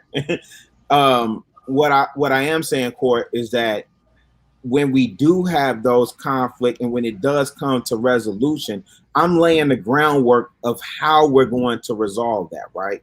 Okay. So we're going to come to the table, right? And you can address you could redress your grievances or your opposition, but here's what we're not going to do. Right. So we're not going to do the personal attacks. You're not going to raise and so on and so forth. And then what we're going to do is at the end of it, we're going to come to an amicable resolve, however long that takes. That takes two. And so I'm not, it does. So the issue is not how, how we're going to argue. We're going to, that's literally we're going to do it fair. We're going to do respectful. Get that. But my thing, the resolve, it has to be a resolve to the conflict. And you can't just resolve it as saying, I'm the man, damn it. That's not what that's not what I'm saying either. And what I'm also saying is, Court, at some point a leader has to lead. And that's part of the leader leading is saying to you. Now you can agree, disagree, whatever, woo blase split. But as a man, I'm gonna say this is how we're gonna get through it. We're talking about two different things. I'm talking about the resolve.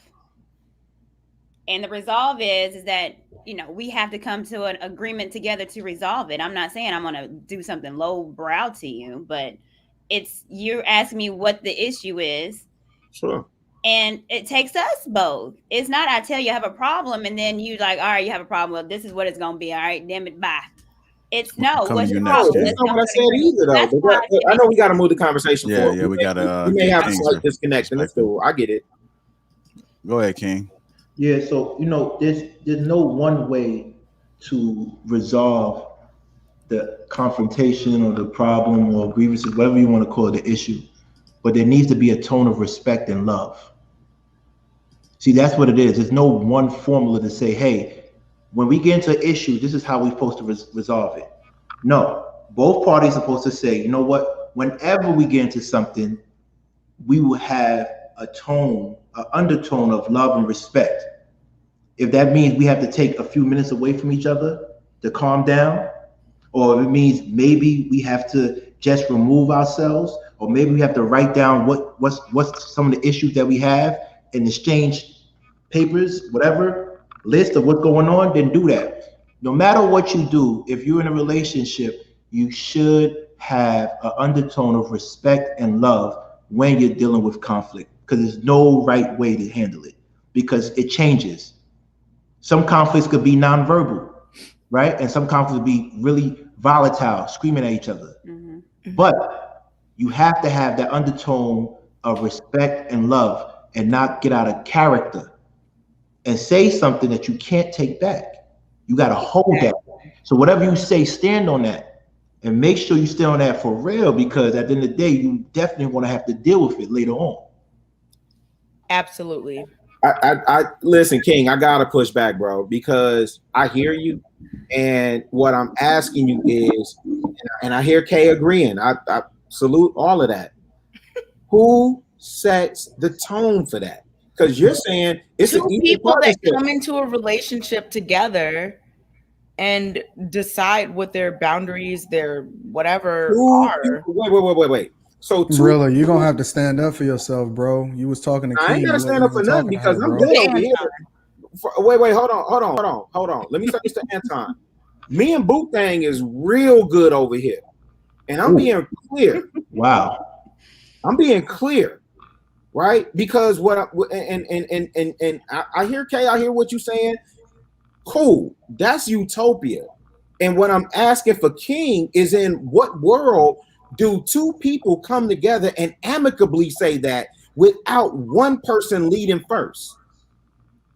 Well, I don't really focus on the who started it, right? Because so the woman could take the lead in that situation for you? Absolutely. Because at the end of the day, I don't get into the semantics of who started it. I get into the fact that whatever is done is for the benefit of the two. I don't need credit for that. She doesn't need credit for that. My wife wouldn't need credit for that. My girlfriend wouldn't need credit for that. Whoever I'm with won't need credit for starting something positive that affects both of us. Okay, I got it. That's when it's not about ego, it's about results. And that's the whole benefit of that. If you ask any therapist, because I go to therapy every Monday at 12 o'clock. I've been to therapy too. So I know that mental health is a big thing, and I know narcissism is big in our community, sociopaths, and a whole bunch of people, things like that. But I want to let people know the most healthy relationship is an egoless relationship. That's what you're striving for. Where you do something for somebody and you don't care if you get praised or not. Exactly. Once again, let's take it back to God.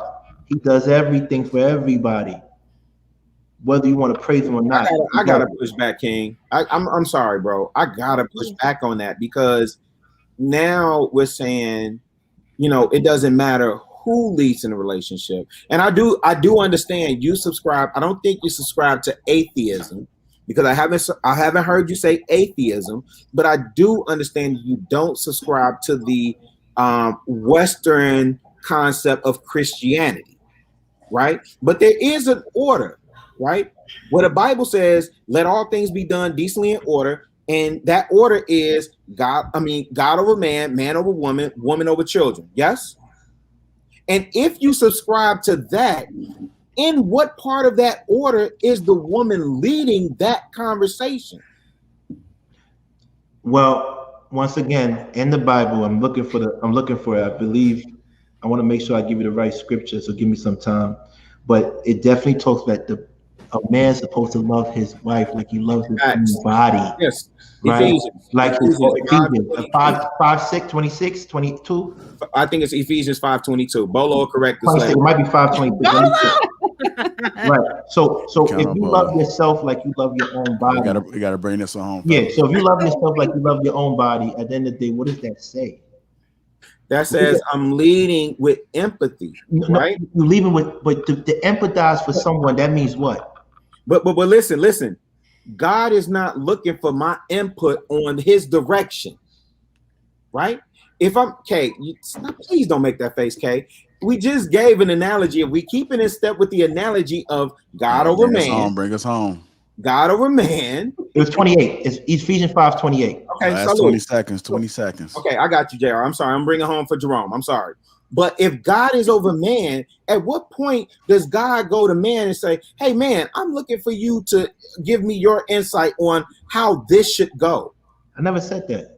I didn't say you did, but what I'm asking you is, like, and Anton talks about this in his Benevolent Dictatorship, and I don't subscribe to that, but it's I can get insight, yeah, right? But ultimately, it falls back on me. And what I preach to these young bloods, and this is what I'm concerned about when we having these type of conversations, that leaders lead. And you know what? And you know what men say, young bloods say, King? Mm-hmm. They not listening to us. Mm-hmm. You know why? Because they expect to have equal partnership.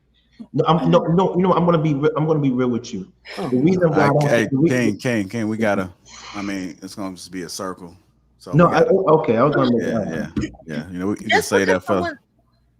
Go ahead, okay. Just because someone is a leader in a relationship does not mean that they are not going to try to resolve a conflict with someone else. Okay. Like, I don't understand, Chicago. I mean, what is the leadership conversation? Trust me, I know you don't. Okay, but why? What does the leadership conversation have to do with that's it? Nothing of what you're inferring is anything that I've said. Okay, but I'm asking you. Yeah, we were talking about men leading, and now you're talking about we got to move on. This is something we can do. We'll talk about it later. Yeah, I'll call you. You guys just tuning in. Welcome to Lapeef Let's Talk. Make sure you guys get them likes up. Also subscribe to the channel. Appreciate all the super chats. Checking temperatures. Y'all good? Mm-hmm. Here we go. Hey King, you got to shoot me your math, man. Definitely. Oh man, it's gonna be a long conversation, man. I just feel like at the end of the day, I like building. No, I like all day, man. No, I like building. No, I like building, but it's gonna be a healthy conversation. And just who do you think is the most long-winded? I don't know. I don't know. Is it Bolo or Chicago? It's Bolo. Anton, who do you think? That's what we going, Chicago. You gotta hit the shot. You gotta hit the shots fired, JR. All right, y'all. Again, just tuning in. Welcome to our people. Let's all get them likes up.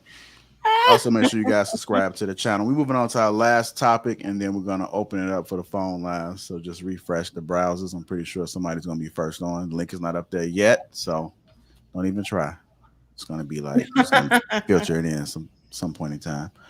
But I was looking at the Lunch and Lauren segment, and shout out to Lauren. And there was a young lady that's on there. She's been a constant support, and I seen she put a comment up there. So shout out to Shantae. I wanted to highlight this comment, and there's a question that was within it. So I'm gonna put it on the screen for you guys right now. It says, I would love to call in and know that part. I personally believe that the woman feelings have to be there in order for a sexual connection to continue. I know many women in big money relationships. Did I skip up? Yeah, I know many women in big money relationships. They are happy when he's not home. Sex is seldom, so side chicks are okay because an intimate relationship is not what they signed up for. A woman without love will eventually leave when she finds it. The whole rich woman and poor boy story is very real. While you won't always be in love, there has to be something of substance there. Strong friendship, chemistry, love being around each other, etc. Or you will be married to a man you love like your brother, and you will be miserable. Men are logical lovers, women are emotional lovers. If she is emotional deprived, it will not last. So the question that I have for the panel that we're going to discuss, and this is our last one before we open it up. A woman without love will eventually leave when she finds it. Let's talk about that. Start with you, King. Well, I mean, it's evident where I stand on the whole situation. Any relationship that you get into has to be holistic. It has to fulfill everybody's needs or wants, or you're going to have issues. And one of the things about women is that, kind of like what Kay said, even if a man is not financially there, if it makes me feel protected, and I know that he's going to be there for me, I'm still going to be submissive to him, right? And this goes to say, we can look at Nicki Minaj and her husband. She makes hundreds of millions of dollars. He's a gang member that makes her feel protected and loved her before she was even famous. That's how they met. Several other people, women in history, have made more than men, but that person made them feel loved and protected. If you do not make your woman feel loved and protected, then she's just going to be with you because it benefits her and her lifestyle. So you have a slave. You have someone in bondage. You're fooling yourself, because love is not something that you can express with receipts or spreadsheets or monetary gains. Love is something, it's an action word that you really have to show to a woman to make her feel that she is needed and wanted. And that's something that men we need to work on. And also a lot of times women might there's some women that literally, I know women that have the best of both worlds. They have a husband that takes care of them. They have a husband that provides for them, but they also have someone else that makes them feel wanted. We heard it so many times before where the pool boy gets the ass, or the mailman, the FedEx man, the UPS man. So while you over there buying your houses and flipping your real estate, someone's getting dogged out bad because you're not making her feel wanted. And that's the honest truth. You have to make your wife feel wanted.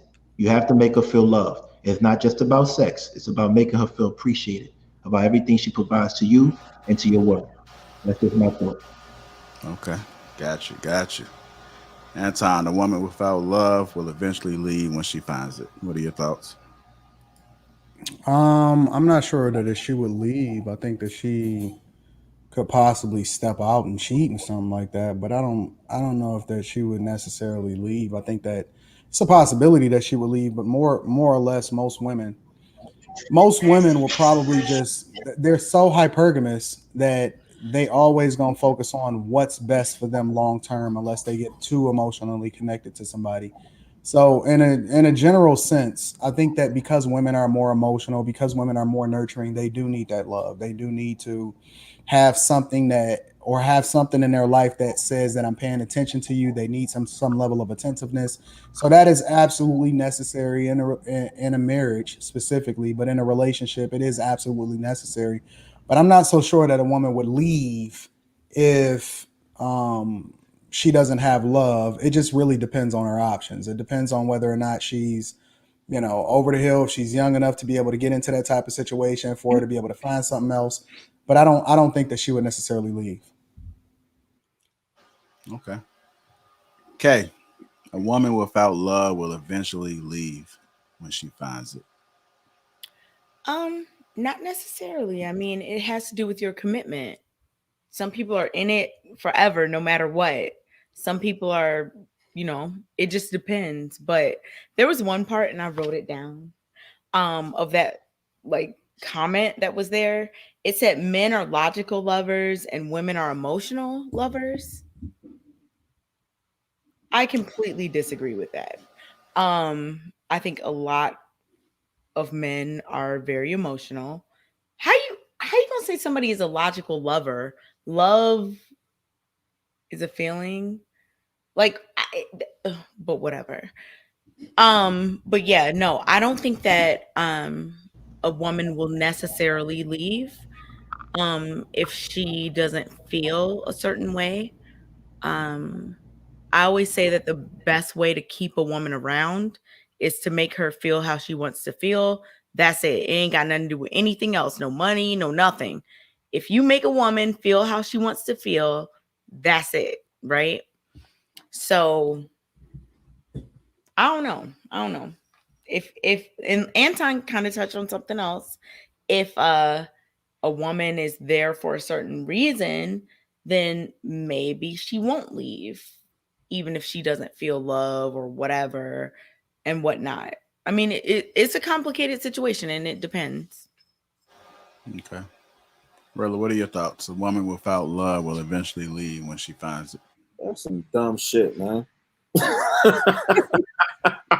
Keep it a bean with y'all niggas, man. That's some dumb shit. A woman without love will eventually. How does she know what she find? Like, the grass is greener always on the other side, right? You don't even know it. You don't even know. Man, what are we talking about? Like, for real. Like, so if we go from love as an emotional, right? If we go from love as eros, right? How many women leave the man that they with, right? They leave the comfort, the security, because men love through what? How do we show love? Through provision and resources, right? Protection, right? Prophet, priest, king. That's how we show love. Women receive love through their emotional, right? And this is why you have, I think Anton alluded to the pool boys and the male, and this is why these pornos are so popular, and this is why it was king. Oh, King, my bad, bro. My bad. I don't want to take away your thunder. I'm sorry. I get confused between you and Twin. My bad, bro. Like, what are we talking about? No. Nope. Okay, so Chicago, how do men receive love? You really want to know? Yeah. Nope. Sex, silence, huh? Sex, silence, sandwich. Okay. So if your woman stops providing you with sandwiches and silence, like you're gonna cheat? No, that's okay. So that's the thing we're just. So that's exactly what we're talking about, but on the opposite end. That's not the response that a person would naturally have to not receiving love. They may go look for it elsewhere, maybe. You can't say Rilla, just take a deep breath, Rilla. Take a deep breath. I'm about to, but I'm just like the natural inclination if a woman starts providing the sandwiches is that the man is going to when by and large, hold on, when by and large, most men stay 10 toes down regardless to preserve family. Most men. Oh, okay. You keep making these faces. You're killing me, bro. I'm one of these men that stayed with my woman for 10 years. 10 years. I stayed 9 years too long because I'm trying to hold together family. Go out here in the real world. Talk to some of these men that have been in relationships. I believe you. No, listen. That have been in marriages where they stayed way too long. I believe you. Okay, so if you believe me, then like relax with the faces. No, my face is because I don't like when people try to make something gender specific to one gender or whatever. There are plenty of women who stayed entirely too long to try to keep. I don't disagree. Let's not act like this is just something men do. I don't disagree. I'm strictly speaking from a man's perspective. So you're I don't know. You're strictly speaking from your perspective, and that's fine. No, I'm speaking from a man's perspective. From your perspective, that's fine. No, I'm speaking from a man's perspective. Yours, that's fine. I happen to be a man. Okay, but that's yours. Been one all my life. P-Ray. That's your perspective, and that's fine. Oh, cool. So a woman without love will eventually leave when she finds it. I don't think a woman know what love is. If like the woman that leaves in that situation is my opinion. Hate me, whatever, kill me in the comments, whatever. That's no different than the Brittany Renner. I mean, what we talking about? Like, honestly, what we talking about? You're leaving one situation because you think the grass is greener on the other side. You get to the other side only to discover that there's weeds and there's dirt and there's over there too. So a snail infestation? Or Madagascar's. There's a Maddie and a Scar over there too. So you're trading in one problem for another one. So it's like, what we talking about? But that's what you say to justify it to yourself. Some women will find someone better. Give me an example. Of what?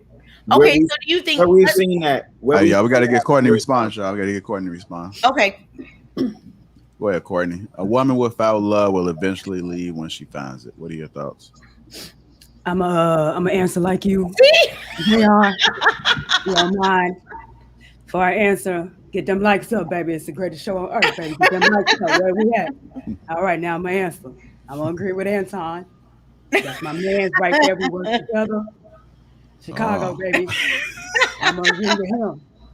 Courtney's boy need love. Yeah. Like LL Cool J. What? When I'm alone in my room, sometimes Jesus I stare at Christ. the wall, and in the back of my mind, I hear my conscience call. Tell me that little girl who's as sweet as a dove. Okay. There you go. No. Freestyle Fridays. I'm gonna go with Anton on this one. Women are emotional, so we need an emotional connection. That lacking connection emotionally, I mean, like anyone that's lacking something, they will seek out. Whether they leave or not, I don't know, but they would definitely seek out something they're missing if it's deficient in the relationship. They'll cheat, but do you think they'll leave court? I mean, they stepped out. That's the same thing, right? That's just if a woman cheats, she stepped out. Like that's the problem with us men. We think that women can't have their cake and eat it too. You can't think that you're smarter than a woman. It was a funny joke on Instagram I learned this week. They said, "You ever see two dogs fucking?" Yeah. You ever see two cats fucking? No. Watch your girl. Watch your girl. So at the end of the day, it comes back to the whole thing is that you really gotta stop underestimating women, because when they're not happy, they could still put up that front like they're happy with you and be cheating on you and take the benefits. You see, men, when we're not happy, you see it, you feel it. My man is not happy. He don't want to be here. Either you're gonna care or you're not gonna care. But not all women, because we're not a monolith. Not all women. I don't speak in absolutes. But they have a better chance of hiding their feelings or suppressing their feelings to make things smoother. But King, let me ask you this, because I think I would love your response. I love you too. I love you too. So, okay, what you just said is that a woman will more likely like suppress her feelings, and a man might not notice, right? Right. Whereas a man would not suppress his, and a woman would notice and be like, "Ooh, he's not happy," and maybe become suspicious, whatever. Right.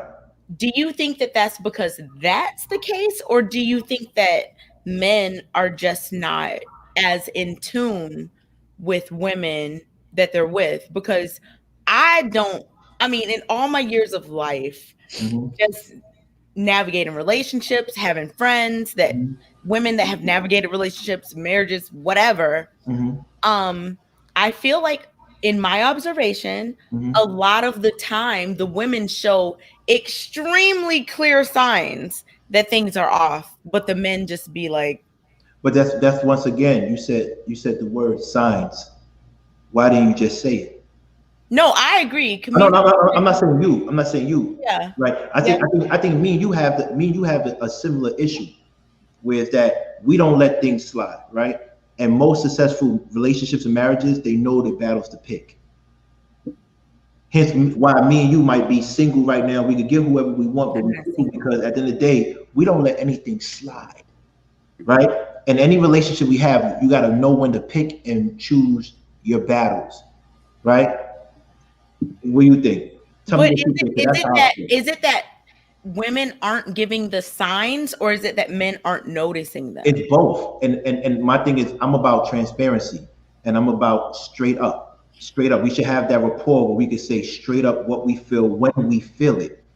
Don't give me the signs, because when you're giving me signs, that means you when it happened. Like, I like to deal with women when I do something to them that they don't like, tell me right then and there. Unfortunately, I get women that will hold it in and say, you know what, I'm going to bring it up next week. I don't deal well with that. Yeah, I think a lot of people do that, where they bottle up things and then have this resentment. Right. Wait for some moment to like bring it out and be like, right. Oh. And truly, when you forgive someone, you should put whatever transgressions you have into the sea of forgiveness.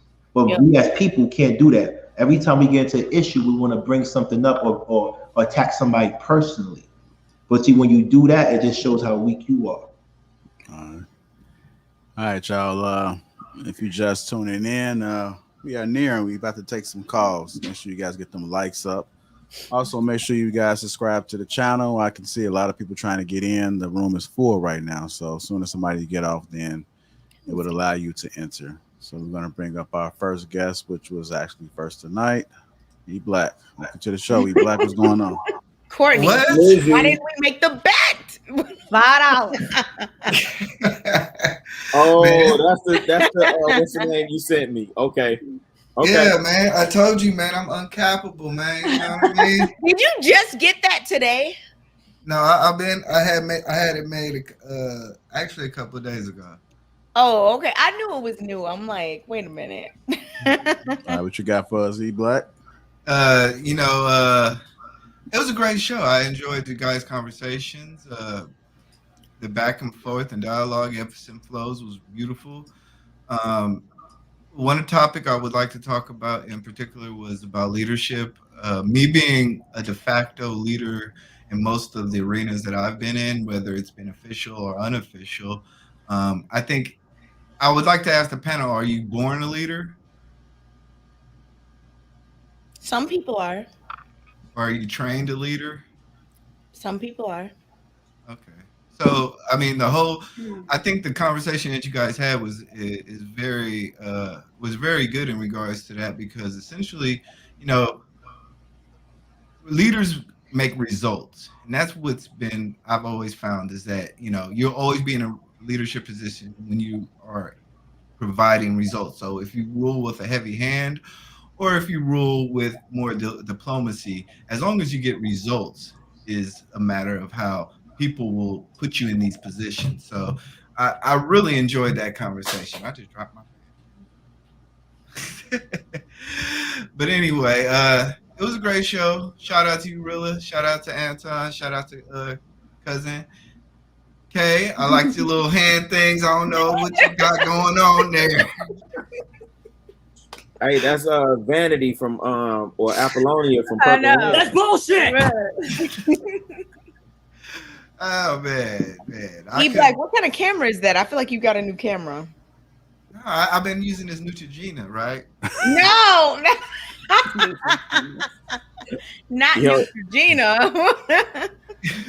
Nah, I've been pressing some buttons on this thing. I don't know. Yeah, that's a real studio live, whatever. That's a camera. It's different. Yeah. No, Lizzie, are leaders born or made? I would say leaders are. God, damn, that's a tough question.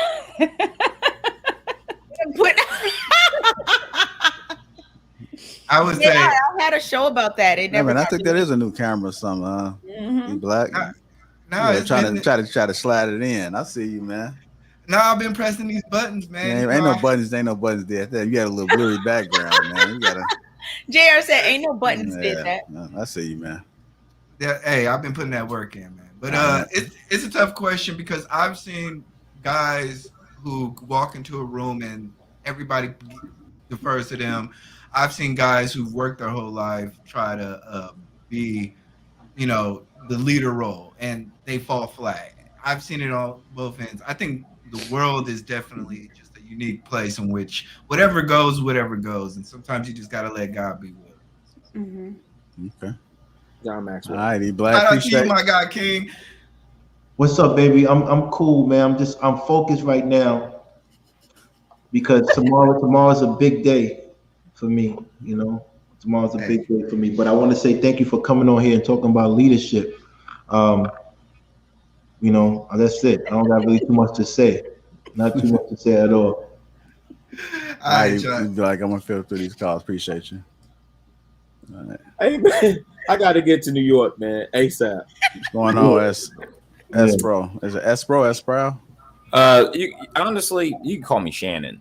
Okay. That makes it a whole lot easier. Mm-hmm. Hello. Right. How you doing? You go get this radio voice. Go ahead. You got a nice voice.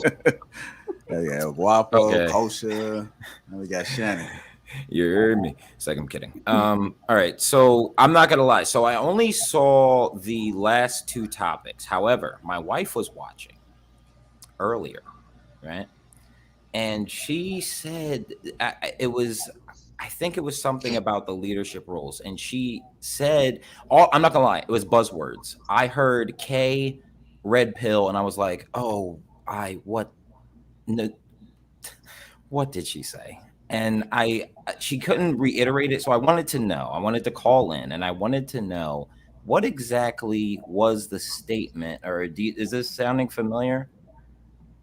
Yeah, a little bit. What was it that you just out of curiosity? I want to know like what you had to say and think. Yes. Okay, so basically I think what you may be referring to is when I kind of compared feminism and the red pill manosphere situation to very Eurocentric things that are not meant for Black people to follow. We got to come up with our own things that work for us.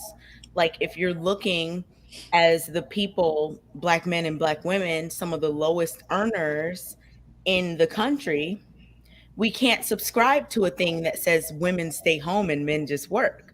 We really need both of us to be doing things and building for the future so that maybe 100 years from now, there can be a different dynamic. So I was speaking on the red pill manosphere feminism as all sides of the same, I know there's three things, but like two sides of the same coin. Because they're definitely catering to Eurocentric standards.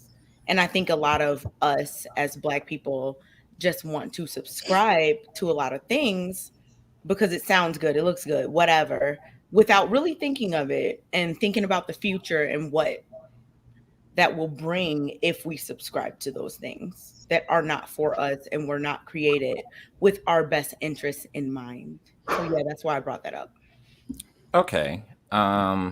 You made some good point. There were certain things that you said just now, like saying like, oh, like the manosphere, red pill stuff, which I would say red pill and manosphere are two different things. Well, but they were both created by white men. So what? Oh, okay. Like, I mean, electricity was created by a white man. You know, are you really creating electricity? I mean, are you really what I'm saying is electricity? Let me. And are you saying white people created electricity? Wait, that's not the main point. I let you, you know, I asked the question, you explained to me. So now you said electricity. Hold on, Kay. I think you're trying to talk. No, Kay, because we can't say electricity was created by white people. Okay, but I still think we got to guess. Come on. But electricity is a naturally occurring thing, and we can't attribute that to white people. But okay, go ahead. Okay, the light bulb. Like either way, like the example that I use, like you see what I'm saying? Like, and get this, that's not the main point that I'm like making. What I'm saying is like like that doesn't like what red pill is supposed to be. And I'm not gonna lie, I got like red pilled from the red pill like just a few weeks ago.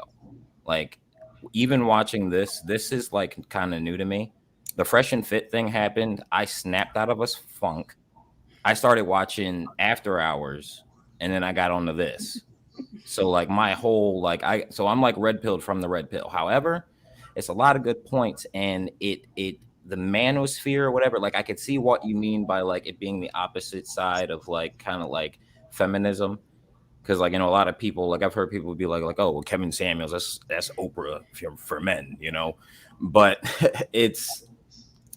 the reason why it's so polarizing, the reason why it's such a big deal is because nothing like it has existed before.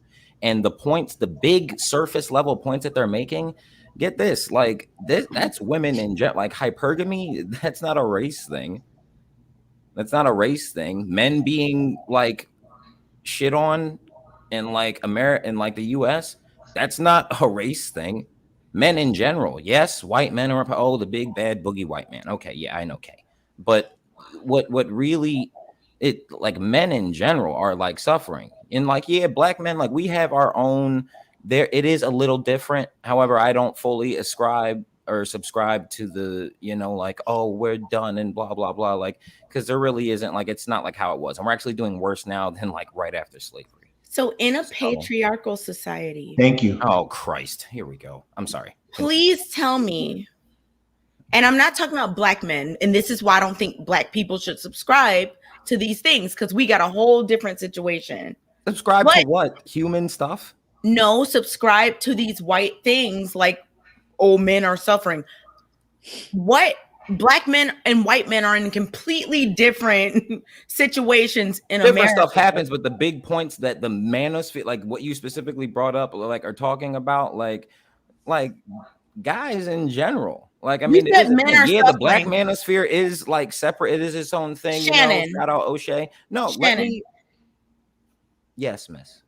You said men are suffering in a patriarchal. Maybe I was a little dramatic. But get this, we don't live in a patriarchy anymore. You don't mean that. But we're not in a patriarchy anymore. There maybe was a point in time Black people when aren't, you could have used that as we're not. No, we're not in a patriarchy anymore. That's crazy. What? In a gynocentric society, and I'm not literally in a patriarchy. You know what patriarchy means? That's the truth. Our society in Western society. Do you know what patriarchy means? Who are the most senators, the most House of Representatives? Just because they're the most doesn't mean that's that what there's some kind of inequality is. No, it doesn't. Maybe they're the most qualified. Maybe wait, hold on. Yes, King. Let King. What did? Yes, please. Yeah, I apologize. I'm a man, and I'm telling you, we live in a patriarchy. Yes. And I say that because what happens is you're saying that those men who are in political offices are more qualified. Just because whether you're right or wrong about that, because I'm not saying it's right or wrong, they're still men, right? And this is why we have issues. This is why we have issues like we have in Texas, where you have men making laws about women's bodies. This is what I'm talking about. Do you want to have that? Do you want to, like, just out of curiosity, would you like to know what I think about that? Since you brought it up, like that thing, I'm not arguing against that. However, why don't men have a say? If reproductive choice is like, no, since it went there, Men a little do bit. have a say. Since no, no, they don't. You know what? Who did you made guys the see, laws? real quick? No. Wait, hold on. Let him finish because before us. Did you see Kevin's show last night? No. Okay. Yeah, I checked it out. He said this. There was a quote in there. It was all right.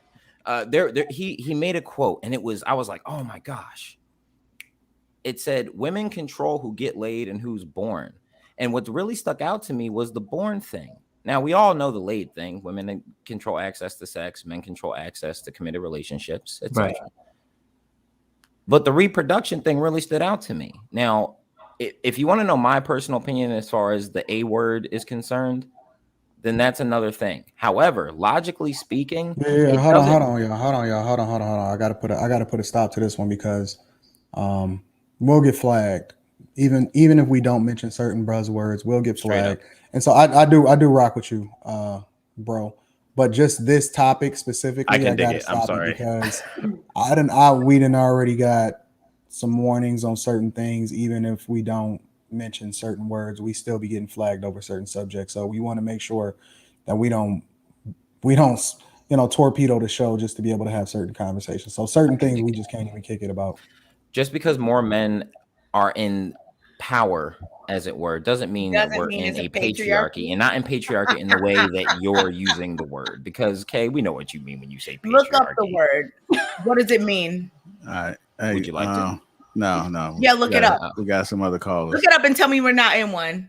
Hold up, Shannon. What's that picture behind you? Which one? Is it a naked alien? Oh yeah. That's a paint. I paint. That's nice. Yes. I like it. I was looking at Thank you. All right, Shannon. We appreciate you calling. I appreciate it, guys. You enjoy the night. You too. Right. Bye. Yeah, you know what? I'm not gonna lie to you, Kay. You gotta stop responding to people that sound foolish, because at the end of the day, it's like he's not worth your time to explain patriarchy. You know what? You are right. Yeah, because that's absurd. You're right. I don't know how to stop. Okay. We're in an alien matriarchy, Kay. I don't know how to stop, but you are right. We don't after every show, my mom says the same thing. I guess. You're right. What's going on, Bolo? Welcome to the show. How you doing? What's going on, everybody? Can y'all hear me? Can y'all hear me? Brother, yeah. How's everybody? Kay, Courtney, Willa, Anton, King, what's the deal, yo? Word is Bond done. No, I'm just kidding. What's going on, Bolo? What's going on? Bolo, what up? We cooking, B. Yeah, we cooking, son. There's certain things I think that, gets convoluted in the conversation that we have, right? When it comes to the roles that men play. Now, again, in the creation of the Most High, men and women are equal in the creation. When it comes to the purpose of men and women, we're not equal at all. We're not, right? So the Lord made eagles and he made mice. He loves them both. But when it comes to purpose, the eagle eats the mouse. It's not nothing that the eagle did or anything that the mouse did. The Lord just created them that way. So it's nothing that men did to be put in the position of authority. It's just the way the Lord made it. So when we pound our chests and say, "This, I am man, hear me roar," that's wrong. We're not supposed to do that, right? There's a scripture, when we talk about Ephesians 5:25, when it says that wives submit to your husbands. But then he comes back and says, husbands, love your wives like you love yourselves, and also the way Christ loved the church. He wasn't boastful. Okay, he wasn't arrogant. All right, he loved the church. He sacrificed to the church. He led the church like you loved yourselves. So if you love yourself, you don't want no one to be arrogant. You don't want no one to be antagonistic over you, right?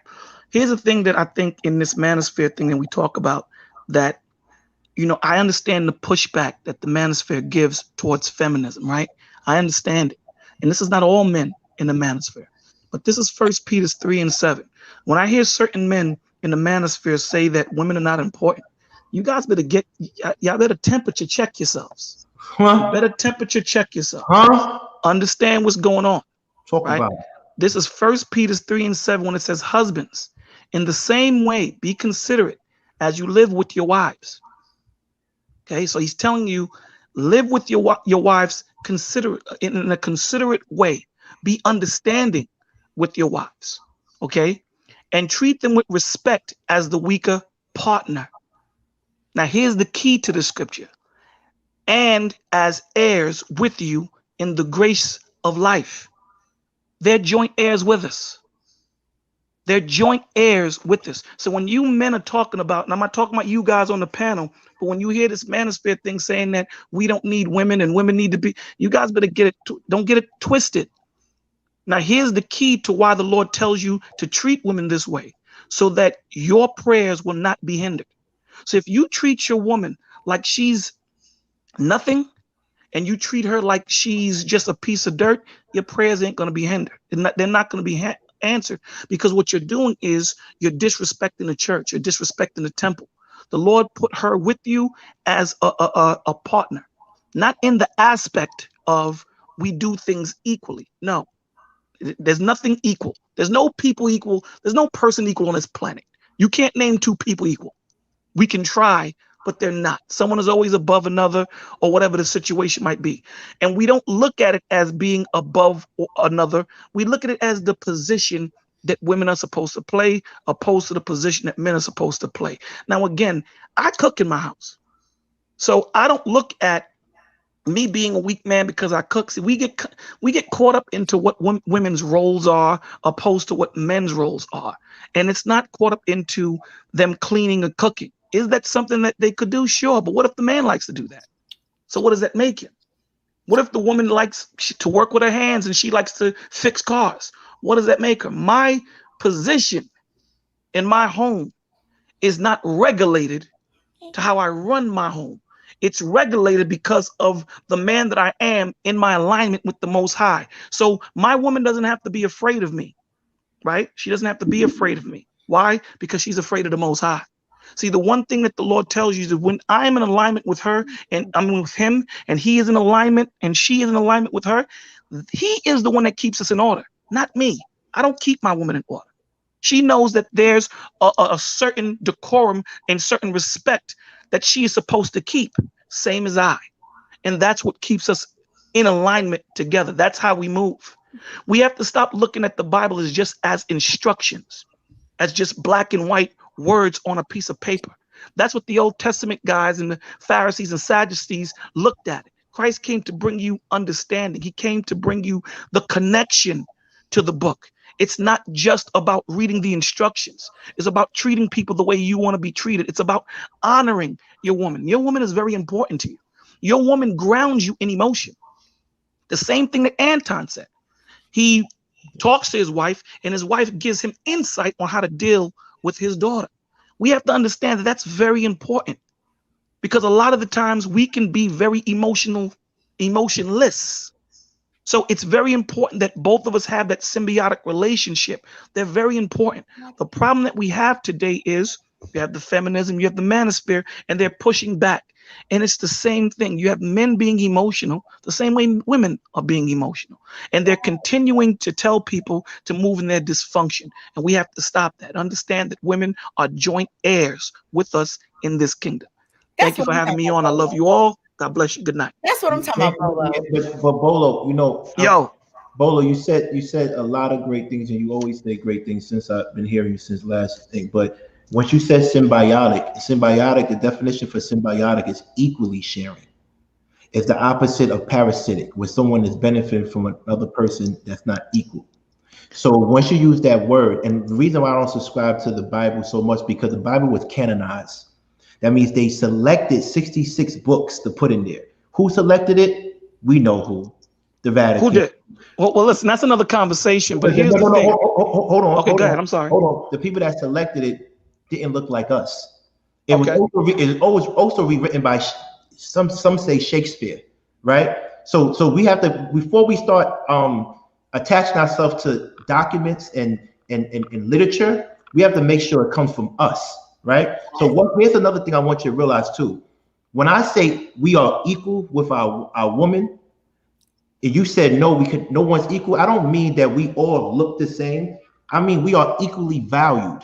The engine, I understand, and I agree with you. The engine is just as important as the steering wheel. The wheel is just as the tires are just as important as the muffler. They're not the same thing, but without working together, the car is not going to move. Exactly. So when I say equal, I want to make that clear to everybody. Equal doesn't mean that we're the same, but we have equal value. And under the eyes of God, a woman is as equally as important as I'm equally important. So when we have this true symbiotic relationship, and then you have these hierarchies that we don't know who created these hierarchies. Who did you hear God tell somebody, said the man is over the woman and the woman is over the child? Did you hear that? Because I didn't hear that. You read it from a book that was written by somebody that didn't look like you. Let me ask you a question. Well, let me say the statement, then I'll ask you a question. I get, the pushback that I'm going to give you is people say that the Bible is a white man's book, but they seem not to read it because it speaks only about black people. You know what I'm saying? It speaks about the color of Christ being burnt as bronze. It speaks about King Solomon saying that he's black but comely. So a lot of people speak about this book being white, but they really don't read it themselves to understand that it's not a white book. It's about a book of men of color. But let me give you a little pushback on that, right? The pushback that I'm giving you is we didn't disagree. I told you that women and men are equal in creation, but not in purpose. Right. That's exactly what you're saying. Right. So when we say symbiotic, you have to understand that the love that we share towards one another is equal. The Lord loves us the same way he loves women. There is no difference, but we have different purposes. Yes. Right. Again, I refer back to the eagle and the mouse. The Lord loves them both, but it was nothing that the eagle did to be put at the top of the food chain. There's nothing that he did, but at the same time, he eats the mouse. That's his job. So we have a purpose. We have to understand that there's a purpose in the home. Now, we need to know that the one thing that Christ came to push was not only am I your king, I'm your brother first. I'm your father first. I'm your servant first. So when you're talking about being in the home, right? It doesn't mean that the scriptures tell you that a lion shouldn't roar in his house. So when I am having a conversation with my wife, we're here to figure it out, right? That's why the Lord tells you to live with your wife in an understanding way, to always have conversations, explain things between the two of you so both of you are moving in the same direction. Right. But however, there might be a time when as a man, you have to shut it down. As a man, you have to say, okay, this is not what we're doing no more. This is how we're going. Now, that shouldn't be a constant to the point where your woman can't talk to you or she can't converse or really sit down and build with you. If that's what it is, then you have a problem. But this is the point that I really want to focus in, and then I'll get up because I know there's other people that want to come on.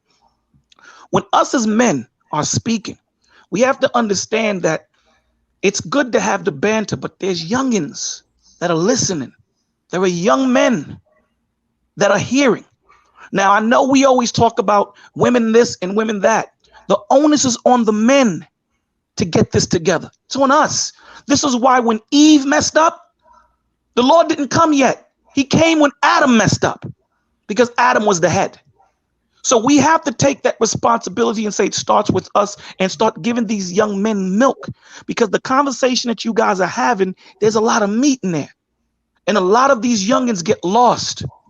So we have to break it down for them so that they can understand that crying, speaking, talking, going to therapy, there's nothing wrong with that. If you have a broken leg, you go to a doctor. So if you are suffering with trauma, you go get help. There's nothing wrong. You're not a sucker. You ain't a punk. We got to get rid of that stigma. But again, I don't disagree with you when it comes to the love that God has for us. But again, what I'm going to tell you is that book that you keep saying that it was 66 books. First of all, you can't read Hebrew or Greek. But if you're going to get caught up on literature, can you prove to me that your mother's your mother without that birth certificate? Absolutely. Prove it to me. How do you do that? You could take a gene. You could take you could take blood tests. You could blood take tests. genes. Women don't give blood tests. They only do DNA. Okay, only men DNA. can do blood tests. You could do DNA. DNA is only going to prove that she's related to you. It's not going to prove that she's your mother. You could do videotaping the birth. There is no test, King. There is no test that proves your mother is your mother. It proves that you're related. The only test that you can prove is your father through blood test. Okay. But you believe that paper says that that's your mother. No, that can be your aunt. I don't believe that. I don't believe that paper. I get what you're trying to go. But do you understand what I'm saying? What I'm saying is you still have a sign of faith. Yeah. Because again, there is no test on this earth that can prove that your mother is your mother. There is no test. Yeah, but what is that? So what are you saying? The point that I'm trying to make to you is when you talk about the Bible and you talk about the book and the words and all this thing, the pushback that I'm going to give you is everything on this earth is written. There's nothing on this earth that we have that wasn't written. Everything that you are and who you are, everything that you've learned was written. Where did it come from? Where did what come from? The scriptures? It came from inspired men by God. Before it was written, where did it come from? Oh, it was inspirational. It was conversation. Hold on. Let me finish. Okay. It was inspiration. It was written on I forget the name of it, but it was written on cloths and things of that nature. No. See, now what are you saying? You're being technical. Anytime something's written on paper, whether it's papyrus or real paper, it's already written inscribed on the tablets of your heart and your thoughts. But it comes from within, right? So if it comes from how is that taught? No, I said thoughts. No, I'm saying how is it taught? Sometimes it's not taught. Sometimes you're born with it. Sometimes there's somebody. Listen, what we have to understand is this. You know that there's people that rape that think that what they do is right? Do you know that there's men in NAMBLA that think that loving little boys is right? That's written in their heart, you know. No. That's not written in their heart. How do you know that? Because these dudes will tell you. Listen. I'm not trying to be an a-hole. What I'm saying to you is we have to have, this is the point. When we sit there and we say that we're spiritual, we need to have something in writing, bro. Because at the end of the day, when you have these men that say, I love little boys. No. Bola, I have to disagree with you. Respectfully with you, because you need to have something in writing. You just went off and talking about faith. The faith has nothing to do with writing. Faith, but that's documentation. But here's the thing. Here's the thing, though, King, that we're missing. It's taught to you. And this someone had to teach you what you feel right now. Your faith right now, someone had to teach it to you, correct? Hold on. One at a time, y'all. The faith that you have right now, did someone teach it to you? No, Bolo. This is what I'm trying to tell you. Go ahead. This is what I'm trying to tell you. This is why I don't respect people that adapt this Western Christianity. I don't adapt Western Christianity. I'm not a Christian. But Bolo, I never said you did. You made that clear last time we spoke. So then let's talk with me and you. Let's talk with you and I. I'm trying to talk to you. You never identify your religion last time. You made that clear last time. I can tell you what I am. No, I don't need to know. Okay, go ahead. Because that's not my issue. My issue with you is that at the end of the day, you can't just throw something out there from a literature or a documentation when it's not something I subscribe to. And I'm telling you why I don't subscribe to it. I could have been raised Christians, I could have been raised Muslim, but I don't subscribe to it because at the end of the day, the way it got to me, the way I was taught it was taught to people that were oppressed. I don't want to accept that. And that's what it is. And at the end of the day, because what happens is we as people tend to accept what we want to accept. You have men saying, I can't respect what you say because you haven't been married. But Jesus wasn't married either, but you listen to him and refer to him every time. Jesus was married. What are you talking about? No, not the Bible doesn't say that though. Why do you say that? Tell me where it says that at. When you read 1 Corinthians chapter 11, Christ was I'll explain it to you. See, now you have to understand what he's talking about when he speaks about marriage. When he talks about the understanding, when he says that the glory of Christ is man, but the glory of woman, the glory of the man is woman.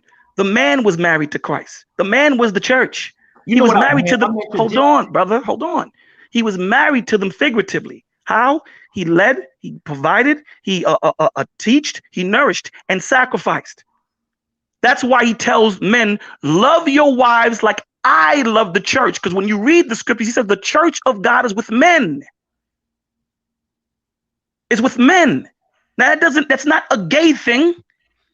It's speaking figuratively. I know. He gave us that example. I'm not saying you were. I'm not saying you were. What I'm saying is Bolo. What I'm saying to you, people like Anton will say, listen, don't listen to this man because he's not married. And I could, based on what you just said, I could say to him, I'm married to my community. This is what I would say. This is what I would say to you. This is what I would say, brother. There's a lot of stuff that, listen, what I would say to you is this, man. I'm never gonna account someone out from having knowledge and being able to spit wisdom and understanding. Whether you're married, whether you're tall, whether you're short, whether you're a woman, whether you're a man, or whether you're a child, because we can learn from anybody. This is what I'm trying to say, but that's what I'm saying to you. This is the whole point. I use that as an example because with that literature that you refer to, where something is written down that we have to learn, take it, build that connection with, like Christ came down to build connection with, people interpret it and misuse it the way they wanted to for their own benefit. I agree with you. Because I just use it as an example to disregard everything that man Anton said about him being married, and I don't have leadership when I can say I'm married to my community. But hold on. Right, now you have to, but now you have to look at the context and when you're saying marriage, because we could talk about virgins, right? Virgin can be a woman at a marriageable age. It can mean an island, or it can be a woman that had sex but still at marriageable age. So now we have to look at the context of what you're talking about when you say marriage. But who's going to go through that? Who's going to go through all that? Men that want to understand truth, men that want to build, men that want to grow. They're going to go through those changes. Men that want to be a pillar in their community, men that want a wife that will love them for who they are, not for what they can provide, are going to go through those changes. That's what we're trying to give to these youngins. I'm not going to lie to you. Youngins don't listen to this YouTube page. It's older adults. Nah, that's wrong. No. The majority of people that listen to this is older adults. Why do you say that? Not the 18-year-olds and them. It's not. Well, this is what I'd say to you on that. And then I know other cats will get. This is what I would say to that on that, man, is this. The Lord tells you become weak to the weak and become strong to the strong. What your job is as a teacher, your job is to be able to break down what you're trying to give to them in any way, shape, or form so that they can receive what you're trying to give to them. So your ableness to be able to receive, or these children to receive you, it's a breakdown to how good of a teacher you are. Because I know when I kick it to the youngins, they see, because I'm able to connect with them the same way. But I would love to talk to you offline where we can go deeper in this. But yo, Lapeef, thank you so much. Everyone have a blessed night. Thank you, Bolo. Appreciate you, Bolo. You're welcome, brother. Bye, Bolo. No, I like him.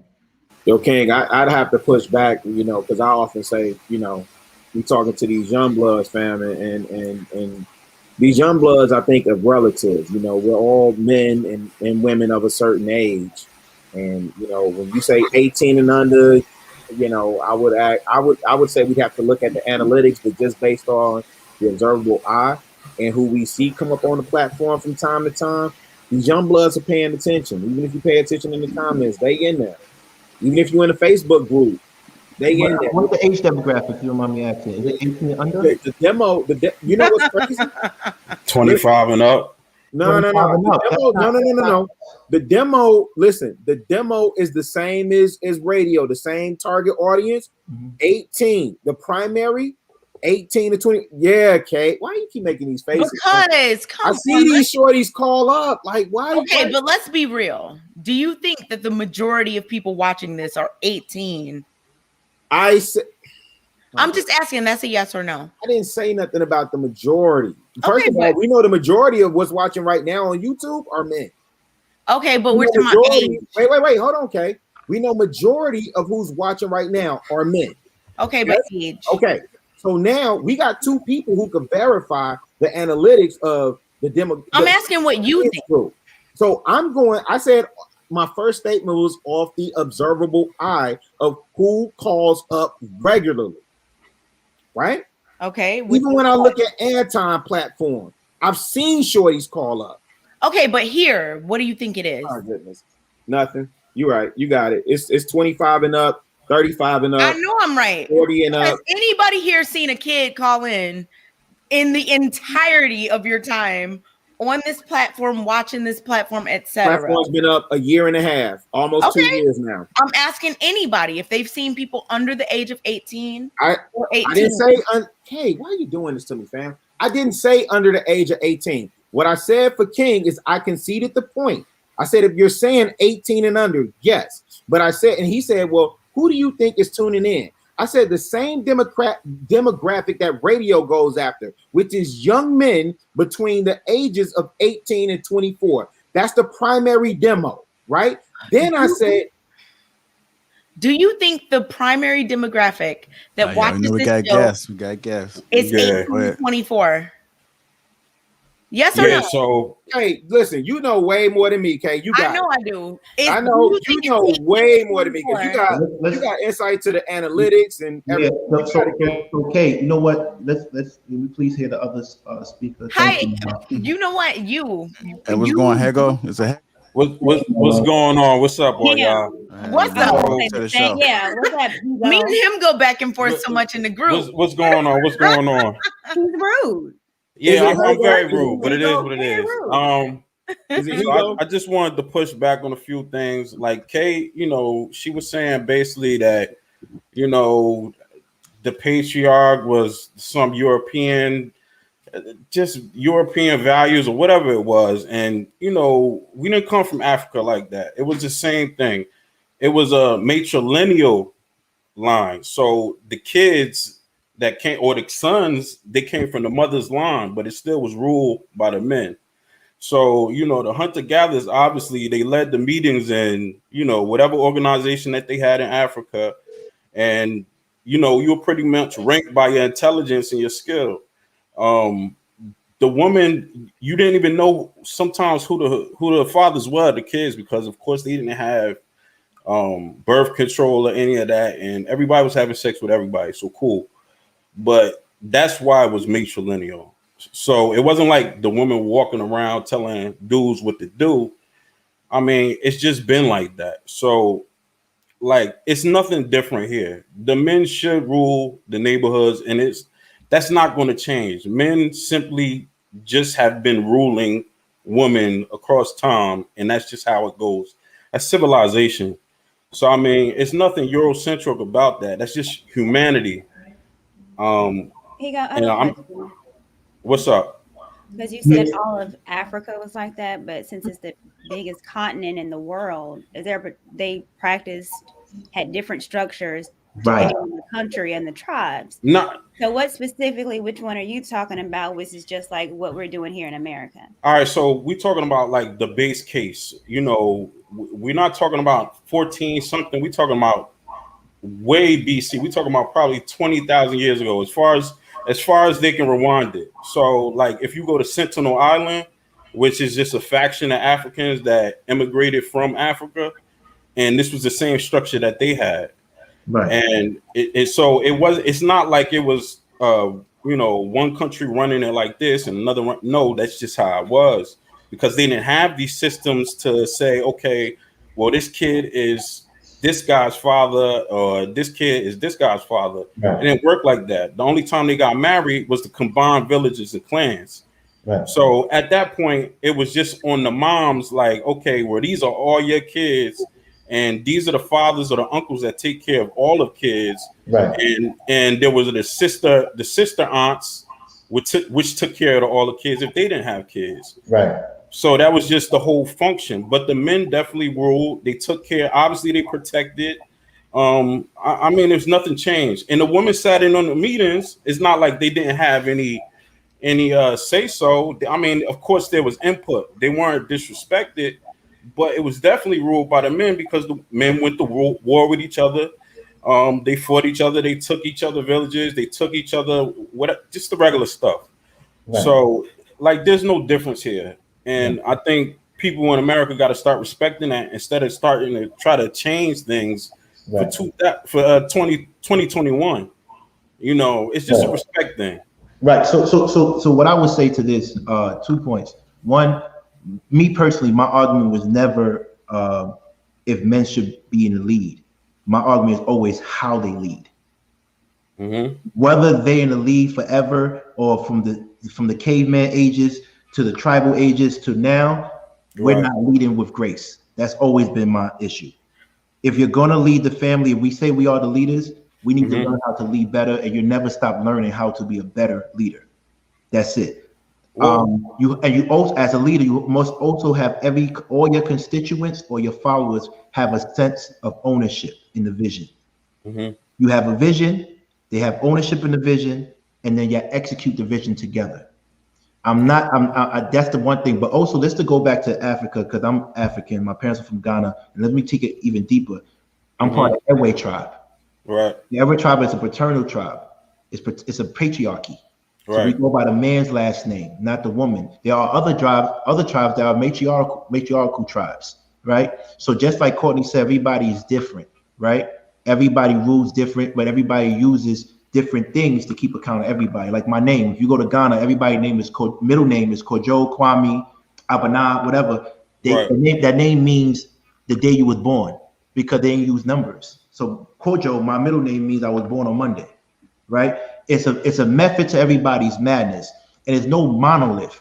Because if we want to go back to olden days, then you're gonna say if based on what you said, that means we should practice polygamy. Right, but that's not what I'm talking about. I'm talking about when she says is matrilineal, she's essentially saying it like, if you know, correct me if I'm wrong. Right. She's essentially saying like the woman had input on leading, and that was never the case. So just like you said, I get what you're saying. Now it makes sense. You're saying the word matriarchy doesn't mean that the woman had power. It just has something to do with tracing the lineage. Exactly. That's exactly what it was. Then you say that you're right, but I also want to stand on her side and said that there were women that led, and like I gave that. Of course. Yeah. So you're right. He's technically right about that word. Yeah. But I'm saying, just like my father and my mother, as you got older, you realized the lady was running the show too. She just didn't look like it. You get what I'm saying? Like lady lead from behind. A lot of women lead from behind. You'd be surprised who runs the show when you really watch what's going on. Well, when we talk about leading from the front, as far as women, that's a rare occasion. And I'm not saying that nobody's capable, because this is a crazy place. Anything can happen. But what I'm saying for the most part is that it's always been men, and we just can't switch that up right now and then think that's going to work. We just have to have respect for our men, and that's pretty much what it's got to be. I mean, he has a point. That's why people say Trump won last time, because when the white man voted for Trump, the wives followed suit, because more white women voted for Trump. Let me get y'all more mad. I voted for Trump. Yeah. But that's another talk. We talk about that later. All right, talk that shit. Talk that shit. I mean, part my language. I voted for Trump, and I voted for him, and now you know why I voted for him. Look what Biden did. Right. All right, let's go. That's all right. So and one other thing. So like, you know, we got to be careful about like coming on these platforms and then like catering to the younger crowd. Like, if anything, they should just see us like pretty much. I think all of us, we're in the same age range. You know what I'm saying? I'm 38. Like, we the leaders of the next generation. We shouldn't be concerned about talking to little kids when we talking. You know what I'm saying? We should be concerned. As the next generation. What's that? As a leader, you right, should. But we're talking amongst ourselves. Like, I know, but I'm telling you, just as a fact checking situation, you should fact check the things you say on a public platform. I'll just leave it there. But what does that pertain to? No. Please continue with your statement, because I do want to hear the rest of your statement. All right. So what I'm trying to say is that, like, we all are part of this age group, right? We pretty much, we are the lead. We are the example, right? So we can't pretend like we're in a kindergarten class and we got a bunch of kids. So we got to kind of tamper down what we're saying. Even if there is kids listening to us, let's say they are 18 younger. Let's say they are younger than 25, right? I don't think they're younger than 25, but let's say they are. They should be seeing the format that we have in order to go forward. They shouldn't really be coddled like, hold up, now the kids are here. If anything, it's like, yo, this is what we're doing and this is the format for it. So I say that to say we weren't too much about who's on the platform or saying what. And a lot of the things that we're saying need to be more pragmatic. Like, you know, and I understand a lot of y'all religious, but at the same time, we got to talk about pragmatic things. Like, for instance, if the United States goes to war, they're not worried about the scripture. It's like, did A happen? Okay, so we're going to let B happen. And then we're going to go to C. So, like, in terms of the red pill and how we deal with females and things like that, okay, if the females are not listening, then we just have to simply do away with paying attention to them. No matter what the Bible said. Go ahead. When you go into a barbershop, right, you have your conversation. Do you temper, guide, or direct the way the conversation is going, or do you just flow how the conversation is?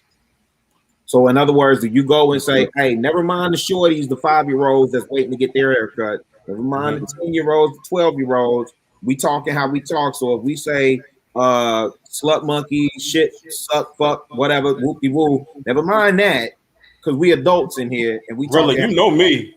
Really, you know me. I'm asking you, so say it. Yeah. Really, you know me. It's like, yo, if it's an adult's place, that's it. Now, if I'm in a kindergarten school, that's another thing. But we're in an adult's place. A barbershop, no, that's an adult's place to me. Right. And so what I'm saying is the way I understand it, JR can come in and correct me if I'm wrong, the way he created the platform, it's a combination of barbershop, nail salon, hair salon, whatever, right? Because you got male perspective, female perspective. And what I continue to find interesting, there's no jab at you, but what I continue to find interesting is that everybody has input on how the man has created this platform. And I constantly ask him in after hours, like, yo, how did you come up with this? What do you think? This, that, and the third, whoop-de-woo. What's the purpose? And he said it like 1,000,000 times over. And then we still come up here and tell him how he should run the platform and how guests should be responding when we should just be having a conversation. Right, but if we should be just having a conversation, right, at the end of the day, we just can't coddle our voice in a public platform just for everybody else. Our concerns have to come primary because we are the highest concern. If we fail, everybody else fails. So it's just like we have to set a larger example, not a coddled example.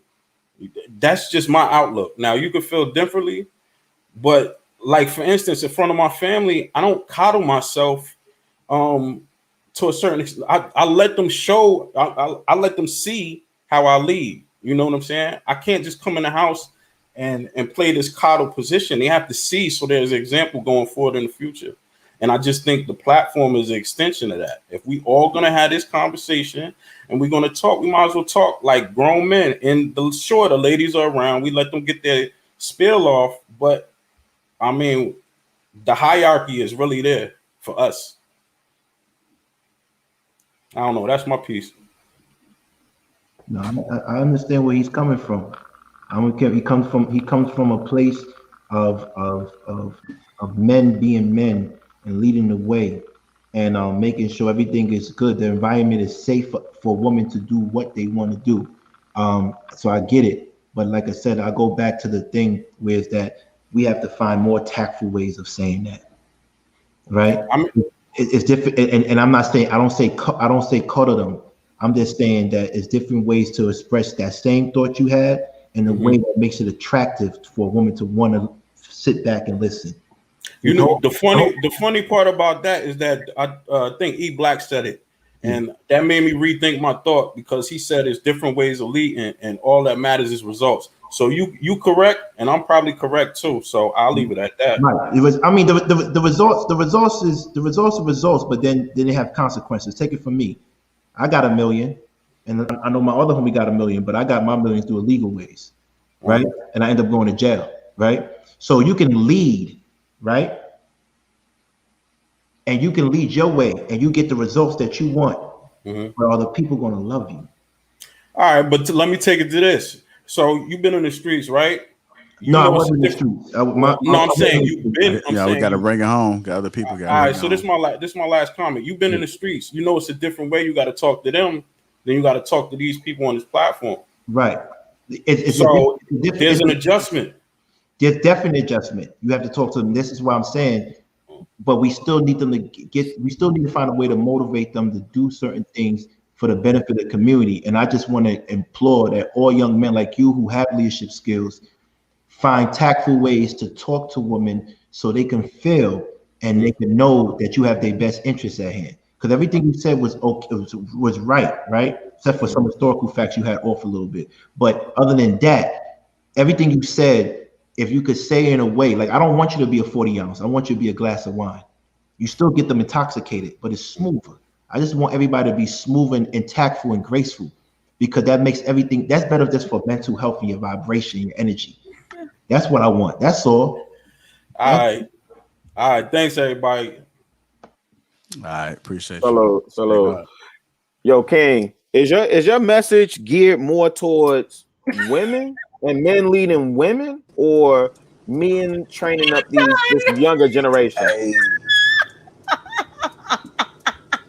You on mute, King. Anton, I cannot, with your face, your hand over your whole face, the whole thing.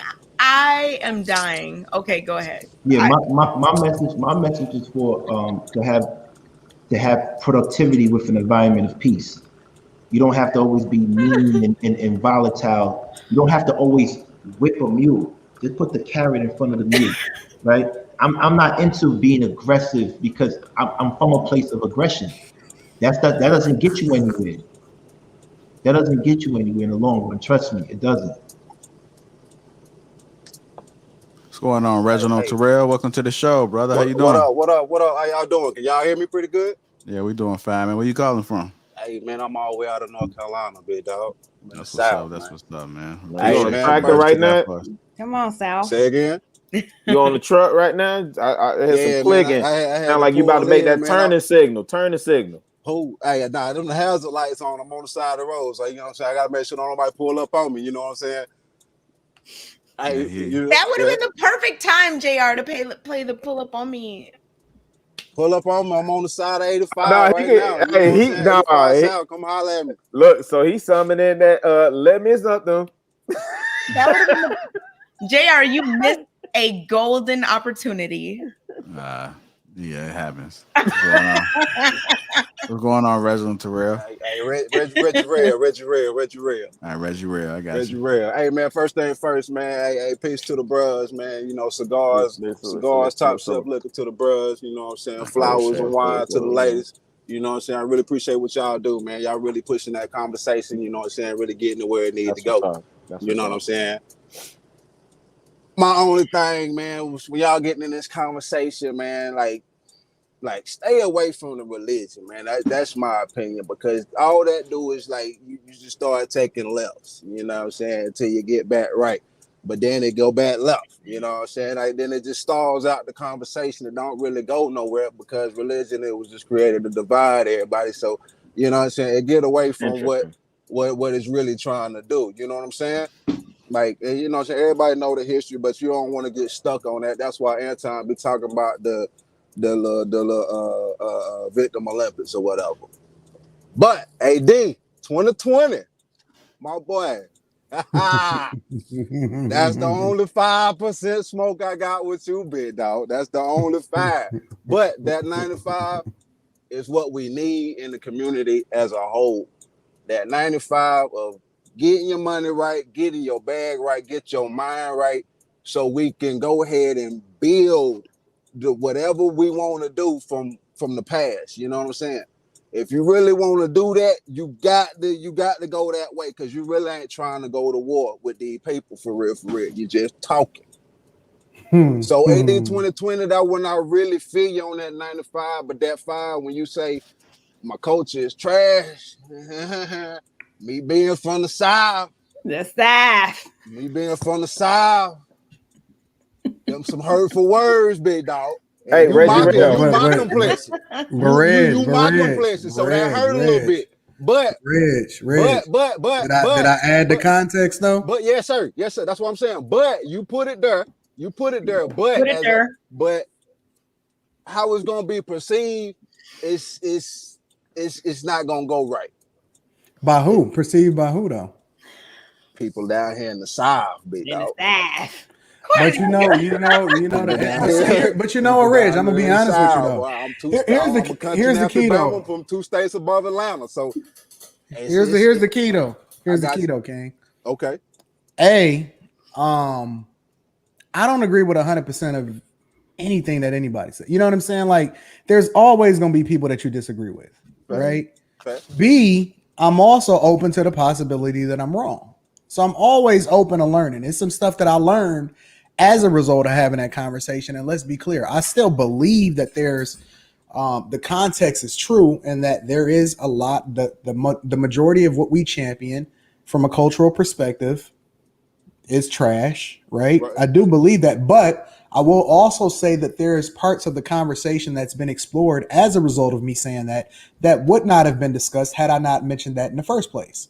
You know what I'm saying? So there's always growth, but the problem with a lot of us is that it's too many people being silenced, and it's a lot of people that think just like me, but they won't say it because they too scared for other people that disagree with them to disagree with them on the platform. But me having that conversation and saying what I really think and standing on that and be willing to have the conversation has, in my opinion, moved the needle forward because it's forced us to have uncomfortable conversations that we would not have normally had. So I think that it's exactly doing what it's supposed to do as far as us being willing to have those conversations and get to those uncomfortable spots, because it's a lot of us that think so differently, but we can't silence anybody in order for us to be able to get the growth. Right.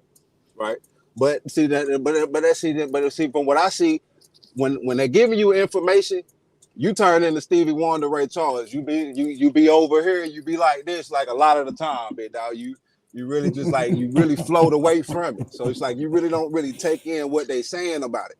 Now, we are so far removed from it, but I can't explain it. It's a spiritual thing that it just comes when you little, like how somebody was saying, like a caller before. Sometimes it is in you when you're born. Sometimes it's just something that you feel inside. Now, as far as the pedophilia and all that, I can't speak on that. But as far as like when you know your history and it's just like when you hear a piece of information, it just click with you. You like, yo, now that's right. That's right. Because when I go back to the religion, when it's like, okay, it's gonna divide you because everybody keeps saying Christ, and then you say you got the Muslims, then you got the Buddhists, so you keep going back and forth with who is who. Bro, it don't really matter. Bro, what's going on? Nobody can prove none of that for real. But Reggie Rail, let me ask you this. What's that? Because I see the comments a lot of times, and what I get confused with is that and I'm not talking about religious doctrine, but spiritual information. So whether I'm Pentecostal, Kojic, Baptist, Muslim, Hindu, Yoruba, Ifa, or I practice Santeria, Vodou, whatever, right? Yeah.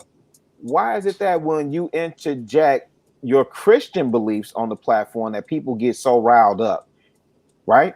Because I haven't heard Anton, Bolo, myself, like what we will do is quote scripture, and even between Courtney, myself, Anton, we'll debate the doctrines that we come from and what we believe, right? But we don't look at anybody and say, well, you're wrong if you don't believe this, or you're going to hell if you do this, so on and so forth. We just state our beliefs.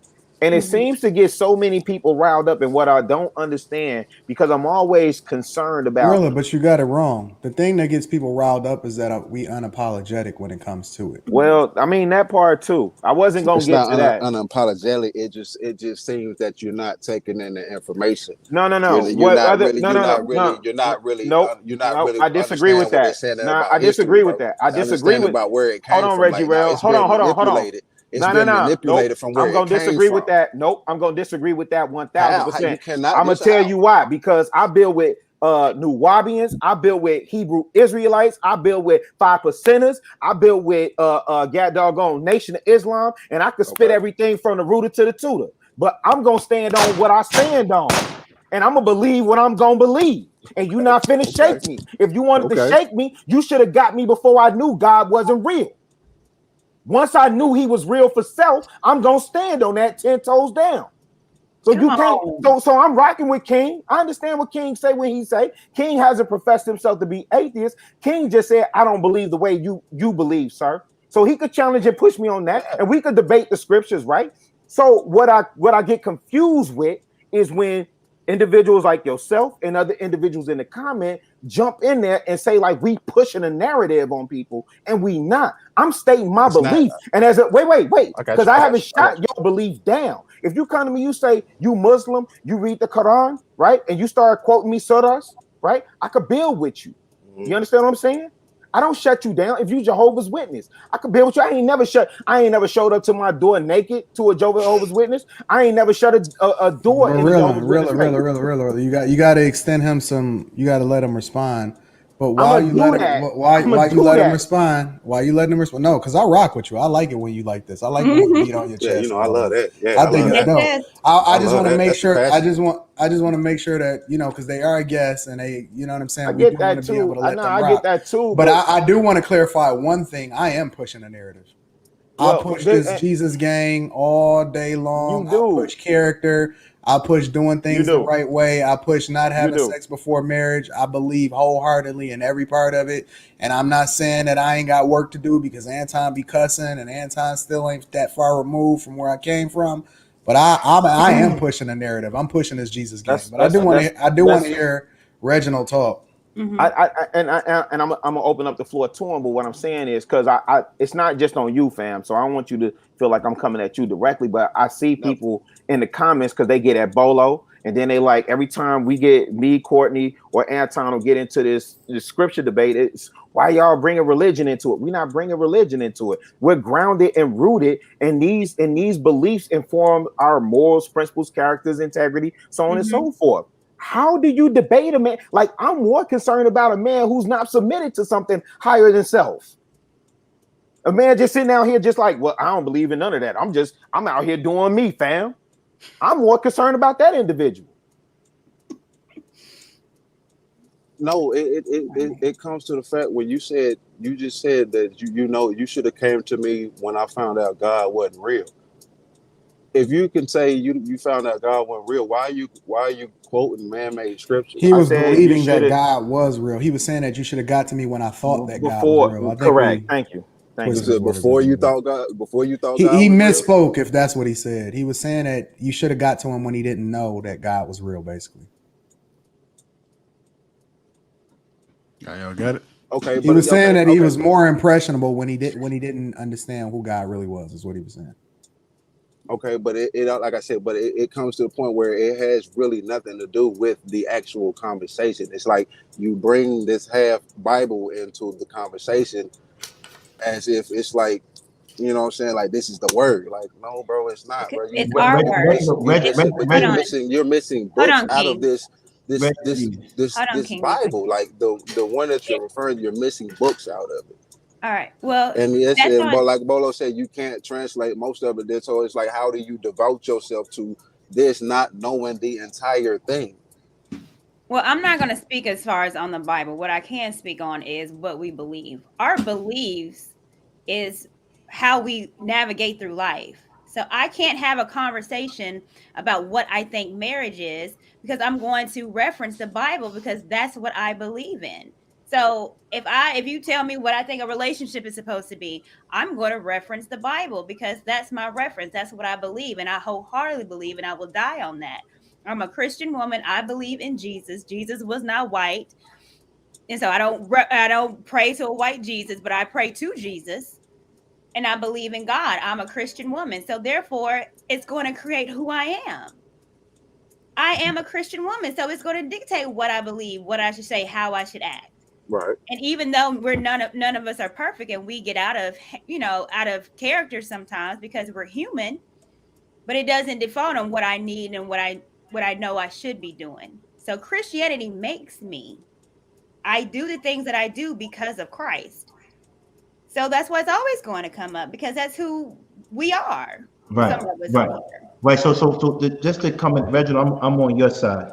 When I say I'm on your side, but I'm on your side from a respectful standpoint. Ray Charles, that's Stevie Wonder. See, I'm that's not our concern, right? Our concern is to get to the solutions. So I'm on your side because I don't care, and I think Kevin said it best. Kevin Samuels. If people listening, whether you are Christian, you sure regurgitate a lot of Kevin Samuels. Whether you Christian or Islamic or Hindu, the agenda is to push the Black community forward. Back to where we've been. Man. So I don't like. So we have got to go forward. So that ain't my agenda. So whether you whatever you are, Why? huh? I mean, I'm just saying, like, it's just not to be really just focused on the people, but like as your community, like, yeah, that's what you should do. Right. So that's what I'm saying. So at the end of, no, you have to focus on the community because at the end of the day, that's the community. We got finalize this. Got some other people to bring on. Okay. Yeah, ain't no thing, man. Like, hey, AD 2020, man. I'll catch up with you on the Patreon. Shout out everybody to else you, on the panel, man. I love y'all. Hey, I just it. dropped that Patreon exclusive today, bro. Chicago, BU, JR, BU, Tom, BU, King, BU, ladies, BU, KBU, stay you.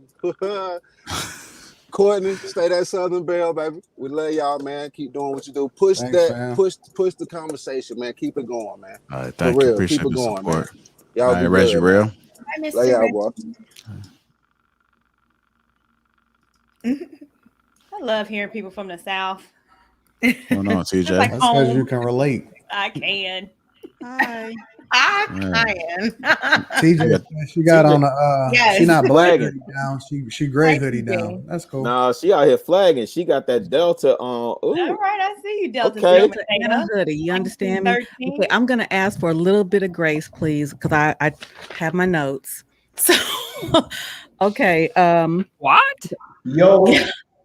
The first thing I want to talk about is when the question was,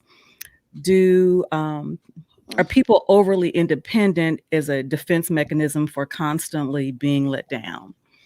It's serendipitous because I literally just dropped a video, shameless plug, literally just dropped a video about that and talking about, yes, we are. Speaking as a Black woman. And I'm saying that, and I'm going to ask for a little bit of grace because I did take the opportunity to look at the age group of those in the chat, and many of you all are young enough to be my children. So what I'm saying is, yeah. Why? So I'm gonna need a little bit of latitude here.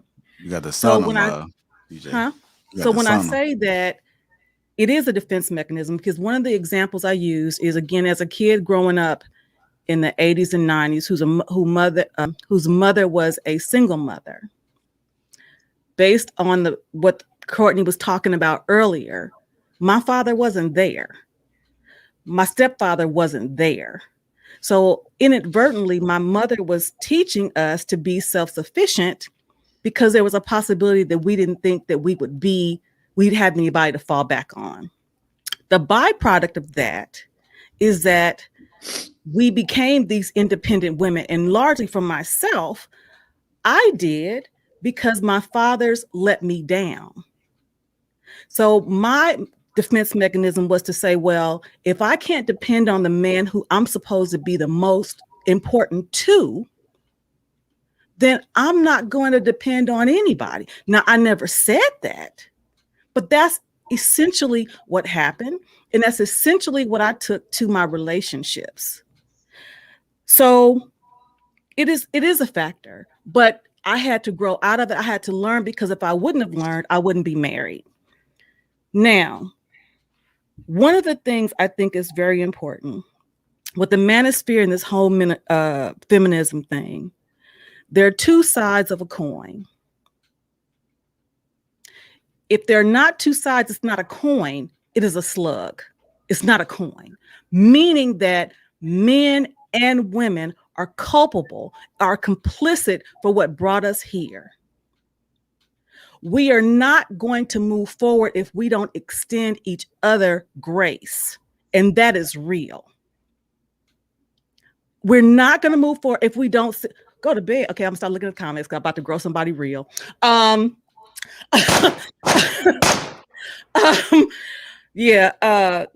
If we don't extend, and my 27-year-old daughter said that, who's married with a child, if we don't extend each other grace, we're not going to move forward. Now, How can we move forward? Older women like myself have to impart what we did wrong as much as what we did well to other women. That's what we have to do. Many of the women who've reached out to me, I'm inclined to believe wouldn't be listening to me if I wasn't married. Wouldn't be listening to me if I didn't admit that I messed up some things. Wouldn't listen to me if I didn't admit that I taught my daughter wrong, not knowing I was teaching her wrong. Because I will say, as a mother, I can't speak for fathers, but as a mother, no mother intentionally steers her daughter down the wrong path.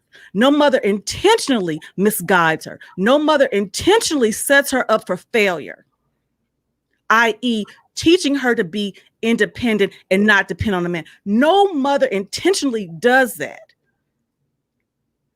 No mother intentionally breaks or fails or hurts her child, but it doesn't mean that she doesn't do it.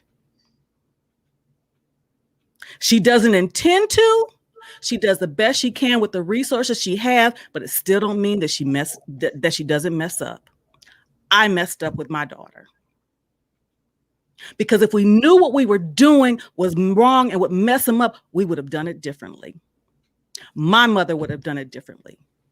So I'm going to say to you, young people, in order to move it forward, y'all got to give each other some grace. These men in the red pill community manosphere, y'all got to give us some grace. We messed up. We didn't teach our daughters right. We didn't teach our sons right. On the fathers of feminists, we got to give these men some grace. We got to give them some grace. Mm-hmm. Because all we're doing is complaining with nothing good to come of it. So now for those who said I need to go to bed, you're damn right I'm going to bed. Good night. TJ. It's time to go night. All right, TJ. Appreciate night, you. Mr. Eric. But King, you don't consider yourself part of the red pill community or manosphere or none of that, do you? I don't subscribe to that. I don't even know what that is. I'm right. I just know that she echoed everything I said the whole night. Grace. Hold on, Sheree, you there? Yeah, I'm here. Sheree, wake up. Oh, okay, you off camera today? Here. Why you off camera today, Sheree? Because I'm off camera for a reason. Oh, you on the low end hitting the jug? No, not at all. I mean, if you guys notice, I've been missing because I got a new job, and that job requires me to wake up super dumb early. So yeah, you on the low end hitting the jug. I know we've missed you, Sheree. I missed you too, Courtney. I missed all of y'all. I split it with me and JR though. Yeah, she got that bad. She got that bad. No. Oh my goodness! Listen. We putting it together, JR. We putting it together. But I came in here because there was a couple of things. First, I want to say hello to every last one of you. Hello, Rilla. How you doing, Rilla? That's what we gonna call it. What is it, Rilla? Hello, motherfucker. Hey, Kay. How are you? Hey. You guys look beautiful. Hello, Thank you. How are you? Hello, King. I have not gotten the chance to know you, but I've been watching. And hello, Mr. J.R. Lapeef. How are you? Yeah, how you doing? I'm doing great. How you doing, Sheree? I'm doing wonderful, Mr. J.R. That's wonderful. So, I'm glad to have you. Oh, glad to be here. Hey, Sheree knees just buckled. You okay, Sheree? Yes, Okay. I'm fine. But I came in here because I know you talked about something Rilla earlier when you were talking about the domestic about women being domestic and you know how men have to pay to be the boss and all of that, and you was giving a scenario to KO about the 50-50. Do you believe that it is possible that a woman could still inherit those? Because I believe I'm more aligned with what Courtney was saying. Do you believe that it is possible that a woman could do those domestic duties and still have a job he has a job, but they still split the bills how they want to, or does the rules have to, because you made it seem like we can't do both. That's why I'm asking. What I'm saying is, to the observable eye, personal experience, and all across the board, the men who have the most cooperation from their woman when they make those types of demands is when they pay the cost to be the boss. If you do not pay the cost to be the boss and you expect your woman to split bills with you, you're going to split chores with that woman. Okay. All right. I see K with the face. I hear you.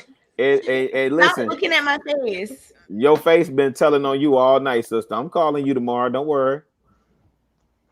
Kay's hilarious, but I think I'm starting to understand her more and more every time I listen. I will say that.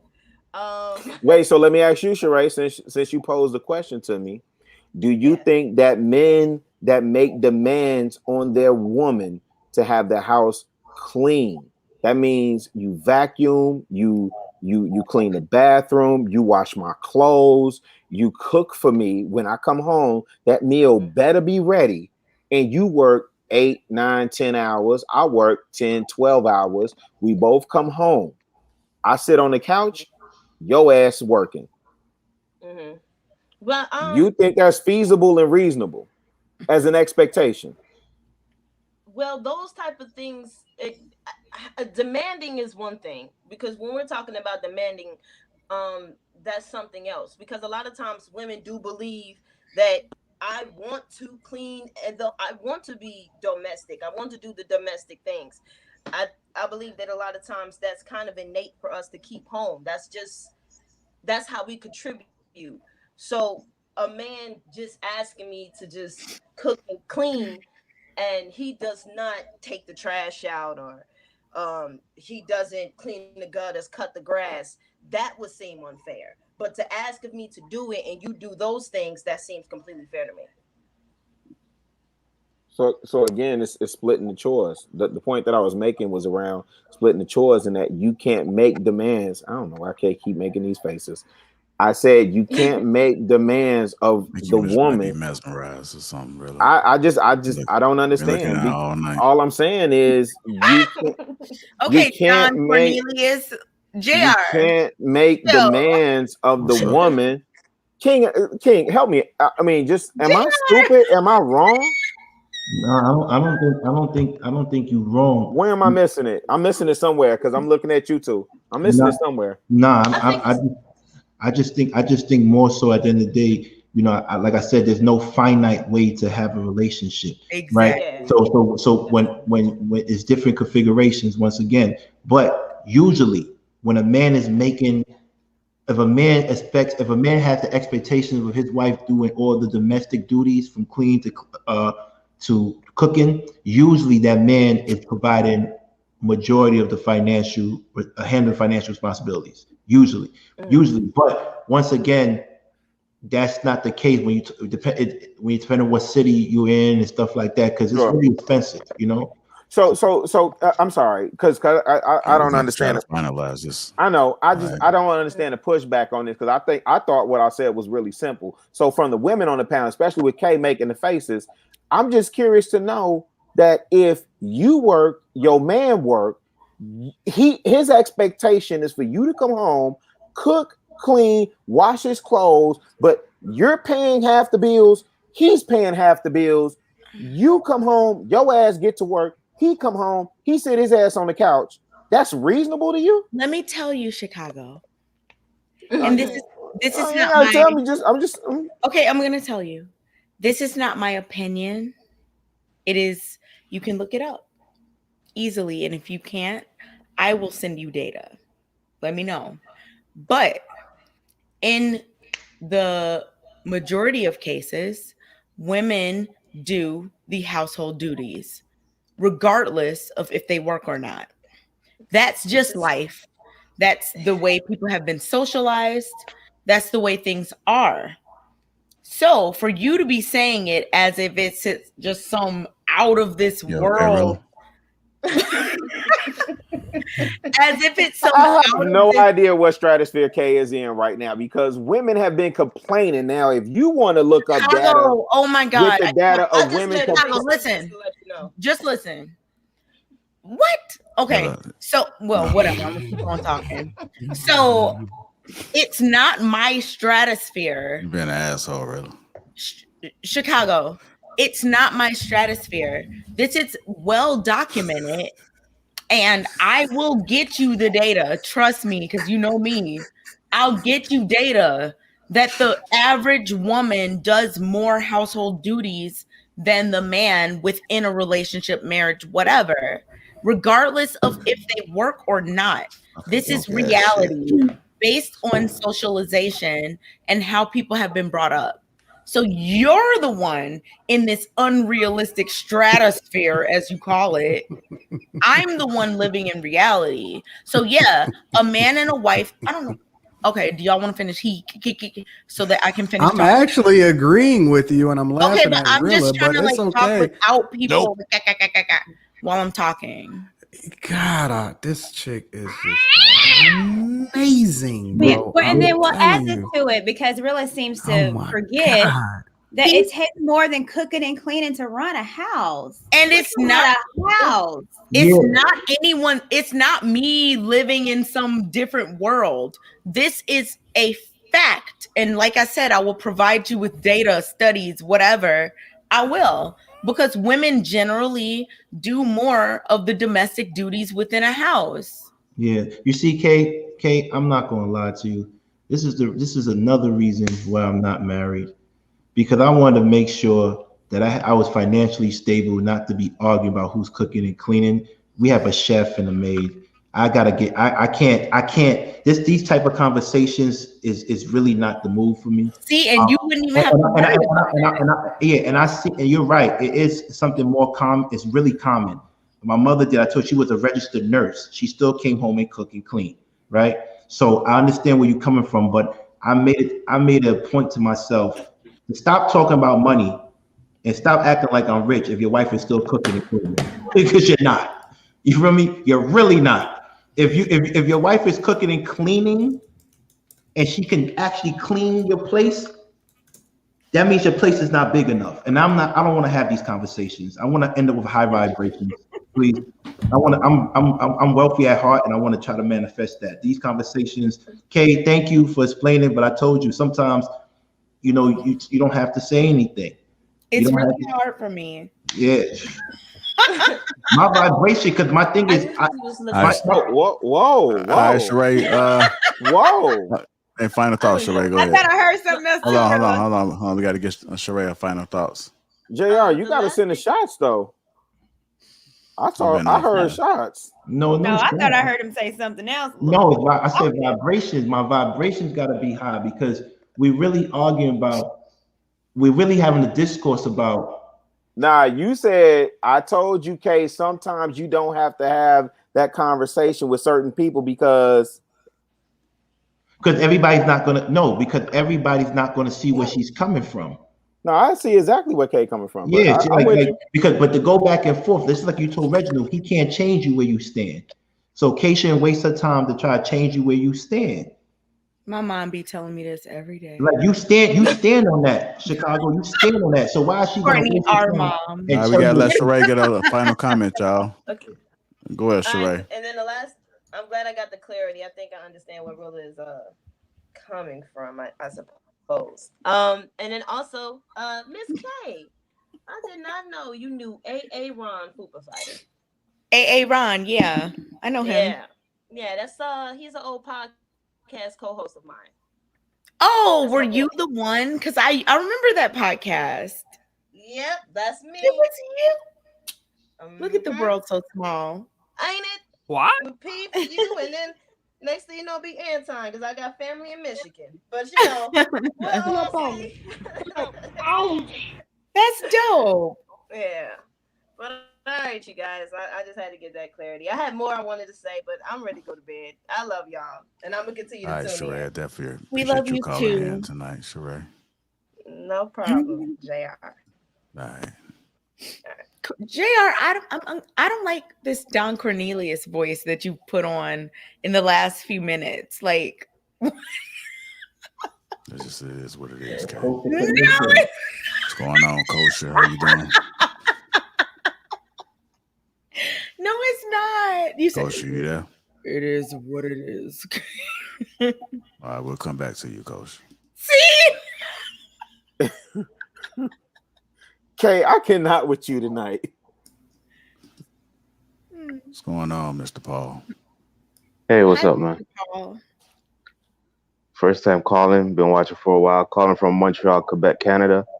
Shout out. Montreal. Yeah, we got a few people in Canada. Yeah, man. My point was, I'll keep it brief. Just two things. Based on Anton when he said when he met his wife, and he touched on it, but he didn't elaborate. But I think it's good to clear it up when he said like, I met her. I was able to make that decision at that time at a younger age, but some grown man cannot make that decision later on in life. So that's where he had nothing to do with like there's no options or anything like that. But it's just that the fact that different individuals can make solid decisions at a younger age or at a later point in life, especially when it comes to a life mate. That's the way I see it. But and the second thing is that when it comes to who's taking care of the cooking and the cleaning, I personally think, because I'm married,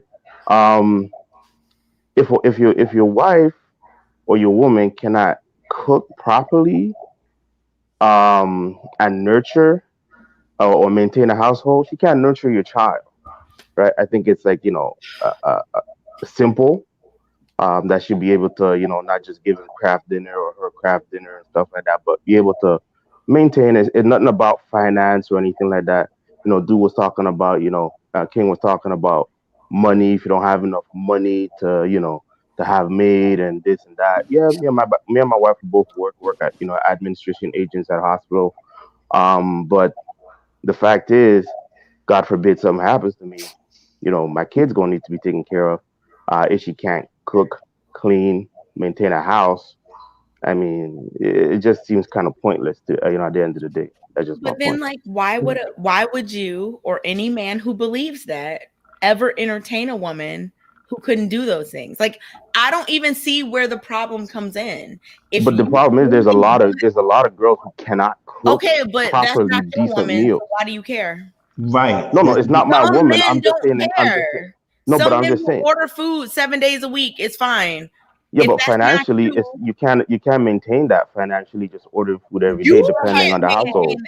You Okay, No, hold no, on. depending on the household, you can't. It's just not Wait, feasible. Hold on. wait. Okay, If hold y'all- on. Hold on, One at y'all. a time. One at a time. Hold on, y'all. If you ask him a question, you're going to have to extend some courtesy and letting him respond to the question that you ask him at the very least. Oh, Anton, you're right. Go ahead, Sorry, fam. Mr. Paul. Go ahead. No, it's okay. Let me No, go I was with just saying my like turn. because I know different individuals. It has nothing to do with ordering out. I mean, we're under like lockdown here, and vaccine stuff and all this anyway. But it's that some people cannot afford to order in; they have to cook, and certain two parents household have to work. As Chicago was saying. But the fact is, I just think women have a nature of nurturing, and it comes with cooking and cleaning, maintaining a household, doing your kids' laundry, cooking proper decent meal, and I think that's just part of it. That's just something that is in their nature. So it's not some and cutting the grass and fixing this and repairing mostly is the man's world, road or heavy lifting, etc. But I just personally think it's nothing. It's not a financial thing. It's about a nurture thing and how we are just designed by nature. Right, but that's what I was saying before. I didn't want to have that conversation because I'm trying to position myself where if my wife doesn't want to cook and I don't want to cook, we can do that. I'm one of the few guys that order food every day because I have the resources to do it, and I don't just trust anybody cooking my food. I don't. If a woman cooks for me, that's to me is me showing trust to her. Yeah, but what in the family aspect? That's what I'm bringing about. I have a question. Hold on. I have a Mr. Paul. Wait a minute, Hey, Kay. y'all, one at a time. Let's let King All right. finish, and then Courtney. You done, King? Yeah, no, I wasn't done. So I wanted to say in regards to the option thing, because that's what he mentioned before. When I said the option thing, I was referring to the fact that people, you can't assume you're the best because you're the best she saw within her small circumference in life, right? That's why I use the example of me traveling the world. So when I give a woman a compliment, it's really comparison to everybody that I saw in the world. My base is wider. To me, it's easy to be the best, the toughest fish in a pond, but can you be that shark in the ocean? So when I say people don't, what was the person's options? Is no diss to Anton, is saying, why do you think she chose you for? Were you the only option or the best option within the small place called Detroit? That's what I was saying. Yeah, but it was out of context based on the example he gave. What was because it was about courting, knowing that if you would date or if you would go into a relationship, knowing what you want, if it's something long term. No, that isn't with context, because at the end of the day, he's saying that listen, I have a wife that I've been for 17 years, and she made the best decision picking me. And I'm saying, if he's the best, what was her options? Like, if you have you should watch the tape again, because he said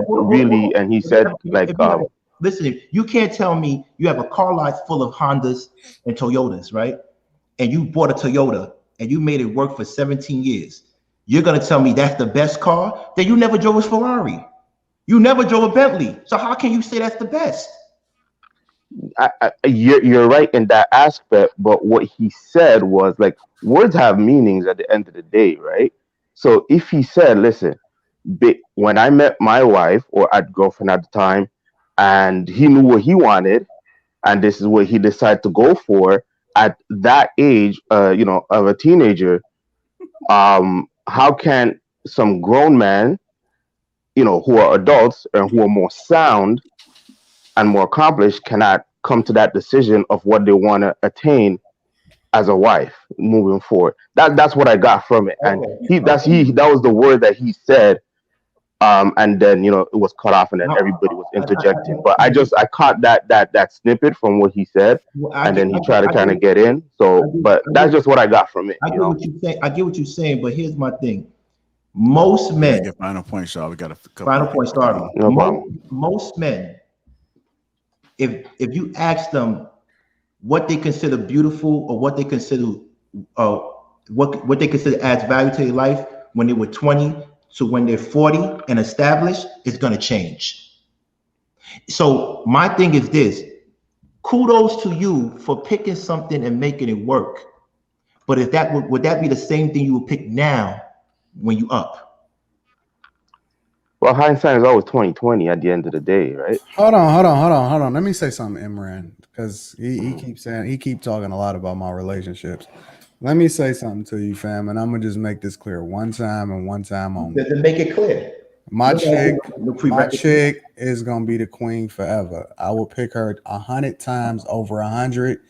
I'm never, ever, ever going to take anything that anybody says about my wife lightly. So I'm just letting you know right now, you made this bed, and whatever happens as a result of it, we're gonna play it out.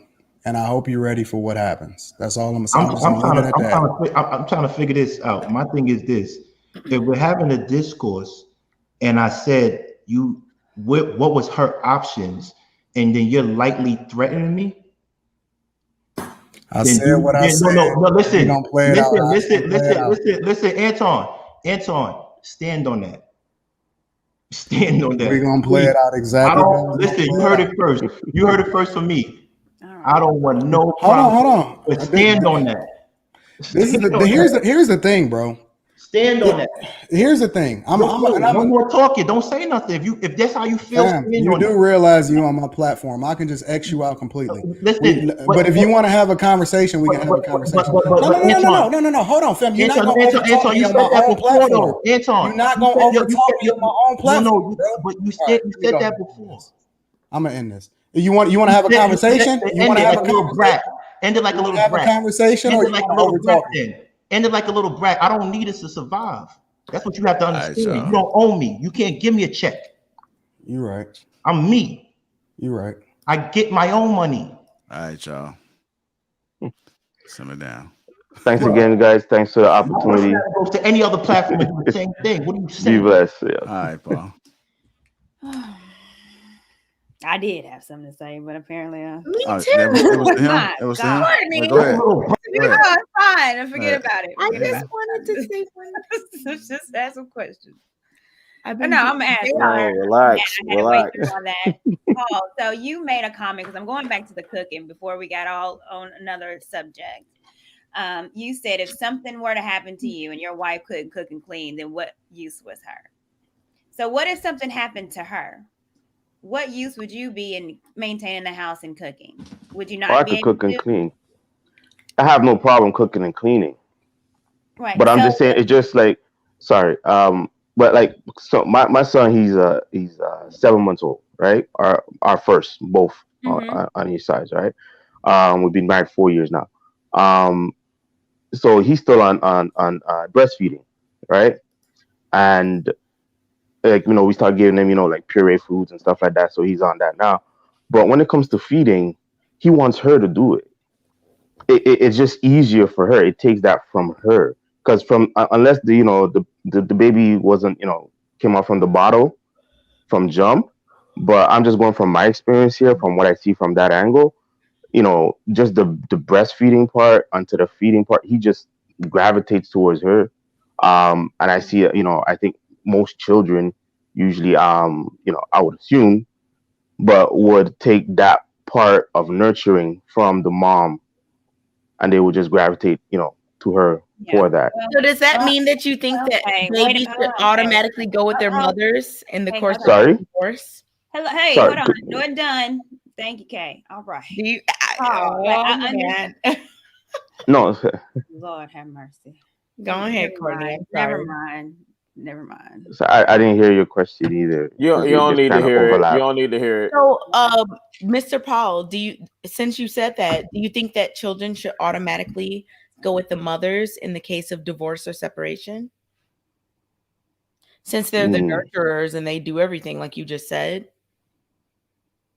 No.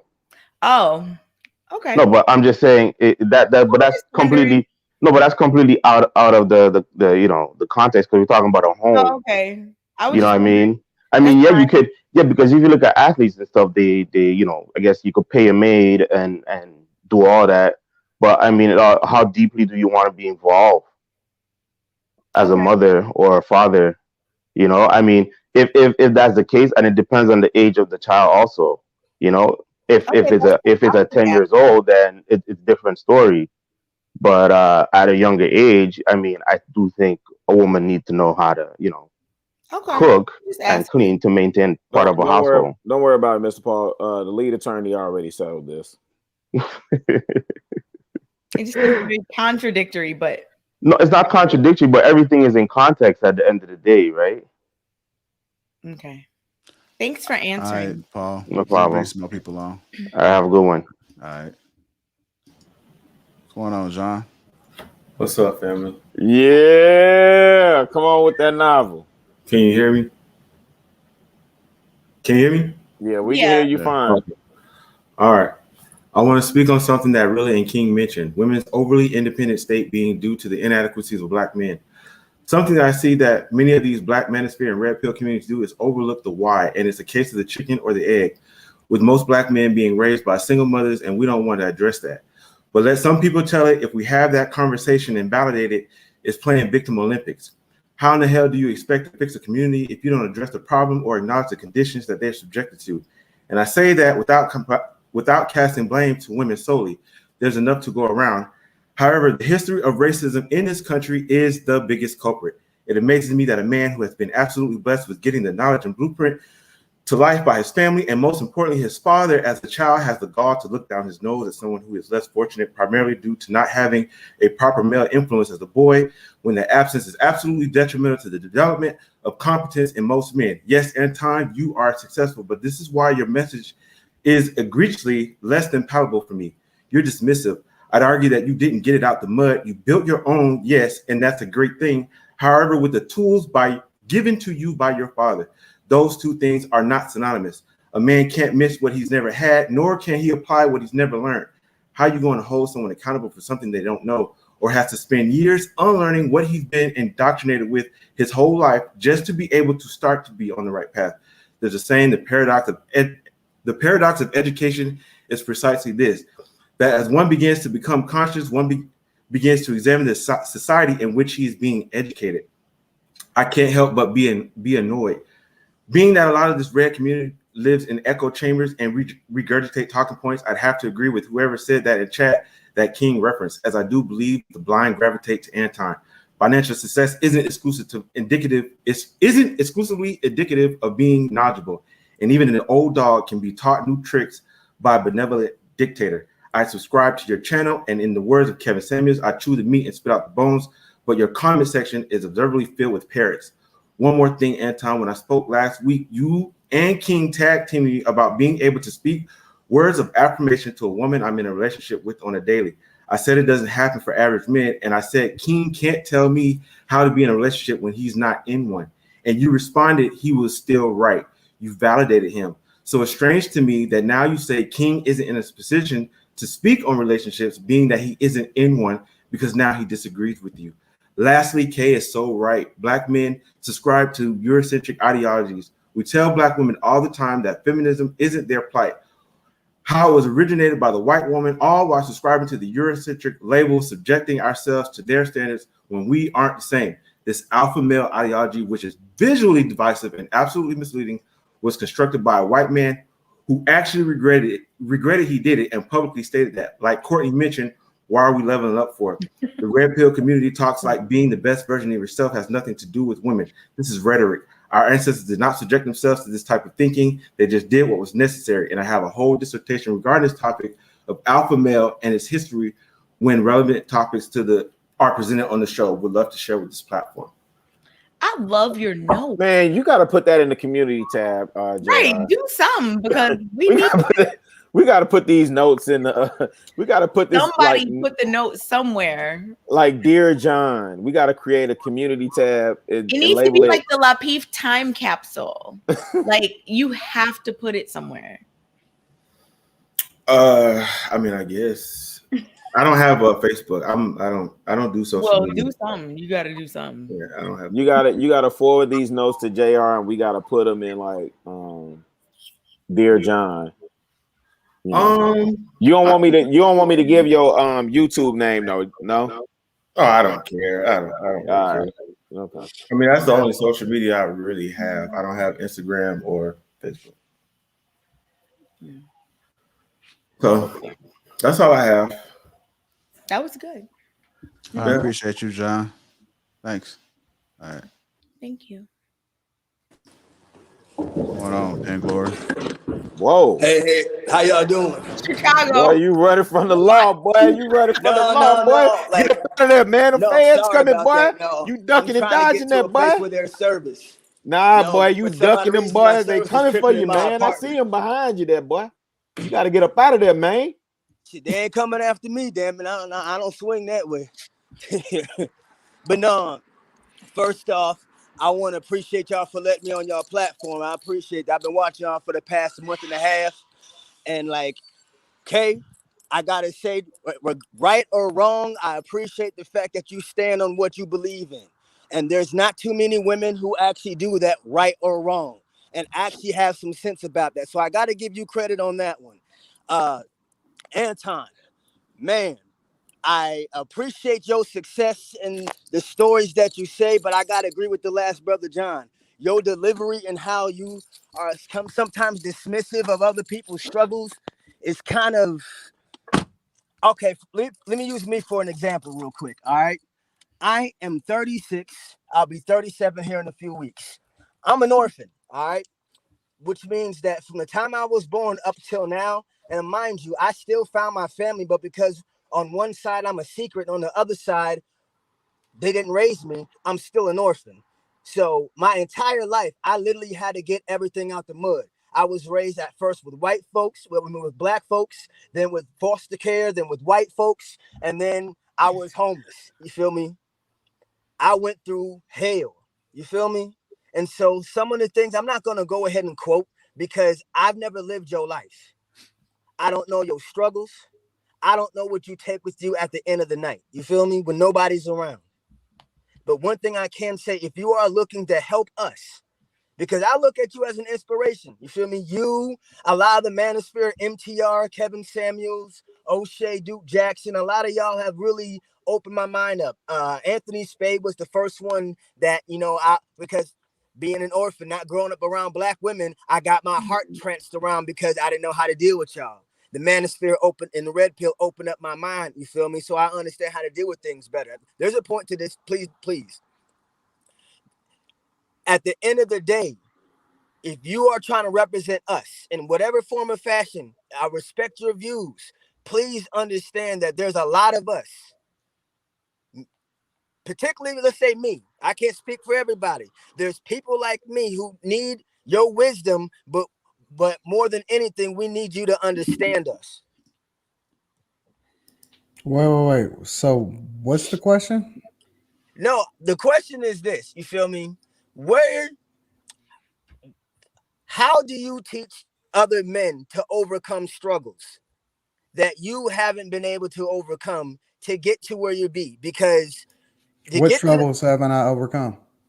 I don't know. So how can you ask a question and you don't even understand what it is that I preach? Asking you how. No, because what I've been watching you tell people how to get it done. You talk about your portfolio and things of that nature.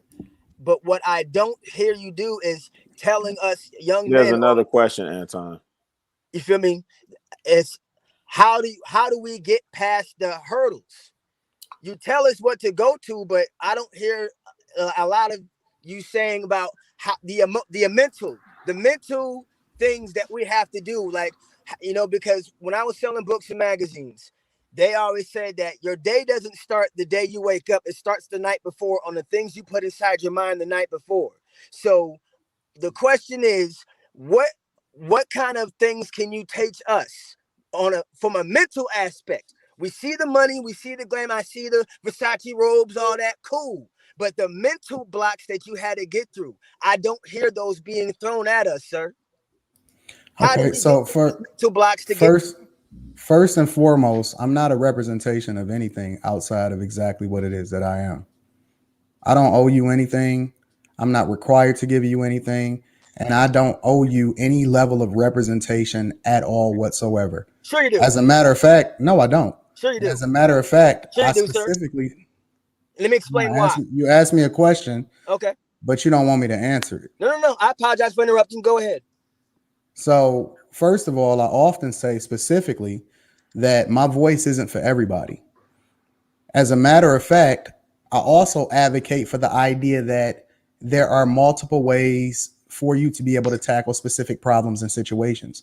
I'm not your therapist. I don't owe you an explanation as to how your life turned out. If anything, you need to tap into the people that made you and ask them for an explanation. You don't ask me for an explanation. If you don't take the information that I give, if you can't use what it is that I give you, then you need to move on to somebody else that you can better relate to. But I don't owe you anything. I don't owe anybody anything. I do it because I'm a nice guy and I'm a nice person and I give the insight and information. And if you are not familiar with some of the levels of information that I give as it relates to the different platforms that I use in order to do so, then maybe you need to do a little bit more research. But I don't owe anybody anything. I've actually, you know what? I spend many a nights watching not just y'all clips, but the hours long discussions, because y'all cover a lot of topics. One that I think about. Two things. You subscribe to my other channel, to After Hours and my Anton Daniel show? Yes. Okay, you watch all those videos?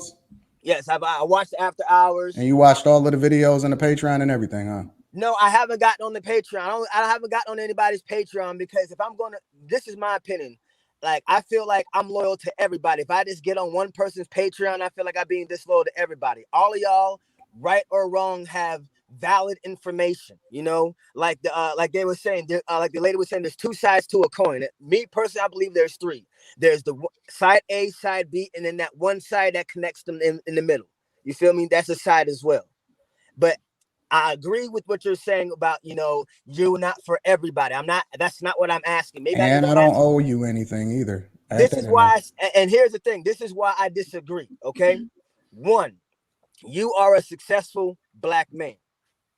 You represent, no matter where you go, no matter how anybody feels, I feel, you feel, anybody else feels, you still represent all of us. I don't. You may not feel that, and that's okay, and that is true. I'm not beholden to you to the box that you decide to put me in. Listen to what I'm saying, brother. Listen to what I'm saying. I don't care what you I'm choose saying, to align with. Listen to what I'm saying, sir. Okay, I am not negating on anything what you're saying. What I'm or your beliefs or how you may feel. You're not a psychologist, a shrink. None of that. That's not what I'm saying.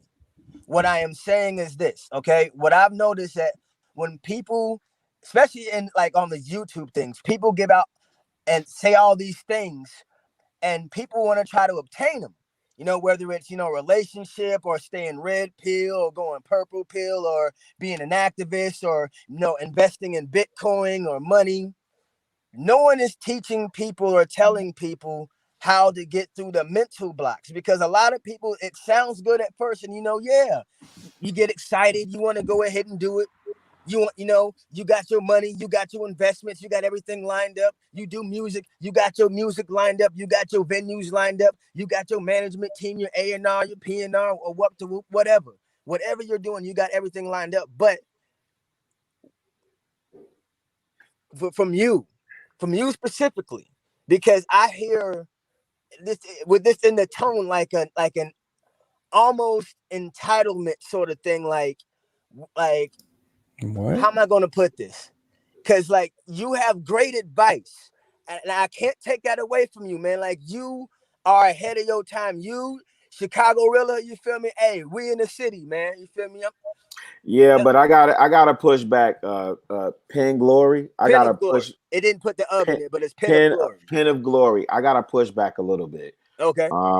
And you know, I know, you know, people say whatever they say in the comments, and I don't jock ride Anton like that, but that man is on record plenty of times saying what his position is, and he say, hey, you know, join me in the Patreon. I'm building the army. You know, my sheep hear my voice and they call by my name and so on and so. And he does this whole soliloquy on the people that are called to him, and those people rock with him. Right? Okay, hear me out, fam. And this is what I'm saying, because when I listen to you talk, you know, and I've been on the same. I ain't been on no red pill journey. A little bit too old for that, but I've been on a manosphere journey, and I have uncovered and understood some things, right?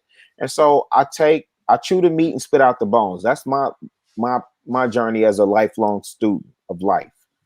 I chew the meat, I spit out the bones. And what I won't do and what I refuse to do is hold another man accountable for my position in life. Right? Is that what it sounded like I was doing? Yes, sir. Okay. If that's what it sounded like I was doing, I apologize. That was not it at all. But wait, hear me out. Because that was not it at all. Because, and I mean, maybe, I don't know, somebody else can jump in and correct me if I'm wrong, but what I'm saying is, because it number one, it does sound like that. And it like on the, it's interesting because on the one side, you told Anton, he sounds entitled, but it almost you coming at him. Well, the first thing he said is he don't know my story, and then now he's saying that he's watched all of my videos and he know my story. I never said I watched, but a lot of more videos. But more importantly than that, it was the tone. A lot of times, but Pen of Glory. More importantly than that, Anton, Pen of Glory, you accuse Anton of being entitled, but then no.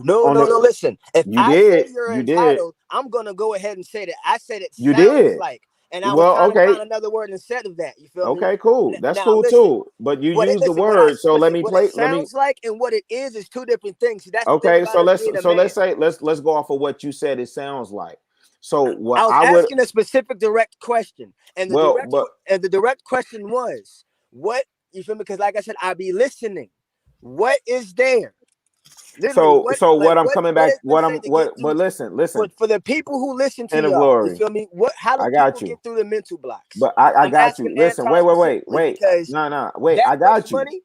I got you. Not that many not that many black men can sit there and say outside of rapping and doing all this other stuff, you feel me, that they have the resume that you have. And so there has to be a lot of mental things that you have to go through. So he's documented that on his we gotta channel. finalize the point. So here's my point that I would ask back to you. Okay. Because you just reiterated what you just said like a couple minutes ago. At what point does self-accountability come into play? That's the bottom line, and that's the question.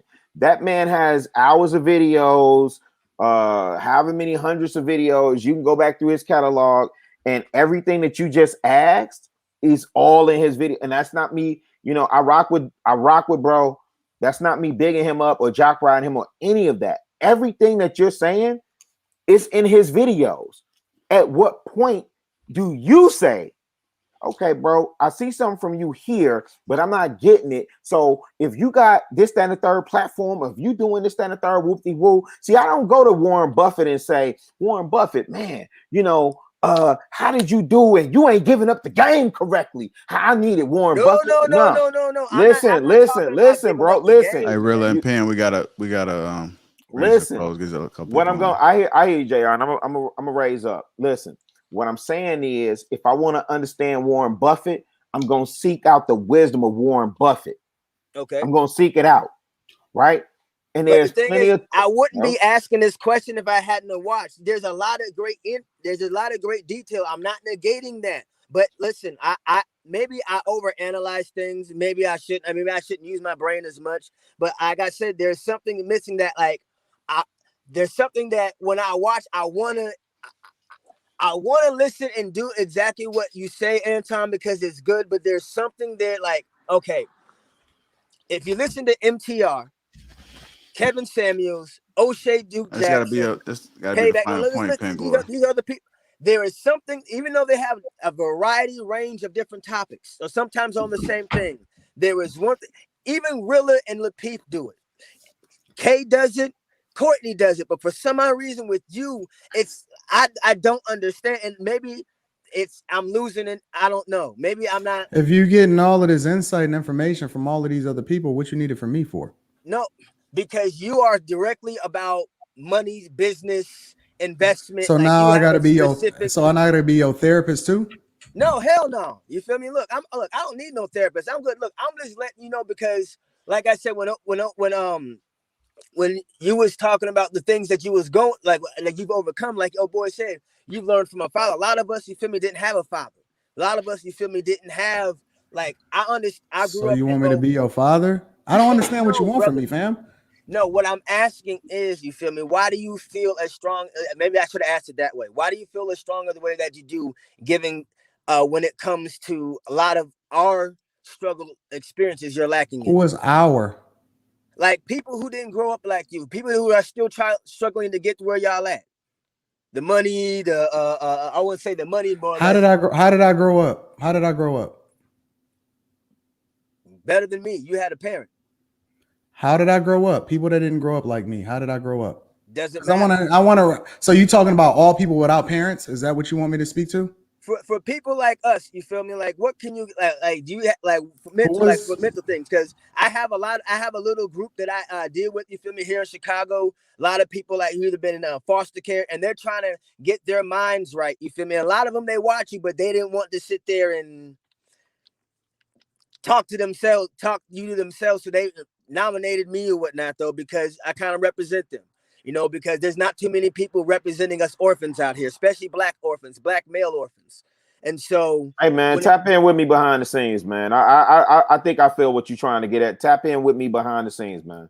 All right. Yeah, maybe Rilla can help. Yeah, tap in with me behind the scenes, man. I don't have any insight on how to No, get I over got being you. an I got orphan. you. Bro. No, It's no, not about the Anton, I got him. per No, se. no, It's about, you Anton, feel I me? got him. I got It's him. about getting to where like the No, no, look, fam, tap okay. in behind the scenes. I got Yeah, you. just Right? reach out to Glory, Rilla there's King. definitely people you can get with. Yeah, reach out to me behind Yeah. you at the crib too. Reach out Yeah. to me behind the scenes, man. I got you. I All right. appreciate y'all. All right. No disrespect. Look, all the contact info for each and every one of us is in the description.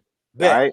Send whoever you need to send it to, but send it to me particularly. I'm telling you, send I'm it gonna to send it to me all in a of y'all. DM. Yeah, send it to me in a I DM. rock with all of y'all, man. I'm gonna All of reach y'all out are to you very, tomorrow. very Send it to me. intelligent. I wish, you feel me, more of us out here, you feel me, was like y'all. We're able to talk about real shit. Yeah, Whether, yeah. you know, All right. right or wrong. I'm with you. I'm with you. I'm with you. I All right, fam. Well, appreciate you, really, appreciate for you, man. I appreciate the support. yeah, I appreciate you really for understanding, because I was trying to say it because it's hard for people to understand where I'm coming from, because they never been through this, you know. So it's hard for me to put it in the perspective to where the normal people would understand, you know. Nah, bro, I get it. That's not normal people stuff. I get it, bro. I get it. Mr. Trust me. Glory, you're Hold on. powerful. You do it. You're the one. That's what I'm doing. That's why I'm doing this right now, All so right, that y'all. way We I can gotta. teach more. And Okay, we not gotta only move that, on to these last two. connections. It's also about building connections. Pink Glory, reach out in the it's in the description to reach It's out all to in the everybody. All right? description. Reach out to me in the DM. JR, right. where is King? Where's King? What's going on, AJ? what's up, He's not everybody? on the How are show you? right now. What? What's going on, AJ? I'm all right. How is everybody? What's up, fam? Hi, What you got for us? So, I kind of wanted to speak, I guess, a little bit about what the last two gentlemen have spoken about. And it's not like directed directly at anybody, but I do want to say that I noticed, from my observation of noticing a lot of these communities in terms of people having these discussions, there's a lot of, I would say, tribalism that goes on. And I think that's the main issue. Tribalism. I listened to Dr. Jordan Peterson, he speaks about tribalism, but also I wanted to kind of relate this back to say civil rights. A lot of what you saw with leaders, their message generally died with them. So what you had was people that had great messages and put things forward, but people were so invested in the person and not what they were doing. And that's why when say the CIA or the FBI decided they were gonna participate in the assassination of Malcolm X or like a Dr. King or something, or someone of that nature, once they died, the whole group fell apart, you know? Because right at the end of the 60s, then moved on, came the 70s, you had LGBT, you had feminism, you had those things just completely take over and overshadow what the civil rights was doing, even though they hadn't completed their mission. Like if any of them were alive today, they would still probably say our work is still needs to be done, but they fell off so hard. So I think that what it does is that it a lot of these discussions that are being had has people aligning themselves with a person and less of an idea, because an idea doesn't live as long as a person lives. Ideas are basically immortal because they can be passed on and carried on through any individual. But when it is just when people are too involved with this specific individual in which they are, I guess, receiving this knowledge or this lesson from, they begin to only associate this positivity with that person. And I think it is in relation to, like, I don't want to really open up a bag of worms, but I want to also bring up, like, when people talk about their spirituality and their faith, and they talk about how it shapes them to who they are, that's a lot of times aligned with the deity in which they speak of, or they worship. So if it's like not being able to distinguish character traits and good qualities with outside of another individual or another entity or being. And I think that creates an issue, because when you remove that, you tend to have people behave in a way that's very unlawful, which is why, like, without law, you see people turn to anarchy. And that's because they only align with what being a good person is. Wait. Go on. What do you mean without law there's anarchy? So, like, I don't know if you remember back in 2020, there was Chaz, right? over in okay. So Seattle. are you thinking of just in America? No, well, no, I'm not saying just in America, but I was using that as an example of, because generally civilizations are usually under one set of laws or one set of ideals and beliefs. They have an idea of whether it be some of them are religiously based. Actually, most civilizations are religiously based historically, but or at least spiritually based. Okay, so you're just saying in general. Yeah, I'm saying in general. Whatever it may be. But I was using that as an example to kind of describe how we see it in our everyday life. Okay. So what you begin to see is that when that's cut off, then you generally see people turn to individuals that you would never think they're capable of. You know, people start committing crimes, all kinds of heinous crimes and things that if they were— You're thinking of like the Purge. Yeah, exactly. But I was also wanted to bring it to, you know, not just use media, but that's why I brought up Chaz, because you heard about people being murdered. You heard about all this crazy stuff going on, but that was just because they called themselves an autonomous zone and they no longer had government to dictate what was considered to be a law-abiding citizen. So without that, then after that, people really just completely lose all sense of morals. So in terms of us associating so many lessons with an individual, if everybody associates, say, a lesson with Lapeef and Lapeef Let's Talk, and now everybody just rides hard for JR, and that's it. Then if JR is no longer giving out this message, or if JR is no longer with us, then you notice that a lot of people fall off on that message. Even though JR may have had a very positive message, they don't hold on to the message. They just hold on to the individual. So I think that's where a lot of issue starts to come, is that people ride so hard for an individual and not for an idea or a belief system that is something that is greater than any individual or any person per se. So that's basically what I wanted to speak on. I just wanted to kind of bring in the idea of the tribalism and more trying to Do you think that in America that there's racism? Definitely. I mean, I'm someone. Oh, go on. When you talk about tribalism, I'm more talking about the tribalistic ideas of, in terms of like what you say with racism. Racism in a lot of ways is along with that same tribalistic idea, right? Because why would I treat somebody worse because they look different? You know? But it's because I've just found a way in which we align, in which I'm more similar to somebody than I am with somebody else. So I'm going to ostracize and outcast those people. But do you really think that that's the same? Those are the same? Like, as a Black man, do you really think those are the same? I think that I think that what it is that certain ideas have similar roots. I think that, of course, the way in which they're translated are completely different. But let me just give you an example of what I'm talking about.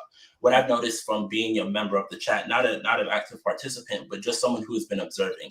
I seen, like, when King was on here, there was a lot of people that were Team Anton and Team King, and anything King said was wrong, or anything Anton said was wrong, or anything Anton said was law, or anything King said was law. There was not a lot of individualized thinking. It just became people beating sheep to an individual. So once King is gone, now you started seeing people leave the chat. Oh, King's not here anymore. I'm gone. Why is that? Okay, I get what you're saying, like a loyalty to... Exactly, but loyalty to an individual, not even to what they're speaking to. Because of when you think about it like this, there's been times where we all know. But that's what I'm saying. So I think I like him. But I think that the reason why this is happening is because we are not actively verbalizing, hey, don't just follow me. Because if I'm not here anymore, something happens to me, especially like if we say as Black men, I agree with that. We are the most likely to not just be here tomorrow. You know, but that AJ, could very happen to any of us. I agree with but that. But AJ, want people to carry the message and move forward with that. I'm glad you clarified that, because I definitely understand exactly what you're saying at this point. Yeah. But however, AJ, there are people that are literally saying, here's the message, right? Don't follow me, follow the messaging. Okay. And guess what people are tied to? Personality and character. That's true, and I think that is probably one of our shortcomings. But I don't think that's something that we can not learn from, because Because the reason why I think is that we tend to sell people short. Because hold on, AJ. I'm sorry, real quick. Kay, I'm sick of you and your faces tonight, and your hair changes. I'm sick of all of it tonight, ma'am. My outfit changes. I'm sick of all of it, Bookie Boo Boo. And I didn't even notice you changed your outfit. I'm sick of Maddie. I'm sick of Scar. I'm sick of all of it. All right, go ahead, AJ. I'll say this, hold up, Rilla, and even too, because I totally agree with what AJ is saying. Yeah, I get what he's saying. But I don't hear people say, don't follow me. Yeah. They want you to follow them. Mm-hmm. Follow me is actually what they say. I mean, Anton's thing is I'm the blueprint. Yeah. I'm saying, Patreon. Wait. I'm saying by and large. I'm not saying, gosh. Where do Anton and JR go and King? Kay, cut it out. What? I do hear what you're saying, Courtney, and I will concede that there are instances and individuals who say, hey, follow me, follow my Patreon, follow this, follow that. I mean, we get on this platform and say, hey, follow everybody's social media, this, that, and the third, woo. But the follow is in reference to the messaging, and the messaging being. So.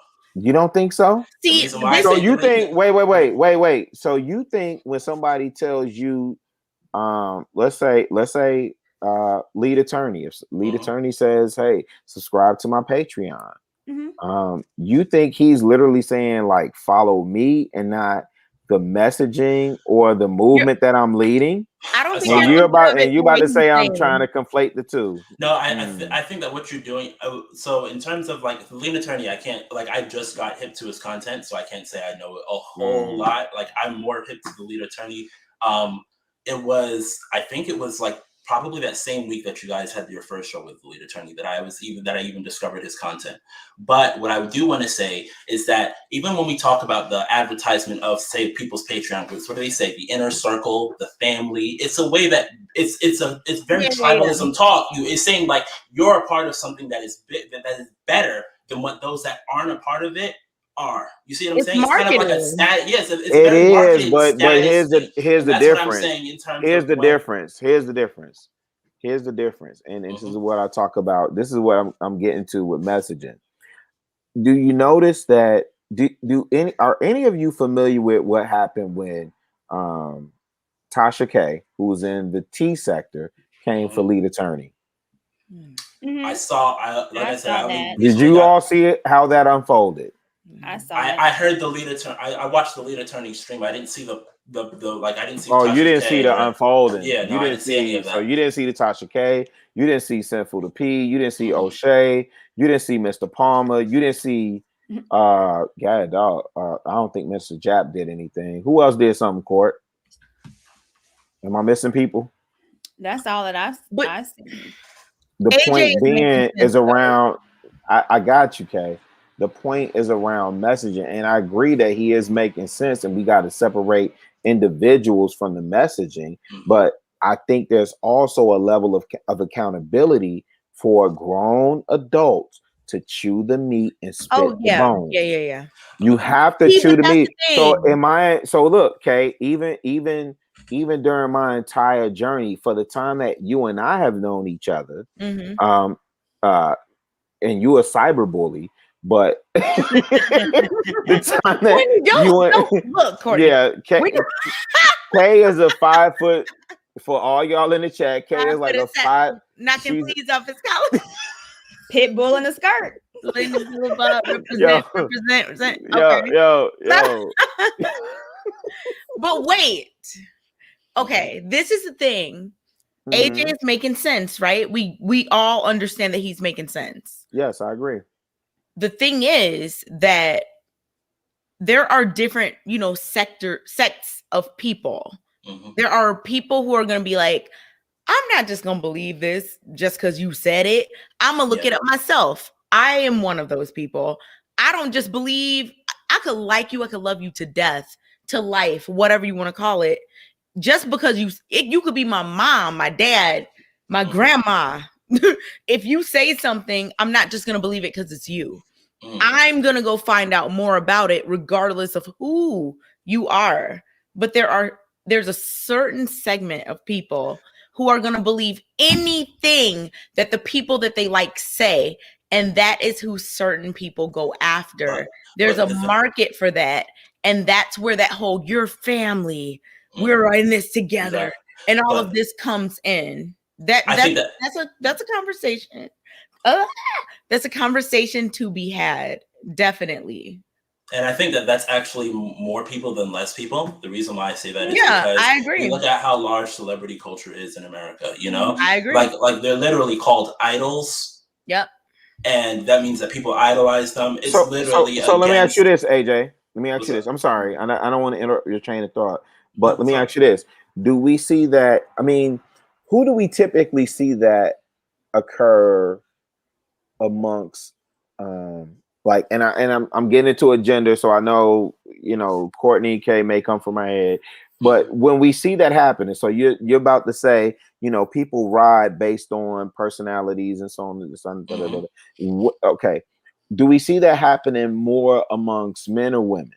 I mean, we know it happens more amongst women, but then after that, you got to also think when you guys talk about the position within society that a man is supposed to take, he's supposed to take a leadership role. So if you want men to be leaders, then that means that you expect women to be more likely to follow. So if that's the case, then they would be more likely to find someone that they attach themselves to and follow along with them. They align themselves with that individual. So I think that that's where that's very important in terms of when we make that discrepancy of why women have these certain behaviors. It really goes, there's kind of a two sides to the same coin. So there's a positive side to it where you have a woman that aligns with you and that she's down with you no matter what, right? And that's we look at that's a great thing. But then after that, that same kind of behavior can show itself in another area where you might see someone that's aligned with someone very negative, or you might see someone that's aligned with someone like a celebrity because they like their music. They determine that now every move that this celebrity makes is like the gospel. You see what I'm saying? And AJ, that's very, very much in line with the fact that so many things are marketed towards women. The fact that women's products are more expensive just because they're women's products, right? Yeah. All of that plays into that same concept that you're bringing up. I mean, that's very valid. That's very, I mean, it's been studied. Like, this is not just an opinion. This is an actual thing. No, it's because y'all gonna spend, Kay. It ain't because y'all just women. It's because y'all gonna spend. But that's still rooted in women's nature. Wait, go ahead. I want to hear what Kay gonna say. I'm sorry, AJ. I just want to hear what Kay was gonna say to that. There's a reason behind why. Let's use like I the agree. beauty industry or whatever the case may be. There's a reason why those things, like, it was set up that way. Like, women are expected to look young forever. There's no thing like pushing men to look younger. Like, these things are strategically done for marketing purposes, and people fall into it. That's human nature, I guess you could say, or whatever. People want to fit in to whatever it is in society that, you know, whatever. There's a reason why all of us look the way we look right now, right? There's a reason we have our hair groomed a certain way. There's a reason we're wearing the clothes we're wearing. So, like, these are all real things. And that's why I like what you said, AJ, because it's getting into that like deeper conversation that needs to be had. Because yes, tribalism, it appeals to people's like want to belong somewhere. Yep, exactly. So if you're like, man, I've not been having this luck with women, or you're a woman and you're like, man, ain't blah, blah, blah. You can easily find a person to align with online, and they will become your everything, right? Yeah. And I mean, I'm with you. And I think that also, okay, so I mean, in terms of like my analysis of where this came from, I began to analyze these things when I was younger, because in school I was kind of always a bit of the odd guy out.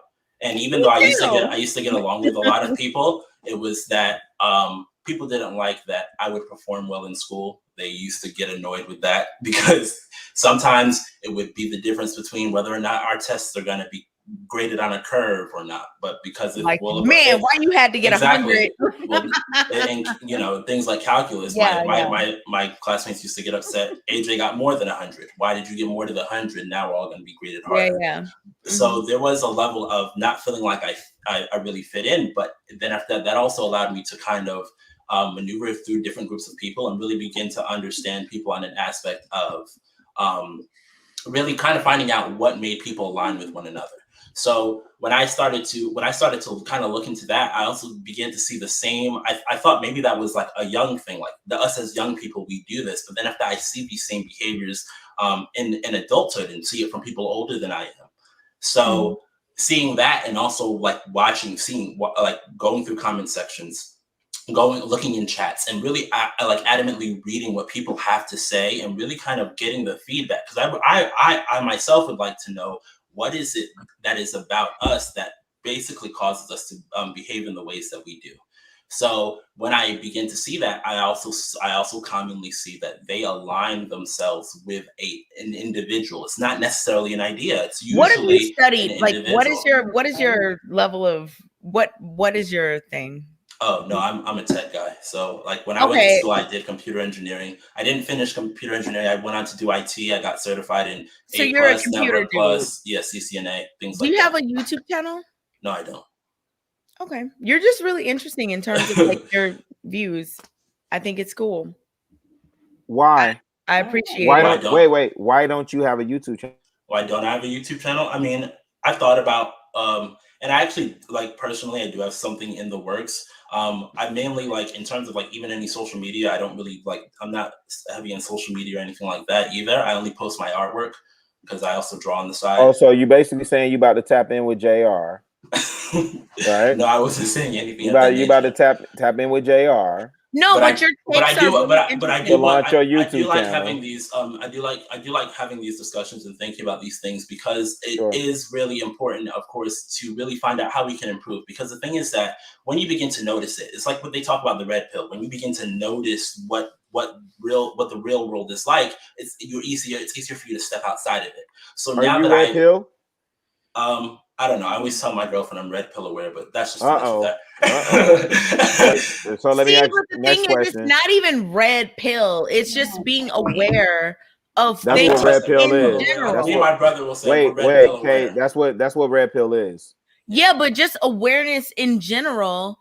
I mean, okay, so am I red pill? Like, No. I'm very much aware Well, of things. if I know about the psychology of people and how they behave and how they react. That's why I found what AJ was saying to be very interesting. But nobody would call me red pill. You know what I mean? Even though I'm aware of stuff. Do you get what I'm saying? So red pill in itself is a different thing that people like what you were saying earlier. It's a tribalism thing. Red pill has become a tribe. Yes, exactly. But it's so specifically anti-blue for- pill, like you have to call somebody else. Well, So there is It's an aspect not of that. just, oh, we're with the reality. No, But It's okay. more I wanna hear so what you we're have to say. with this very specific narrative. K is the you're the professor of red pill. All right. No, but K is Professor Red Pill. Nutty Professor. Nutty. No, AJ, honestly, do you consider yourself red pill, or do you consider yourself manosphere? Do you make the distinction? Oh no, definitely. I mean, I definitely support the Black manosphere. I think that it's important for Black men to like. I support the idea that what Kevin Samuel said, where Black men create their own image, right? In terms of and also his idea of Black male media by Black men for Black men. I think that that's one of the most important things of today. So that, I mean, and I guess like in terms of these ideas, I guess someone could say I'm someone that I align myself by race, but I mean that's just me. I don't try and push anything on anybody else. But so in terms of what Black men are doing, I think that that's important. So those are things that I do support, but it's not like it's not in some way where it's that I am not able to critique. You see what I'm saying? There's so many ideas that people think, oh, maybe because I have more money than you, or because I'm in a place you're not, then I am incapable of criticism because you're beneath me in these areas. Whatever they use as their criteria to determine what success is. Do you think that's red pill? I don't think that that's red pill, but I do notice that is still a behavior that even people within the quote unquote red pill do associate. I don't think that they have made themselves so above of regular human nature that now they are completely cognizant of all these ideas in which they still fall themselves under. Twilight Zone. I know this is. I used to watch that. I used to watch the old one. Okay, so there was this episode, The Monsters Are Due on Maple Street, like where stuff started going on. Okay. Now it's just me and you. Okay, so where stuff started going on, and they started like blaming each other. I did that on purpose, Kay. They started blaming each other, and it was really interesting. And there were these people, like, of course, Twilight Zone has its twist at the end. The people were in the towers, like it's the same every time. If you make some stuff go on, people are going to start turning on each other. It works the same no matter what, right? Okay. You got to look at that episode. It's called The Monsters Are Due on Maple Street. Okay. But anyway, so I always look at it like you were just saying, human nature. That is a thing that happens. Yeah. Like when people get together or start believing something, then someone else is seemingly against it. All of a sudden that person is wrong or evil or whatever. I mean, it's just really interesting, that behavior that humans have. I mean, but you got to, if we look at historically, right? When you look at even the spread of different spiritual beliefs, you have to ostracize one in order to bring a new one in. That's just how it works. That's how you conquer people. You see what I'm saying? You have to make them feel that what they're doing is wrong. And do you think that Black people in America should be aiming to conquer people? Should they be aiming to conquer people? I think that might be, I think conquering might be human nature. But I'm saying Black people in America, do you think that we should be aiming to conquer people? It's hard for me to speak on a long-term scale. You see what I'm saying? Because I don't think that would be anything that would be attainable in this, like say within my lifetime. That shouldn't be at the forefront of our. Yeah, that shouldn't be at the forefront. Okay, so then shouldn't we not be subscribing to these certain things that are along that framework? I'm still of the belief that you can learn from. I'm still of the belief that even if someone's done you wrong, there's a lot that you can learn from them. JR, hey man, hey Anton. So even if you feel so whatever you feel is an enemy to you, right? Whether it be someone is believes in like racism in terms of like, oh, maybe white people or whatever is our enemy, right? Whoever you feel is who's done injustice to you.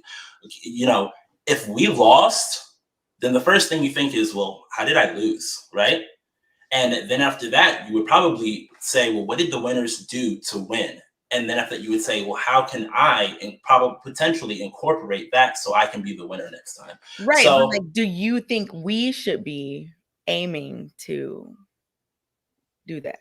I think that we should be aiming to learn from any and everybody that is somewhere in a position that's elevated above us. Okay, I understand that you can't answer the question. No, I mean, in terms of we got one more should call. I be aiming for? I guess I'm a bit confused on the question. It's okay. Okay. Well, good conversation. Thanks for having me, everybody. Pick it up on the KA show. All right. Thanks for having me, everybody. All right. Appreciate you, AJ. Good talk. Salute, AJ. All right. Coach, you there? Coach. He's muted. I know you're muted, but he's muted and off. You're not responding. There's a bubble, not vibration. You there, Coach? Yeah, we can hear you now. Can you hear me? Yeah. All right, man. I'm about to sign off, man, in a minute. But I just wanted to say, man, this conversation has been very cogent, to say the least. But you know, I just want to address this situation with the lady TJ. What's her name? TJ Mosaic earlier. And I'm gonna sign off in a minute because I got to see patients in the morning. But here's the conundrum. I've always said in the past, I think that a lot of our women have been empowered to be depowered. And I think because of that empowering, it's left them at a state of ill repair.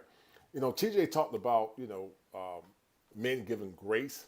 There might be a segment of men that would give grace to some of the errors that some of our women have committed. But I think overall, a lot of men are not going to do it because they don't see any benefit in it for them. And so, you know, I think a lot of the issues that a lot of our women are going through is a byproduct of vicarious trauma, but I think it's also a byproduct of rebellion. And because of that, I think a lot of our women are going to suffer the recompense of their error because they believed a lie. And so, once again, there will be some men that will forgive women for their social malfeasance, but I would say overall, men are not, man. They're not. Some are going into alternate directions. And I think, unfortunately, a lot of our women fail for the bait. And I think we're at a crossroads where some are either checking out relationships altogether, or they're not dealing with American women at all, in my opinion. I totally disagree. I think it's the opposite. I think you're in a sector where it's not the majority of men that are saying that. I think majority of men do want to give grace. I think majority of men want to be in a relationship. I think majority of men want to be married. So I'm going to have to disagree on that. Kosha, just go ahead, brother. 1 second. One thing I will say about Kosha Clinician, and what I know of him is he's among a group of men that have traveled extensively. Right. And have been exposed to the allure of women who, instinctively reside in their femininity in other lands. And it's not necessarily that they're dating out in terms of like white, Caucasian, or whatever else, but it's still, Coach Clinician, you can correct me if I'm wrong. It's still within the diaspora, but it's a different experience. And one thing that one thing that you have chronicled on your channel is that there are more and more men, and I've watched a couple of your broadcasts where there are more and more men saying, I'm throwing in the towel. No doubt. Right. Mm-hmm. That's often a byproduct of the movement called SYSBM. And a lot of brothers are throwing in the towel. I will respectfully, I think I see Kay's position, but I think a lot of people, Courtney's position, but I would have to respectfully disagree with her. I think her intentions are noble. But I created a concept, guys, called death. And death is similar to what Kevin Samuels talks about. He talks about a concept called shame, insults, guilt, and the need to be right. But I created a concept called death. And death more or less connotates that first they deny the evidence. Once they deny the evidence, they become enraged. Then they argue or accuse, do ad hominem attacks. And then the last step is that they fight or flee. And because of that, yes, there are some men that want to get married. There are men that want to be in relationships. But what I'm hearing from a cadre of brothers is that they're saying that they don't feel like American women are their best options. They're looking for women abroad and women that more or less meet their criteria as it relates to having a healthy traditional relationship. Because what's happening there in Chicago, really, a lot of brothers believe that this new, or what I call burgeoning movement, is basically just a mirage of what they call fake femininity. And so a lot of guys don't believe it's genuine. They believe it's synthetic femininity under guise of, okay, the buzz is just about the ring, and I got to get a man before the time elapsed. So that's what a lot of the brothers are saying in my circle, and so that's what I'm hearing the brothers say. Wait, I'm sorry, just real quick, Court. I'm sorry, you can go in, but just real quick, because I want Kosha to qualify the men that you're talking about. These are not like Pookies and Ray Rays. Describe the type of men that you're talking about that you're on these trips with. No doubt. So I'm going to be in the movie Frustrated 3 with Al Grease. Al Grease created a movie called Frustrated 3. I will be in that movie. I am a licensed clinical therapist. I am married. I've been married for over 25 years. But men are more or less hip to the game. They're hip to the mirage. And they're beginning to see things for what it is. We know all the talking points. We know all the machinations. And so the brothers that I rock with, man, are actually, professional brothers. One is an anesthesiologist. My man E. Spence, he's highly educated, decorated in the Air Force. And a lot of these guys are educated black men. But what they're saying is that they don't believe that some of the women that are more or less personifying, this, what they call a form of fake femininity are actually genuine. They're trying to hit the last buzzer before the game expires. So they don't think it's genuine. They think it's just a mirage to get a man before the clock expires, more or less. Okay. Hey, you, Kosha. And so the last question is this, and once again, guys, thanks for allowing me to come on the platform. The last question is this. Anytime. the last question is this. I think we were talking about domestication and relationships, more or less. I always ask the question is this. Women in general want to get married. Women want to be in relationships for the most part. There are some brothers too, but I would say women normally want they want the marriage, but I don't think they always want the responsibility to come along with being a wife. And what I often hear a lot of times, like in the space today, they say, well, I gotta do the cooking, I gotta do all of this. I say, why get married? Just stay single. I think when you're in a relationship, you should come to serve in a man too, because I believe that a noble man is going to take care of a quality woman. I know I would. But a lot of them come in with a mindset, they don't come in with a mindset of servitude so that the man can serve her, but they come in with a mindset, I shouldn't have to do these domestic skills, or, it's tough and it's hard. But I say if you're single, you're going to do some of the things that you're doing now, and you're going to more or less maintain your career. So you have to pick a struggle. Do you want the benefits of being in a good, healthy relationship, or do you want to complain about what I call domestic servitude? You have to more or less pick a struggle, in my opinion. If you don't mind me asking, and you don't have to answer if you don't want to, but you said you're married. Is she Black? Yes, she's Black, right. So you surround yourself with men that are done with women. However, you're in a healthy, happy relationship with a Black woman? Well, here's the quandary. They didn't say they are necessarily done with women from the African diaspora. They feel like they're done with American women in general, because they feel like American women in general, all bet race, doesn't more or less meet what their criteria for what they want in a wife. They feel like they have been too heavily indoctrinated with liberal policies and ideologies, and because of that, they are divesting, or they're de-evolving to get the women that more or less meet their expectations. I've always said a lot of times, guys, that when men get married, most women don't see themselves. The wedding is about the woman. It's not about service to her husband as a king. And my logic is this: if you take care of your man, a good man's gonna take care of you. But I hear so many men, even in therapy, complain because they feel like a servant of domestication, and many say they don't see the benefits of being married. And so many are either divesting, or they're just saying, I'm going to travel abroad and date women from other countries. Okay. I heard that. Anybody got any follow-up questions? No? All right, Coach. I appreciate you calling in, brother, man. Thanks again for everything you've done. Shout out Antoine. You guys be well. Courtney, thanks for the conversation. And Kay, ladies, be well. Thank you. Bye-bye. All right.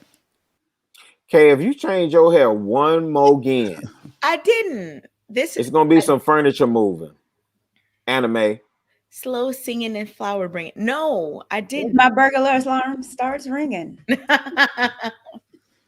All right, you guys. Want to say thank you for tuning in to Lapeef Let's Talk tonight. Make sure you guys get them likes up. Also subscribe to the channel. Until next time, we out. All right, y'all. Appreciate y'all. Thank you. JR, somebody said you looked like the Hamburglar because of your shirt. Oh, okay. Well, why didn't you tell me so that I could have worn my Where's Waldo shirt, and then we could have all, in fact, I just want you to wear your Beetlejuice shirt. Can one day we all just wear like the same shirt? I don't know about that. Can you reach? Yeah, when we go to Detroit, we can wear the same shirts. Anton. Okay, I'm just saying we could. All right, y'all. We out of here though. All right, see y'all. At time we're gonna meet up at Beans and Cornbread, man. It's gonna be a fun morning. That's all I'm gonna say. It's gonna be a phenomenal morning tomorrow morning.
Yeah.